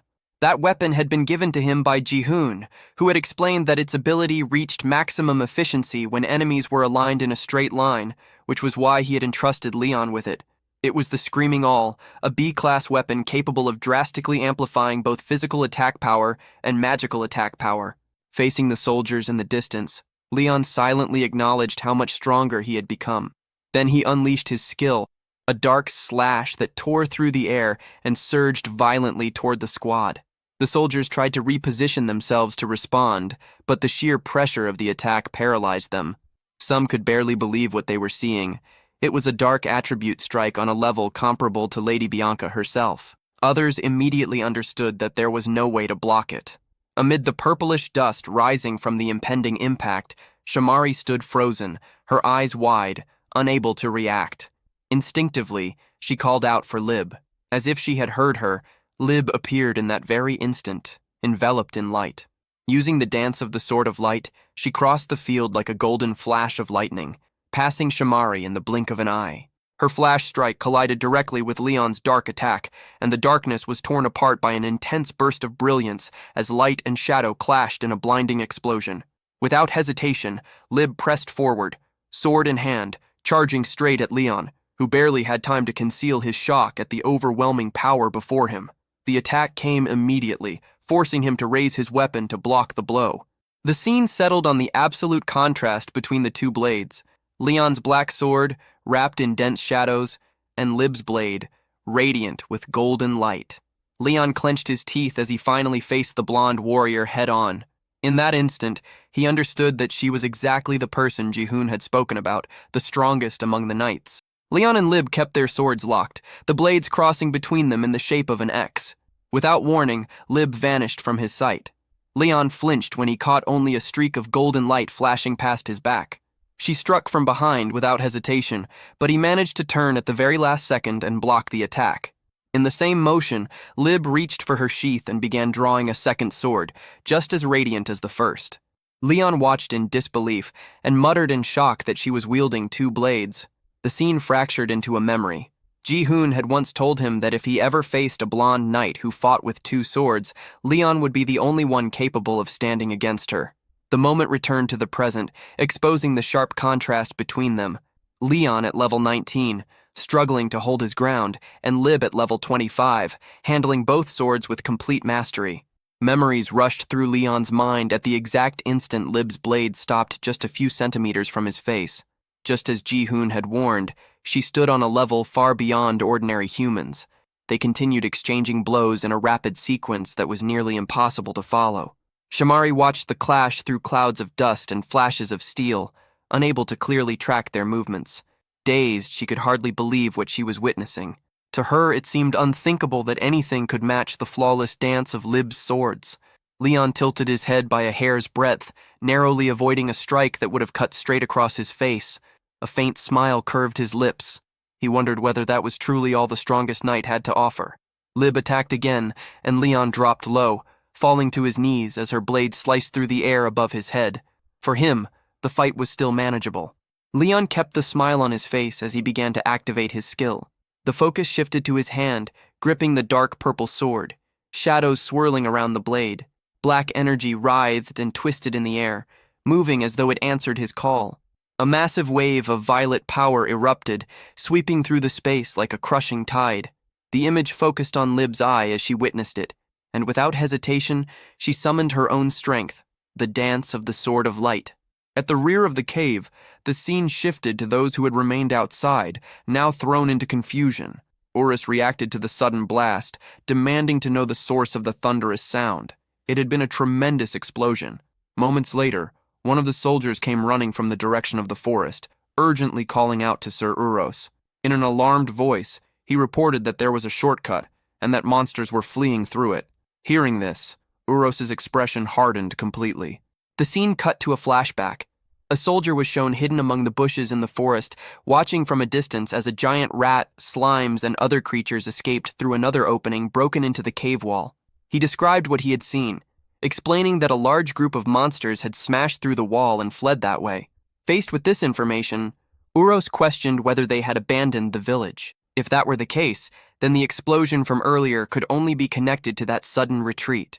Just behind him, Bianca spoke with confidence, stating that Lib was safe. She had linked a fragment of Ryan to Lib's shadow, ensuring her protection. The scene returned to the battle between Leon and Lib. Within her shadow, a hidden red eye revealed itself, and through it Bianca could see everything unfolding. She remarked in surprise that it was impressive for someone to fight Lib on equal terms, wondering if the opponent might be a dark elf. Through the crimson eye in the shadow, she saw the elf visibly exhausted, his body stained with blood from the wounds inflicted by Lib's strikes. The scene shifted back to the outside of the cave. Uros pulled the gigantic hammer from his back and declared with firm conviction that no one could defeat Lib in a direct one-on-one battle. They needed to focus on carrying out His Majesty's orders. He then raised the hammer above his head and began channeling the power of a wide-range ability. Ria's eyes turned hollow, almost catatonic, the moment she noticed the large group of soldiers gathered behind them. At the front line of the army, the archers lifted their bows and aimed straight at the creatures. As Ria understood what was about to happen, panic seized her, and she screamed for them to stop. The command was given. In the next instant, the sky filled with flaming arrows, countless projectiles tearing through the air in blazing trails. The creatures stared in terror, unsure where to run. Tar reacted first, shouting for the slimes to unite. The Slime King reinforced the order with a gesture, and they obeyed without hesitation. The small slimes quickly merged together, stacking and fusing until they formed a massive bluish barrier in front of the group. One arrow after another struck the living wall, yet none managed to inflict damage. Among the archers, one cried out in disbelief that physical attacks were not working. Without wasting a second, Tor raised his voice again, ordering everyone to run while they still had the chance. The creatures began to flee. Uros's face twisted with fury as he declared that none of them would escape. Lifting his hammer, he slammed it into the ground with all his strength. The earth answered with a deafening roar. It was the ability Rift Pulse. A massive crack split open in the ground and shot forward at high speed toward the creatures, curving around the slime barrier. Ria watched in horror. The fissure tore past the front line, and then the earth surged upward violently, lifting everything in its path and forcing the creatures to halt. Amid the dust, they stared in shock. One of them shouted in alarm that the ground was rising and the path had been blocked. Where there had once been an opening, a gigantic wall of rock now stood, stretching from one side of the forest to the other, completely sealing their escape route. Uros then gave the order, stating that their retreat had been cut off. The soldiers advanced as one, and he roared for them to attack. Spears lowered and pointed forward, the army charged toward the creatures. Uros reinforced the command, demanding that not a single enemy be left alive. Rhea remained frozen, unable to react as she watched the soldiers approaching from a distance. Paralyzed, she asked Ji-hoon in her thoughts what they were supposed to do now. No answer came. On the other side, Tar raised his voice and declared that everyone should prepare for battle. Rhea tried to call out to him, but it was already too late. The humanoid rabbits, now fully reverted to their rabbit forms, took their positions, some gripping swords in their paws. One of them shouted that if they could no longer run, then they would fight to the death. The giant rat proclaimed that this was their chance for revenge, and the smaller rats around him echoed the cry, ready for combat. In contrast, the slimes simply reacted with small, silent expressions of surprise, their tiny mouths hanging open. Rhea stood there, watching as all of them prepared for the imminent clash. The sky darkened as clouds gathered overhead, and she whispered to herself that it was fine. She clenched her fists, a clear thought crossing her mind. Ji-hoon's plan had always been to prepare for the future, but at that moment, there was nothing left she could do. Yet the instant the moon emerged brightly from behind the clouds, something shifted. This was a life that had already been saved once. A notification appeared, stating that at night monsters grew stronger, with all their attributes increased. Moonlight reflected in Rhea's irises, making her eyes shine intensely. It was time to fight. Rhea charged forward alongside the monsters, all of them with fire in their eyes, consumed by overwhelming fury. Red flames swirled around their bodies, revealing the surge of power emanating from them. Ahead, the human soldiers advanced in tight formation, shields raised and spears leveled, wrapped in the golden energy Uros had summoned. On the screen, the values of the opposing forces were displayed. The total power of the monster faction stood at 992. The scene closed with both sides sprinting toward each other as the total power of the human faction, 449, appeared, sealing the beginning of the inevitable clash. The scene shifts to the false escape route. A golden glow shines at the tunnel's exit. Then an explosion spreads rocks and a large amount of smoke. From there, the dark elf emerges, regaining his posture. After recomposing himself, although severely injured, he prepares for the unfolding of the battle. The thought that in a fight between light and darkness there is no attribute advantage between one and the other echoes. The truth in a situation like this is only one, the strongest wins. The next attack is declared, and Lib advances with her swords toward Leo. She easily cuts through Leo's black barrier, and it becomes clear that in this battle the strongest is Lib. Suddenly, a scream echoes across the battlefield, drawing both of their attention. He observes and realizes that his allies have already been reached, but he has no time to process the information, as Lib advances for another direct attack. While defending himself, he realizes that the main force is in danger. Lib, close to Leo, comments that she believes in the intelligence of monsters. Leo is surprised by the heroine's words, confused about her motivations. The clash continues and Lib admits that she does not expect Leo to understand.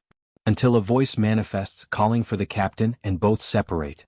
A small group of soldiers emerges from the cave. Lib immediately realizes that the battle between humans and monsters has begun. On the other battlefield, Tor faces a warrior with a shield and spear, using his hammer. He delivers a powerful blow, but it is defended, although it causes significant damage to the shield. The warrior mocks Tor's strength, saying it is not enough, even for such a large creature. The warrior then delivers an attack with his spear that pierces Tor's shoulder. Tor suffers from the blow but also from the sight that follows. His companions, several of them, being incinerated with magic, agonizing in pain. But it does not stop there, he also witnesses the slimes finally taking damage, with spears imbued with electric magic. Little by little, the monster army decreases, and numerical superiority gives way to a catastrophe. Wherever he looks, the scene of annihilation repeats itself. But he does not have much time to suffer, as a warrior advances declaring that it is time for Tor to be defeated as well. However, the warrior is surprised by a quick attack. His head is slammed into the ground by a powerful blow from Rhea. She tries to make Tor regain his confidence, reminding him that as long as they are standing, even if their companions perish, they must keep fighting, until their last breath. Rhea trusts that even if everyone meets their end in this battle, Jihun will find a way to end the tyranny of humans. Two soldiers with spears join in a coordinated attack against Rhea. But the attack only hits empty ground. In the blink of an eye, the warriors have their heads torn from their bodies. Bianca observes the scene, analyzes it, and laughs while speaking with Rian, saying that apparently the fox is the leader of the monsters. While standing still, Bianca seems like an easy target, and one of Tor's kin advances toward her. Prepared, Rian takes action. In a quick movement, the shadow takes a pointed form and pierces the monster's body with ease, stopping the attack. Meanwhile, Bianca does not even notice what happened, focused only on Rhea's actions. The fox is now face to face with Aldebaran, a 3-star vice captain. He is extremely irritated with Rhea for having defeated two of his subordinates. The vice captain declares that he will reap Rhea's life, while she mocks him, calling him filthy. Aldebaran strikes at Rhea, who dodges with agility. He then activates his fire ability, increasing the destructive power of his weapon. Rhea is caught off guard by the ability, and soon a massive explosion occurs, engulfing the fox completely. Rhea remains in the middle of the fire, completely surrounded by flames. Bianca, from afar, observes the movement, noticing something. Rhea then activates an ability that covers her body with a water armor. Upon seeing the element, Aldebaran becomes surprised and distressed. The Aqua Mirage ability merges Rhea with the element, granting protection and also extreme agility. This allows her to move extremely fast to Aldebaran's back. Another ability increases the piercing power of the fox's claws, and she delivers a strike capable of piercing even the vice captain's armor. The warrior is defeated and collapses on the ground, giving victory to the fox. She contemplates the victory briefly, because it does not take long for another challenge to appear. A massive hammer surprises her, striking her directly. Rhea is thrown far away by the force of the impact and collides with a mountain, causing great destruction. While Rhea agonizes from the injuries caused, the man laments having drawn a card that said he would have a terrible matchup. Rhea worries that she can no longer react to anything, and the man approaches her, determined to finish it quickly and go against the card's prophecy. He declares that today will not be a day of bad luck. The warrior then raises his hammer once more and prepares to attack. But before his blow can hit Rhea, the mountain beside them begins to crumble, drawing his attention. From there comes nothing less than the dragon's breath. To Rhea's relief, the warrior's card was right. Before the attack was launched, Jihun already expected to strike the enemy in combat while carving a path for the lizard folk troops. After the dust from the trail of destruction left by the dragon's breath settled, Jihun observed the outcome and realized that only a hero could remain standing after taking such a direct hit, Urose. The shield hero quickly recognized the source of the attack, coming from the one who was supposed to be the legendary hero. Rain ran toward Rhea, noticing she was injured, and Jihun regretted not being able to arrive sooner. Rhea joked, "Then it's time for me to take over, right?" Jihun replied that she could leave everything to him now. Tor noticed Jihun's arrival, accompanied by the lizard folk tribe. Jihun recalled Uro's specialties before facing him, a hero focused on defensive abilities and area buffs. An opponent who, if near the castle, would be unbeatable, but in this situation had to be brought down at all costs. Growing tired of waiting after the attack, Urose asked how long they intended to stand still. He boasted that the attack had achieved nothing. He then gave an ultimatum to the legendary hero, calling him to battle. Jihun calmed the troops and asked them not to rush. The moment had been anticipated, and now everyone was united.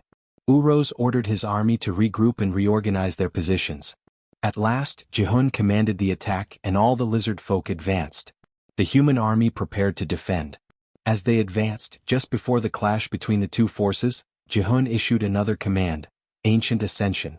A massive mist engulfed the battlefield, and the soldiers grew confused about what was to come. Urose reinforced the troops' confidence, emphasizing that the enemies were nothing more than oversized lizards.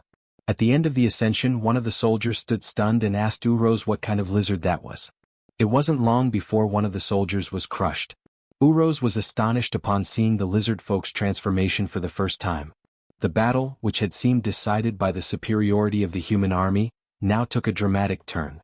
The lizard folk advanced, and the soldiers' only reaction was to declare their honor and pride in belonging to the great empire's army as they faced certain death. The battle now appeared to have turned into complete extermination, with only the presence of the immense creatures prevailing. Tor was impressed by the combat power of their new allies. Urose reflected on the annihilation of the front line and realized that brute force could indeed surpass strategy. Completely rejecting reality, Urose advanced with a powerful strike against one of the lizard folk, declaring them to be mere monsters.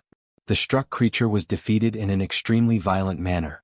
After that, Urose taunted the monsters, asking who would be next.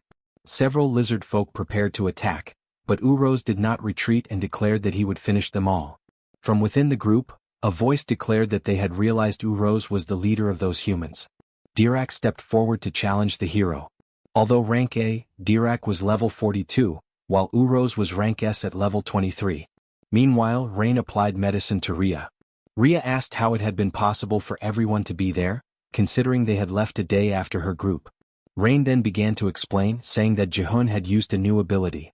The scene shifted to the moment when the hero's group decided to take a break near a river after the environment had severely worn down the lizard folk. Rain considered the idea of solving the humidity problem using water magic while they moved.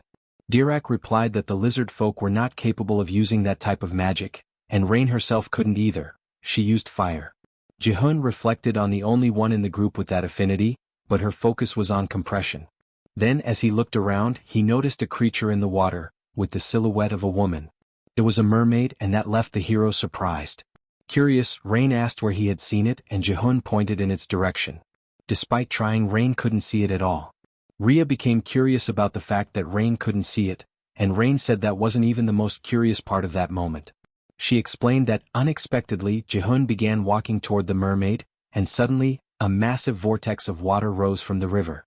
Dirac wondered how that was even possible. Ria processed the story and looked at Jihun standing on the battlefield.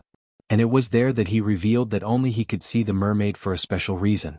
That same reason explained how he had been able to use her power. His soulbinder ability allowed him to hear the cries of the dead and restore their power into reality. Jihun could see the dead and use their power to his advantage. Jihun stood amidst the battlefield as the weight of his existence became undeniable. His identity was not that of a simple warrior. As a soulbinder, he was one who could hear the cries of the dead and bring their power back into reality. That truth had only become clear to him after a certain moment. After completing the mission to expand Hunter forces, something changed. From that day forward, spirits began to appear before his eyes. At first, he didn't understand what he was seeing. Voices echoed in empty places. Figures moved where no living being stood. Even when he called out, there was no response from the living, only the presence of something unseen. It was the village chief who first revealed the truth to him. Only then did Jihun realize what those figures truly were. They were the dead. In a world where even living beings struggled to maintain awareness, the dead existed in an even more unstable state. Their forms lacked clarity, their expressions were empty, and their voices repeated the same fragments endlessly. Regrets. Unfinished thoughts. Echoes that refused to disappear. Those whispers lingered around him constantly. And it was from those very voices that his power was born. Movement in the distance caught attention. Before anyone could fully react, a sudden surge of energy erupted. Jihun's eyes sharpened. In the next instant, a figure appeared above him, descending with overwhelming force. The attack came fast and direct, leaving no room to hesitate. Without delay, Jihun activated a new ability. Flame Transfer. A burst of fire ignited around his arm as he redirected the incoming force, meeting it head-on. The clash produced a violent explosion of flames that spread across the battlefield, forcing those nearby to recoil. The attacker faltered for a brief moment, caught off guard by the sudden counter. Jihun did not give him time to recover. Channeling the borrowed power through his body, he followed up immediately. Blazing Strike. A concentrated blow, engulfed in flames, drove forward with destructive force, crashing directly into the target and sending a shockwave across the ground. The impact carved through the battlefield, scattering debris and pushing back anything in its path. Yet even as the flames faded, the presence surrounding Jihun remained unchanged. The purple silhouettes of the dead continued to linger around him, reinforcing the nature of his power. He was not simply using magic. He was borrowing it from the fallen. From a not-so-great distance, Bianca watched Jihun's actions. She immediately recognized him as the legendary knight, witnessing the possession ability. She and Ryan grew excited by the encounter, but before they could act, a strange odor disturbed the heroine. Suddenly, one of the ascended lizard folk attacked Bianca, drawing Jihun's attention. The attack did not reach her, and she immediately ordered Ryan to act. He then extended his claws, piercing the monster's skull with ease. There was no chance for defense. The sight of Ryan in action was shocking. The monster fell to the ground while the others remained frozen, only watching. Ji-hoon realized the presence was Bianca, recognizing her but not giving it proper importance at the moment, trusting that she would remain occupied. Ji-hoon chose to prioritize analyzing the battlefield, activating the monster vision ability to check everyone's position. After a quick scan, he searched among the team members, marking their positions, until he noticed one farther away, Dirac, who was likely in battle against Uros. Ji-hoon acknowledged that it would be a complicated fight, but he had no time to reflect on it. Something strange, moving at absurd speed, flew toward him, and he barely avoided being hit. The mountain, however, was not so lucky. The impact was violent enough to raise a cloud of dust and leave a crater in the landscape. Ji-hoon noticed another presence and soon spotted Dirac, with the strength reinforcement ability active. Dirac vanished from where he stood, and at an absurd speed approached Uros again, the one who had come flying and struck the mountain. Uros had no choice but to endure the next impact, which was so violent that it sent him crashing through the mountain and launched him far away once more. Rhea and Rain watched the battle, surprised by Dirac's headbutt. Ji-hoon had his expectations positively shattered upon witnessing Dirac's superiority. Uros tried once again to stand, though severely weakened.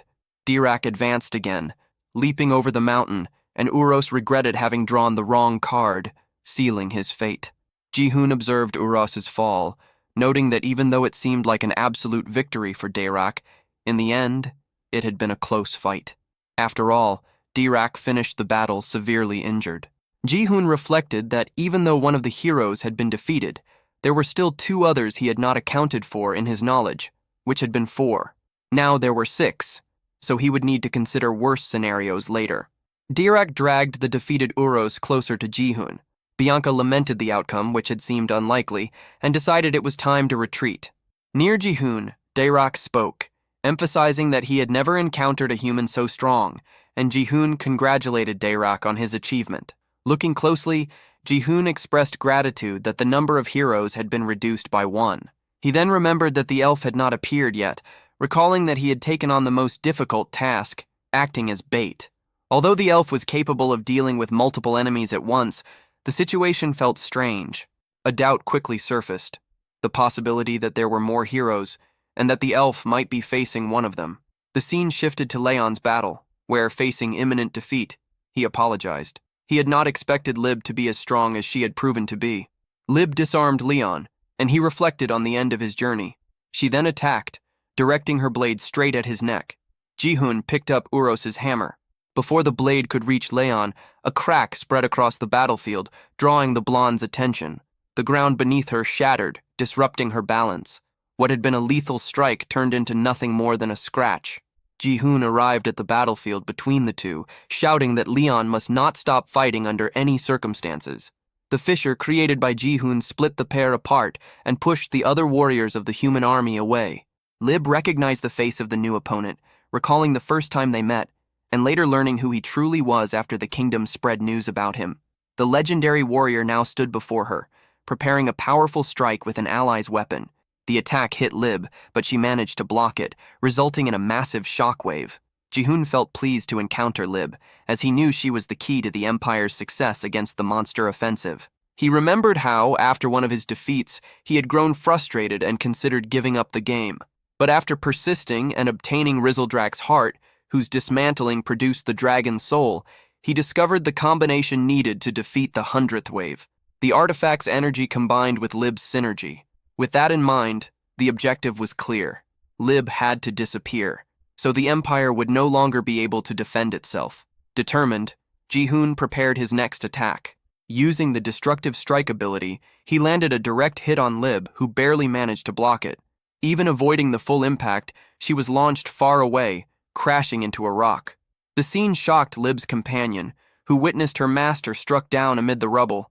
Lib regained consciousness, but realized one of her arms was broken. Ji-hoon, having consumed all his MP in the last attack, signaled Dirac to deliver the final blow to the enemy. The lizard folk advanced at high speed. Lib watched the incoming strike with no chance to react, and Ji-hoon was satisfied with the outcome of the assault. But a sudden twist changed the course of the battle. Lib's companion stepped into the path of the attack. Dirac was caught off guard by what had just happened. In front of Lib now stood the sight of her childhood friend, pierced through by a spear. She recalled a moment from the past when, during a simple game, Shamari had appeared just to enjoy being by her side. Now the farewell between them came abruptly. Dirac discarded Shamari's body, throwing it aside, and quickly prepared to continue where he had left off. The second attack came without warning, but Lib now had a new reason to keep going. A massive pillar of golden light erupted from the heroine, stopping the attack and throwing Dirac off balance. Ji-hoon understood that Lib's emotions were part of her power structure, but he had never seen such a manifestation before. With a cold gaze, consumed by hatred, Lib declared that she would kill them all. Dirac did not step back and readied himself for the clash. But something strange happened.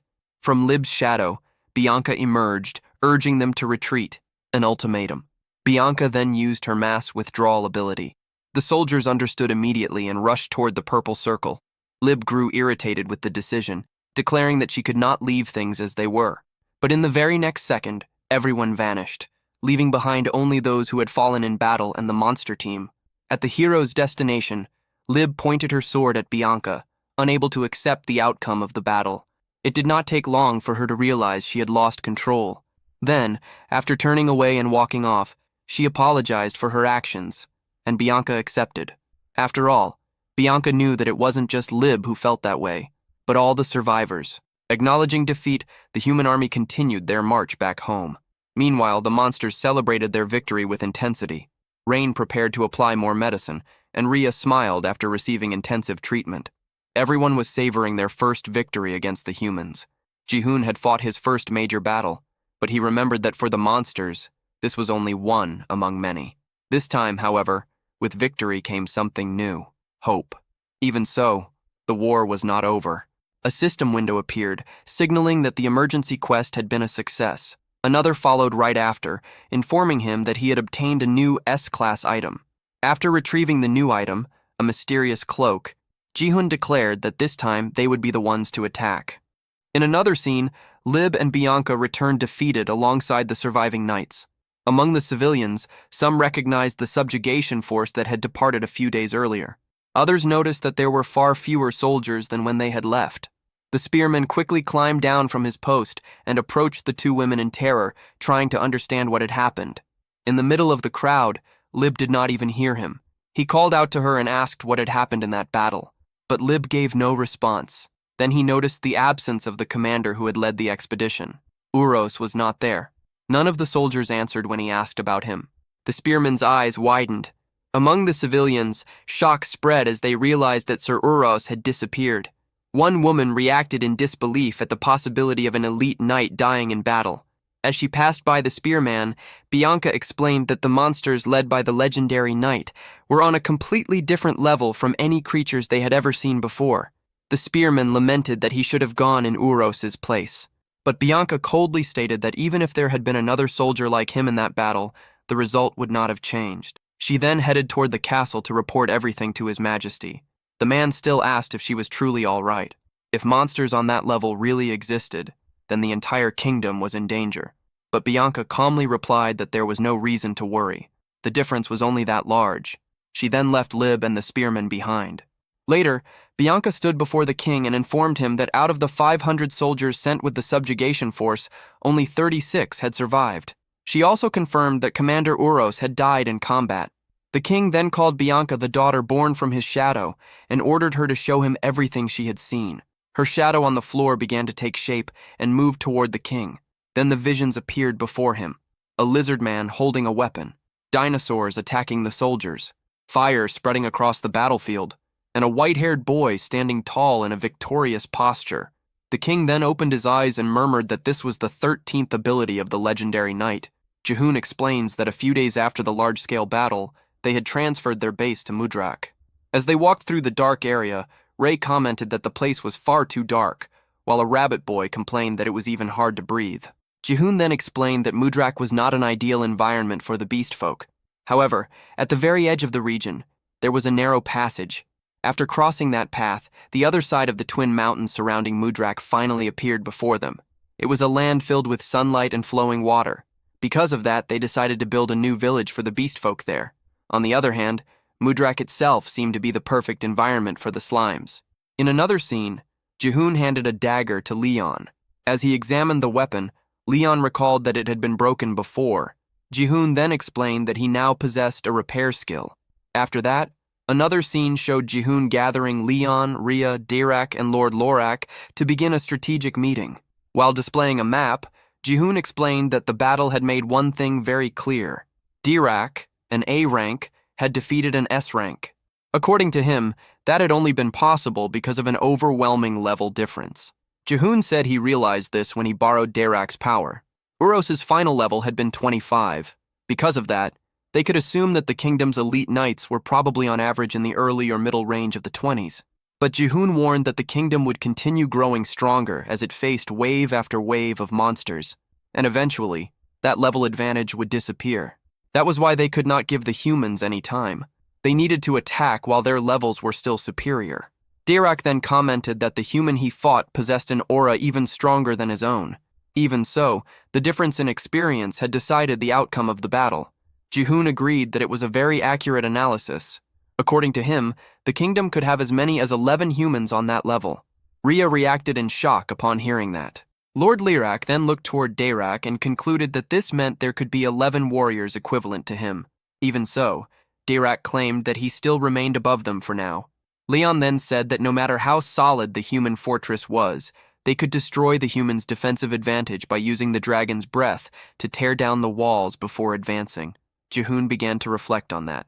Leon was right. They only had 3 uses of the dragon's breath. But if all 11 elite knights were truly present, those 3 shots could end up being completely neutralized. Dirac then questioned what Jihoon meant by neutralized. Jihoon explained that among the elite knights, there were those capable of raising powerful barriers, nullifying magical attacks, or even distorting the trajectory of magic. Or, more precisely, perhaps there were. According to Jihoon, this was the perfect moment to bring down the kingdom. They only needed slightly more concrete information.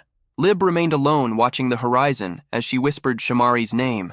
Then, a woman appeared behind Lib, commenting that she had heard Lib and Lady Shamari had been close since childhood. She also stated that Shamari hated commoners. Lib replied that it sounded contradictory. Holding a fan in her hand, the woman explained that Shamari truly did hate commoners, yet she had still been close to Lib. She added that Shamari did not care much about social status, as she valued ability above all else. The scene then revealed that the woman was the elite knight known as the High Priestess, Astraya. Astraya explained that, for commoners, the limit had usually been reaching the position of high-ranking knight, and for women, the highest they could normally achieve was becoming a mid-ranking knight. But Lib had become an elite knight purely because of her overwhelming talent. According to Astraya, Lib had been exactly like her in that regard. Lib then said that Astraya was overestimating her. If she had not been completely overwhelmed by the legendary knight back then she would have been the one who killed Shamari. Upon hearing that, Astraya curiously repeated the word killed, saying that it sounded strange. Then the two looked toward the sky. Astraya continued, saying that she could still see Lady Shamari's star shining, even if only faintly. Jihoon and Rhea entered a room where Rain was taking care of an injured soldier who rested unconscious. Jihoon asked how the patient was doing. Rain replied that the soldier was still unconscious, but had already passed the critical stage. Jihoon then praised her work. Hearing that, Rain became happy and thought to herself that she had been praised. Then the scene shifted into a flashback. The soldier's body lay collapsed on the ground after violently crashing against a rock wall. Jihoon observed the unconscious girl and realized that she was still alive.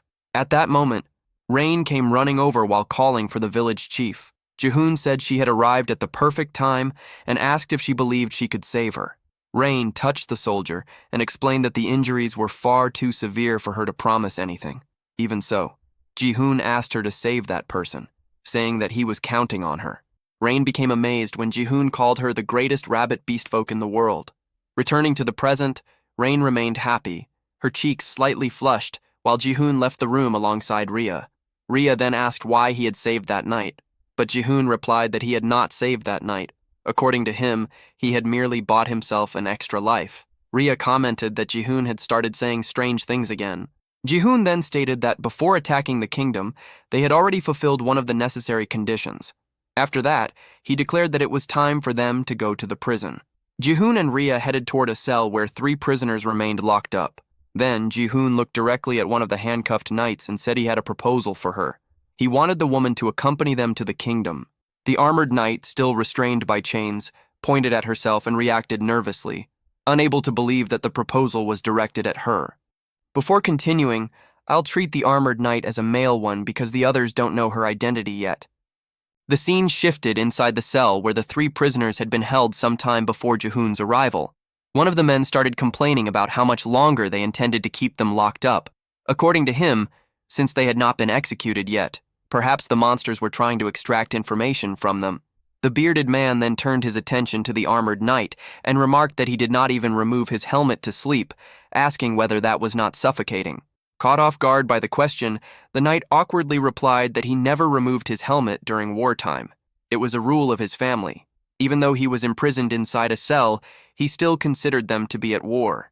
The bearded man commented, impressed, that it was admirable. The other prisoner then asked for the knight's name. Stammering slightly, he answered that his name was Bendik. The prisoner repeated the name before stating that Bendik was right. According to him, the war was not over yet. They had not lost. The man then proudly declared that they would make everyone regret not finishing off Ashut's eldest son. The bearded man immediately began applauding, praising the young master. Meanwhile, hidden behind the helmet, Bendik could only think awkwardly that the 2 of them had actually believed that. The scene then returned to the moment when Jihoon and Rhea arrived at the prison and walked toward the cell where the prisoners were being held. As soon as they saw Jihoon, 2 of them made expressions of disgust. Jihoon then told the knight that he had a proposal for him. He wanted to take him to the kingdom. Confused, the knight pointed at himself while asking whether Jihoon was really talking to him. Jihoon then explained that he needed a guide. But Bendik immediately replied that he would rather die. He questioned why he would help someone when he considered the kingdom an enemy. Jihoon then added that if Bendik cooperated, he would spare everyone in that cell. He calmly continued, explaining that the job was simple. He only needed to guide him through the kingdom and then return safely with him afterward. According to Jihoon, it would simply be a trip through the kingdom. The knight then questioned whether he truly expected him to believe that. Even while maintaining a gentle smile, Jihoon began thinking that Bendik was surprisingly quick at understanding other people's intentions. He had already seen through the real purpose behind the proposal. Jihoon then concluded that if the man refused, he would have to resort to threats. At that moment, the other prisoner interrupted and asked whether Jihoon would really spare all of them, drawing Jihoon's attention. The bearded man immediately approached the young master and whispered that he should not cooperate with the enemy, but he was ignored. The prisoner interrupted him, explaining that this was merely a step backward for now so they could strike later. The bearded man immediately reacted with admiration, praising the depth of that plan. Finally, the young master turned his gaze toward Jihoon and stated that he would cooperate. The knight still tried to argue something, but the young master ran over to him and stared directly at him. He then promised that, as long as he managed to return alive to the kingdom, he would give him an enormous reward. Hearing that, Jihoon began thinking that it made no sense for such a clever knight to change his mind over such a flimsy verbal promise. But suddenly, the knight enthusiastically replied that he would accept. He immediately asked to hear the details of the plan. Jihoon was surprised to see that. At that moment, he wondered in disbelief whether the man had actually agreed. Jihoon and Bendik stood outside the cell when Bendik asked what he was supposed to do first. Jihoon calmly replied that first, she needed to take everything off, pointing at her body. Upon hearing the sudden request, Bendik was startled and blushed in embarrassment. At first, Jihoon did not understand her reaction, but he then clarified that he was talking about the armor, since she was supposedly wearing clothes underneath it. Bendik awkwardly replied that he should be more specific next time. At another moment, Rhea appeared and asked Leon where Jihoon was. Leon replied that he had left at dawn. Rhea then asked who he had gone with. The scene immediately shifted, indirectly answering the question. Jihoon was standing beside Bendik at the exit of the hideout. As they walked, Bendik commented that if they were really heading to the kingdom, then they should enter as soon as possible. She also complained that the place was far too dark. Jihoon then reminded her that she possessed an affinity with the light element.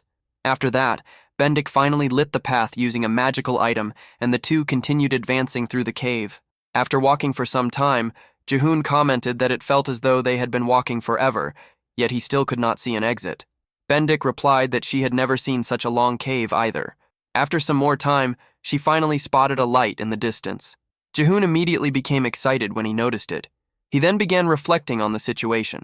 On the kingdom's map, there was a cave that had initially seemed like nothing more than part of the scenery. However, after the level 50 wave, monsters had also begun appearing there. If monsters were emerging from that location, then there had to be some path they were using to enter. Because of that, Jihoon and Dirac had investigated the area, and they had indeed found a cave. The scene then showed a memory of Jihoon standing beside Dirac, observing the hidden passage carved into the rock. It was a narrow and distorted entrance, wide enough for only 2 or 3 people to walk through side by side. According to the monsters, nobody liked approaching that place because the cave carried an ominous feeling, and as expected, that passage was truly connected to the kingdom.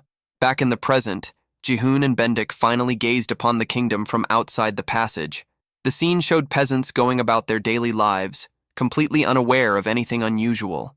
Still standing at the cave's exit, Bendik remarked in surprise that the passage really did lead outside. Jihoon then questioned how such an obvious cave could exist within the kingdom's walls without anyone ever entering it. Bendik explained that the place was known as the Forbidden Cave. There was a rumor that nobody who entered ever returned alive.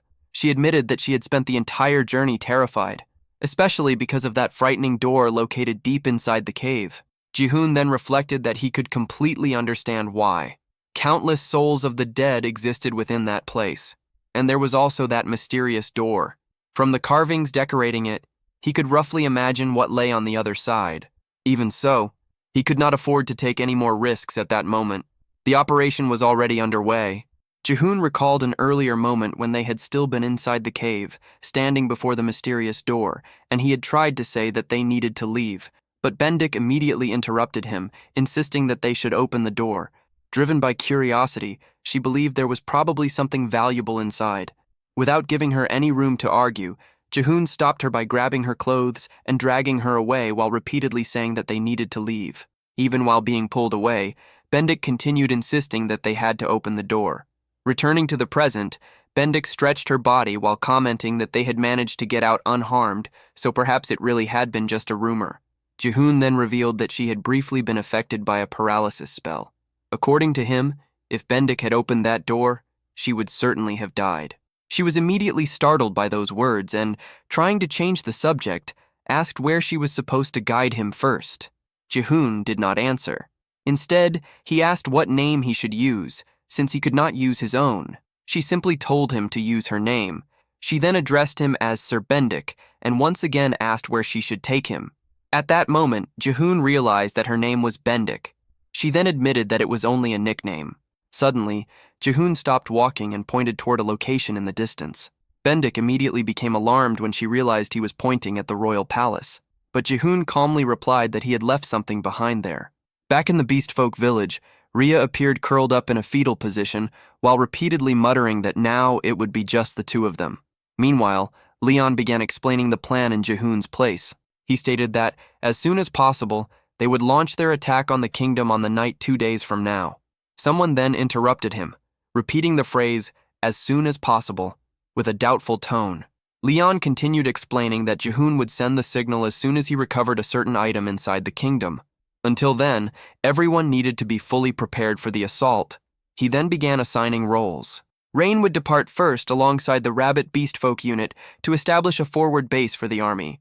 Doom and the Slime unit would be responsible for securing food and weapons before later following as reinforcements. As for Rhea, she was to advance at maximum speed with the Lizardmen tribe as soon as the sun set. She needed to arrive before nightfall, no later than 2 days from then. Leon then called out to Rhea again. After finally calming down, she replied that she understood. She then asked what he would be doing. Leon answered that he would run to the kingdom faster than anyone else, and then he would block the monsters' attacks. The scene returned to Jihoon, who was observing the royal palace in the distance while reflecting to himself. The outer walls had become even stronger. In addition, there were more troops than he had expected. As they watched the activity around the area, a knight was directing several other men on where to carry the massive body of a monster. Bendik commented that it looked extremely heavy. Jihoon then asked what they were carrying. She replied that they were monster corpses. According to Bendik, it seemed that an attack had occurred the previous night. She then explained that many useful materials could be extracted from monster bodies. The hides could be turned into clothes and shoes. The tougher horns, claws, and fangs were used to make accessories and weapons, and with some luck, it was also possible to find enhancement stones. These stones improved the quality of weapons. Jihoon then mentally repeated the part about enhancement stones being found inside monster bodies. Meanwhile, he noticed two knights chatting enthusiastically during a shift change. One of them was celebrating that his shift was finally over, while the other suggested that they go out for drinks that night. At that moment, Jihoon caught the attention of both men by waving at them. One of the knights irritably asked who he was and complained that while everyone else was working, he was relaxing beside a woman. However, a moment later, both men noticed the 3 stars displayed on his armor. That symbol indicated that Jihoon was a high-ranking knight. Immediately, both of them began apologizing. Jihoon then asked what kind of monster they were transporting. Still nervous, one of the knights tried to remember the monster's species. The other quickly answered that it was a gigantic serpent with blue scales and incredibly tough hide. Upon hearing that, Jihoon immediately remembered the dusk serpent. At that moment, Jihoon realized that the kingdom had already reached levels above 20.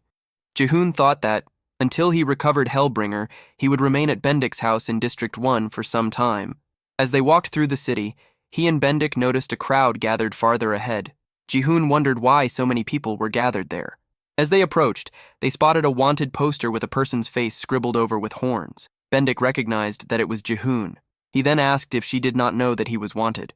Bendik replied that she did not, and explained that when she had left the kingdom as a member of the subjugation force, wanted posters like that did not yet exist. Because of that, she concluded that he had become a rather famous villain. Jihoon commented that he did not even know why he was being hunted. Among the crowd, a fat man noticed that the reward had increased. Another person was shocked when they saw the amount of 300 million Nikes and remarked that it was enough money to buy an entire house. Bendik then asked whether Jihoon was bothered by it. Right afterward, her eyes sparkled, and with a smile she commented that he did not need to worry because the amount promised by Roy Ashut was much greater. Jihoon replied that hearing that made him feel somewhat relieved.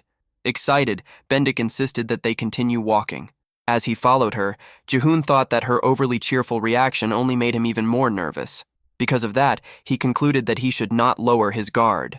While walking, another thought crossed his mind.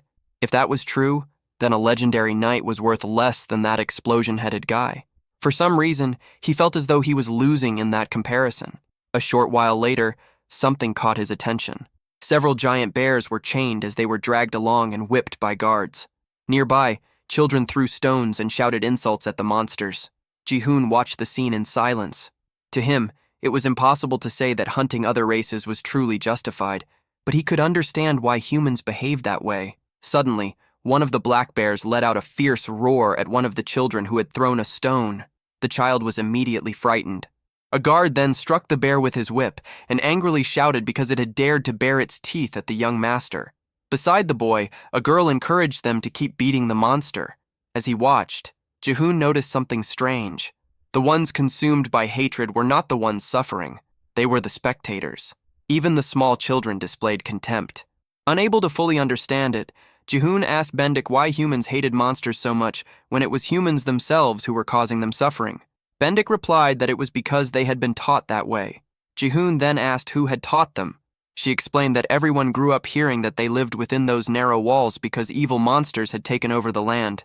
Because of that, they learned from childhood that they needed to drive the monsters out of that place. Meanwhile, a farmer watched the bears being taken away and thought that if those creatures disappeared, the young knights would no longer need to keep sacrificing themselves. Another believed there would be much more land available for farming. A woman, on the other hand, blamed the monsters for everything. As they watched the children together, Bendik commented that creating an external enemy was the easiest way to unite people around a common goal. At that moment, the boy who had been throwing stones excitedly declared that when he grew up, he would become an elite knight to exterminate monsters and protect the kingdom. Hearing that, Jihoon understood the feeling of discomfort he had experienced. When people were taught to see monsters as absolute enemies, all guilt disappeared, no matter what they did to them. That was the dissonance that bothered him, and perhaps that was also the kingdom's true reality. Continuing their walk, Jihoon and Bendik finally arrived at the castle. After passing through several corridors, they entered an extremely luxurious room. Jihoon then asked whether that was her home. Bendik replied that it was not. At that moment, A maid passing by recognized Bendik and called out to him. The two immediately ran away from the area. As they watched them leave, one of the maids commented that the person accompanying Lord Bendik looked a lot like Miss Lily. The other replied that such a thing was impossible. A short while later, Jihoon and Bendik entered a room. Jihoon announced that he would be staying there and asked why she had run away like that. Still catching her breath, Bendik explained that the people who worked in the castle knew her real appearance behind the armor. Jihoon then remarked that they might have thought there were two versions of her. Afterward, he asked what her real name was. According to him, it would be easier to deal with the situation if he knew more about her. The girl smiled and revealed that her name was Lily. Jihoon commented that the name suited her. Lily then tried to call him Lord Bendik, but Jihoon interrupted her. He asked that when they were alone, she simply call him Jihoon. After that, he admitted that he had a question. Lily eagerly asked what it was. Jihoon then pointed out that the proposal also represented a huge risk for her. Because of that, he wanted to know why she had agreed to help him. After a brief silence, Lily simply replied that she needed the money. Lily went on to explain that it was a very common reason in that place. When she was young, her father had become seriously ill. Since he was unable to receive treatment in time, he eventually died. Because of that, she had decided that she would definitely become rich. Jihoon asked what she meant by rich. Lily then explained that as soon as she obtained farmland and a house of her own, she would immediately leave behind the dangerous life of a knight. She then took out a drawing and showed it with a happy smile. In the drawing, she was married. Lily explained that she intended to marry an intelligent man and live more happily than anyone else. Jihoon could only respond with a brief remark, unsure of what to say. As he watched her happiness, he began reflecting in silence. If he achieved his goal, Lily's dream would be destroyed. After all, to fulfill his own dream, he needed to destroy the human side. He then wondered how she would feel if someone destroyed her dream in order to achieve their own. In the end, wasn't it the same for everyone? Jihoon then remembered that, 2 days from now, the promotion examination for knights would take place. Among countless mid-rank knights, only 10 would be able to become high-rank knights. The dreams of those who failed would inevitably be shattered. Even so, that did not mean they should resent those who had successfully advanced. After thinking about that, Jihoon asked whether she truly did not mind. Lily lowered her head and replied that if Jihoon's plan succeeded, she would accept all of it. But shortly afterward, she became cheerful again. With a confident smile, she declared that if the plan failed, she would receive an enormous fortune. Jihoon scratched his head after hearing that. Then he began to think that perhaps she had already figured out part of his goals. Even knowing that, Lily was far more ambitious than he had imagined. Pointing at herself with a smile, she commented that the poorer a person was, the greater the risks they had to take. Hearing that, Jihoon could not help but ask how much money she was going to receive in exchange for gambling with the fate of an entire country. Lily then explained that the one who had made the promise was Roy Ashit, the eldest son of the Ashit family. She explained that the Ashit family was known as a prestigious bloodline that had produced elite knights for generations. According to the rumors, members of that family always kept their word. Because of that, she believed she could trust them. Lily continued by saying that Roy Ashut had promised her farmland and a small mansion near the royal palace. To her, that reward could not even be compared to the amount offered on the wanted posters. Hearing that, Jihoon thought that she was practically selling the fate of the country in exchange for a house of her own. But suddenly, something caught his attention. He then asked her to wait a moment. If there was an Ashut among the elite knights, he wanted to know whether there was someone named Leon Ashut. Lily replied that there was and asked if he knew Sir Leon Ashut. Upon hearing the confirmation, Jihoon turned his head away and remarked that he had just heard the one name he least wanted to hear. Unable to understand his reaction, Lily remained silent. Jihoon then asked her to tell him if there was any name she did not recognize among the ones he was about to mention. He then began listing several names: Aries, Uros, Bianca, Cancer. After a brief pause, he continued: Leon Ashut, Astria, Lib, Antares, Archaon, Capricorn, Aquar, Luches. When he finished, Lily clapped her hands in amazement. According to her, Jihoon had named the captains of divisions 1 through 12 exactly and in the correct order. Jihoon let out a long sigh. He then concluded that they were truly all there. As he reflected on the matter, he began reorganizing several pieces of information in his mind. The existence of the elite knights had always seemed strange to him. At first, He had even thought that they were the result of some special summoning method similar to his own. He also remembered the stories of Lib and Shamari. The two came from noble families and had known each other long before his arrival in the kingdom. As he recalled how close they were, a new question emerged. If they had already been there long before his arrival, then had the 12 elite knights already existed back then? Ji-hoon sat down in a chair and let out another sigh. Despite everything, he considered it a small relief. After all, he had built his strategy around the worst possible scenario. The only thing that had disappeared was his hope of finding a more favorable situation. If all 12 elite knights were truly present, there were countless ways to stop the power of dragon breath. Because of that, he concluded that he would need to act with extreme caution. It was already night when a noise coming from outside caught the attention of both Ji-hoon and Lily. Ji-hoon asked what the sound was. Lily immediately replied that it was an attack. Looking out the window, Ji-hoon saw guards running in a hurry while shouting that the monsters were attacking. At that moment, he knew the time was approaching. This was the perfect opportunity to observe the kingdom's true strength and see how the elite knights operated in battle. Without wasting a second, Ji-hoon ran out of the room. Lily quickly followed behind, remembering to call him Lord Bendik. Elsewhere along the wall, a knight ordered the archers to quickly take their positions. Meanwhile, one of the archers tried to spot the monsters in the distance. However, he could not see anything and began questioning where the threat was. As he ran, Ji-hoon thought that the wall was still too far away. He then searched for a place from which he could observe it more clearly. That was when he found a staircase leading to the top of the fortification. A short while later, an archer pointed towards something strange on the horizon. It looked like dark clouds.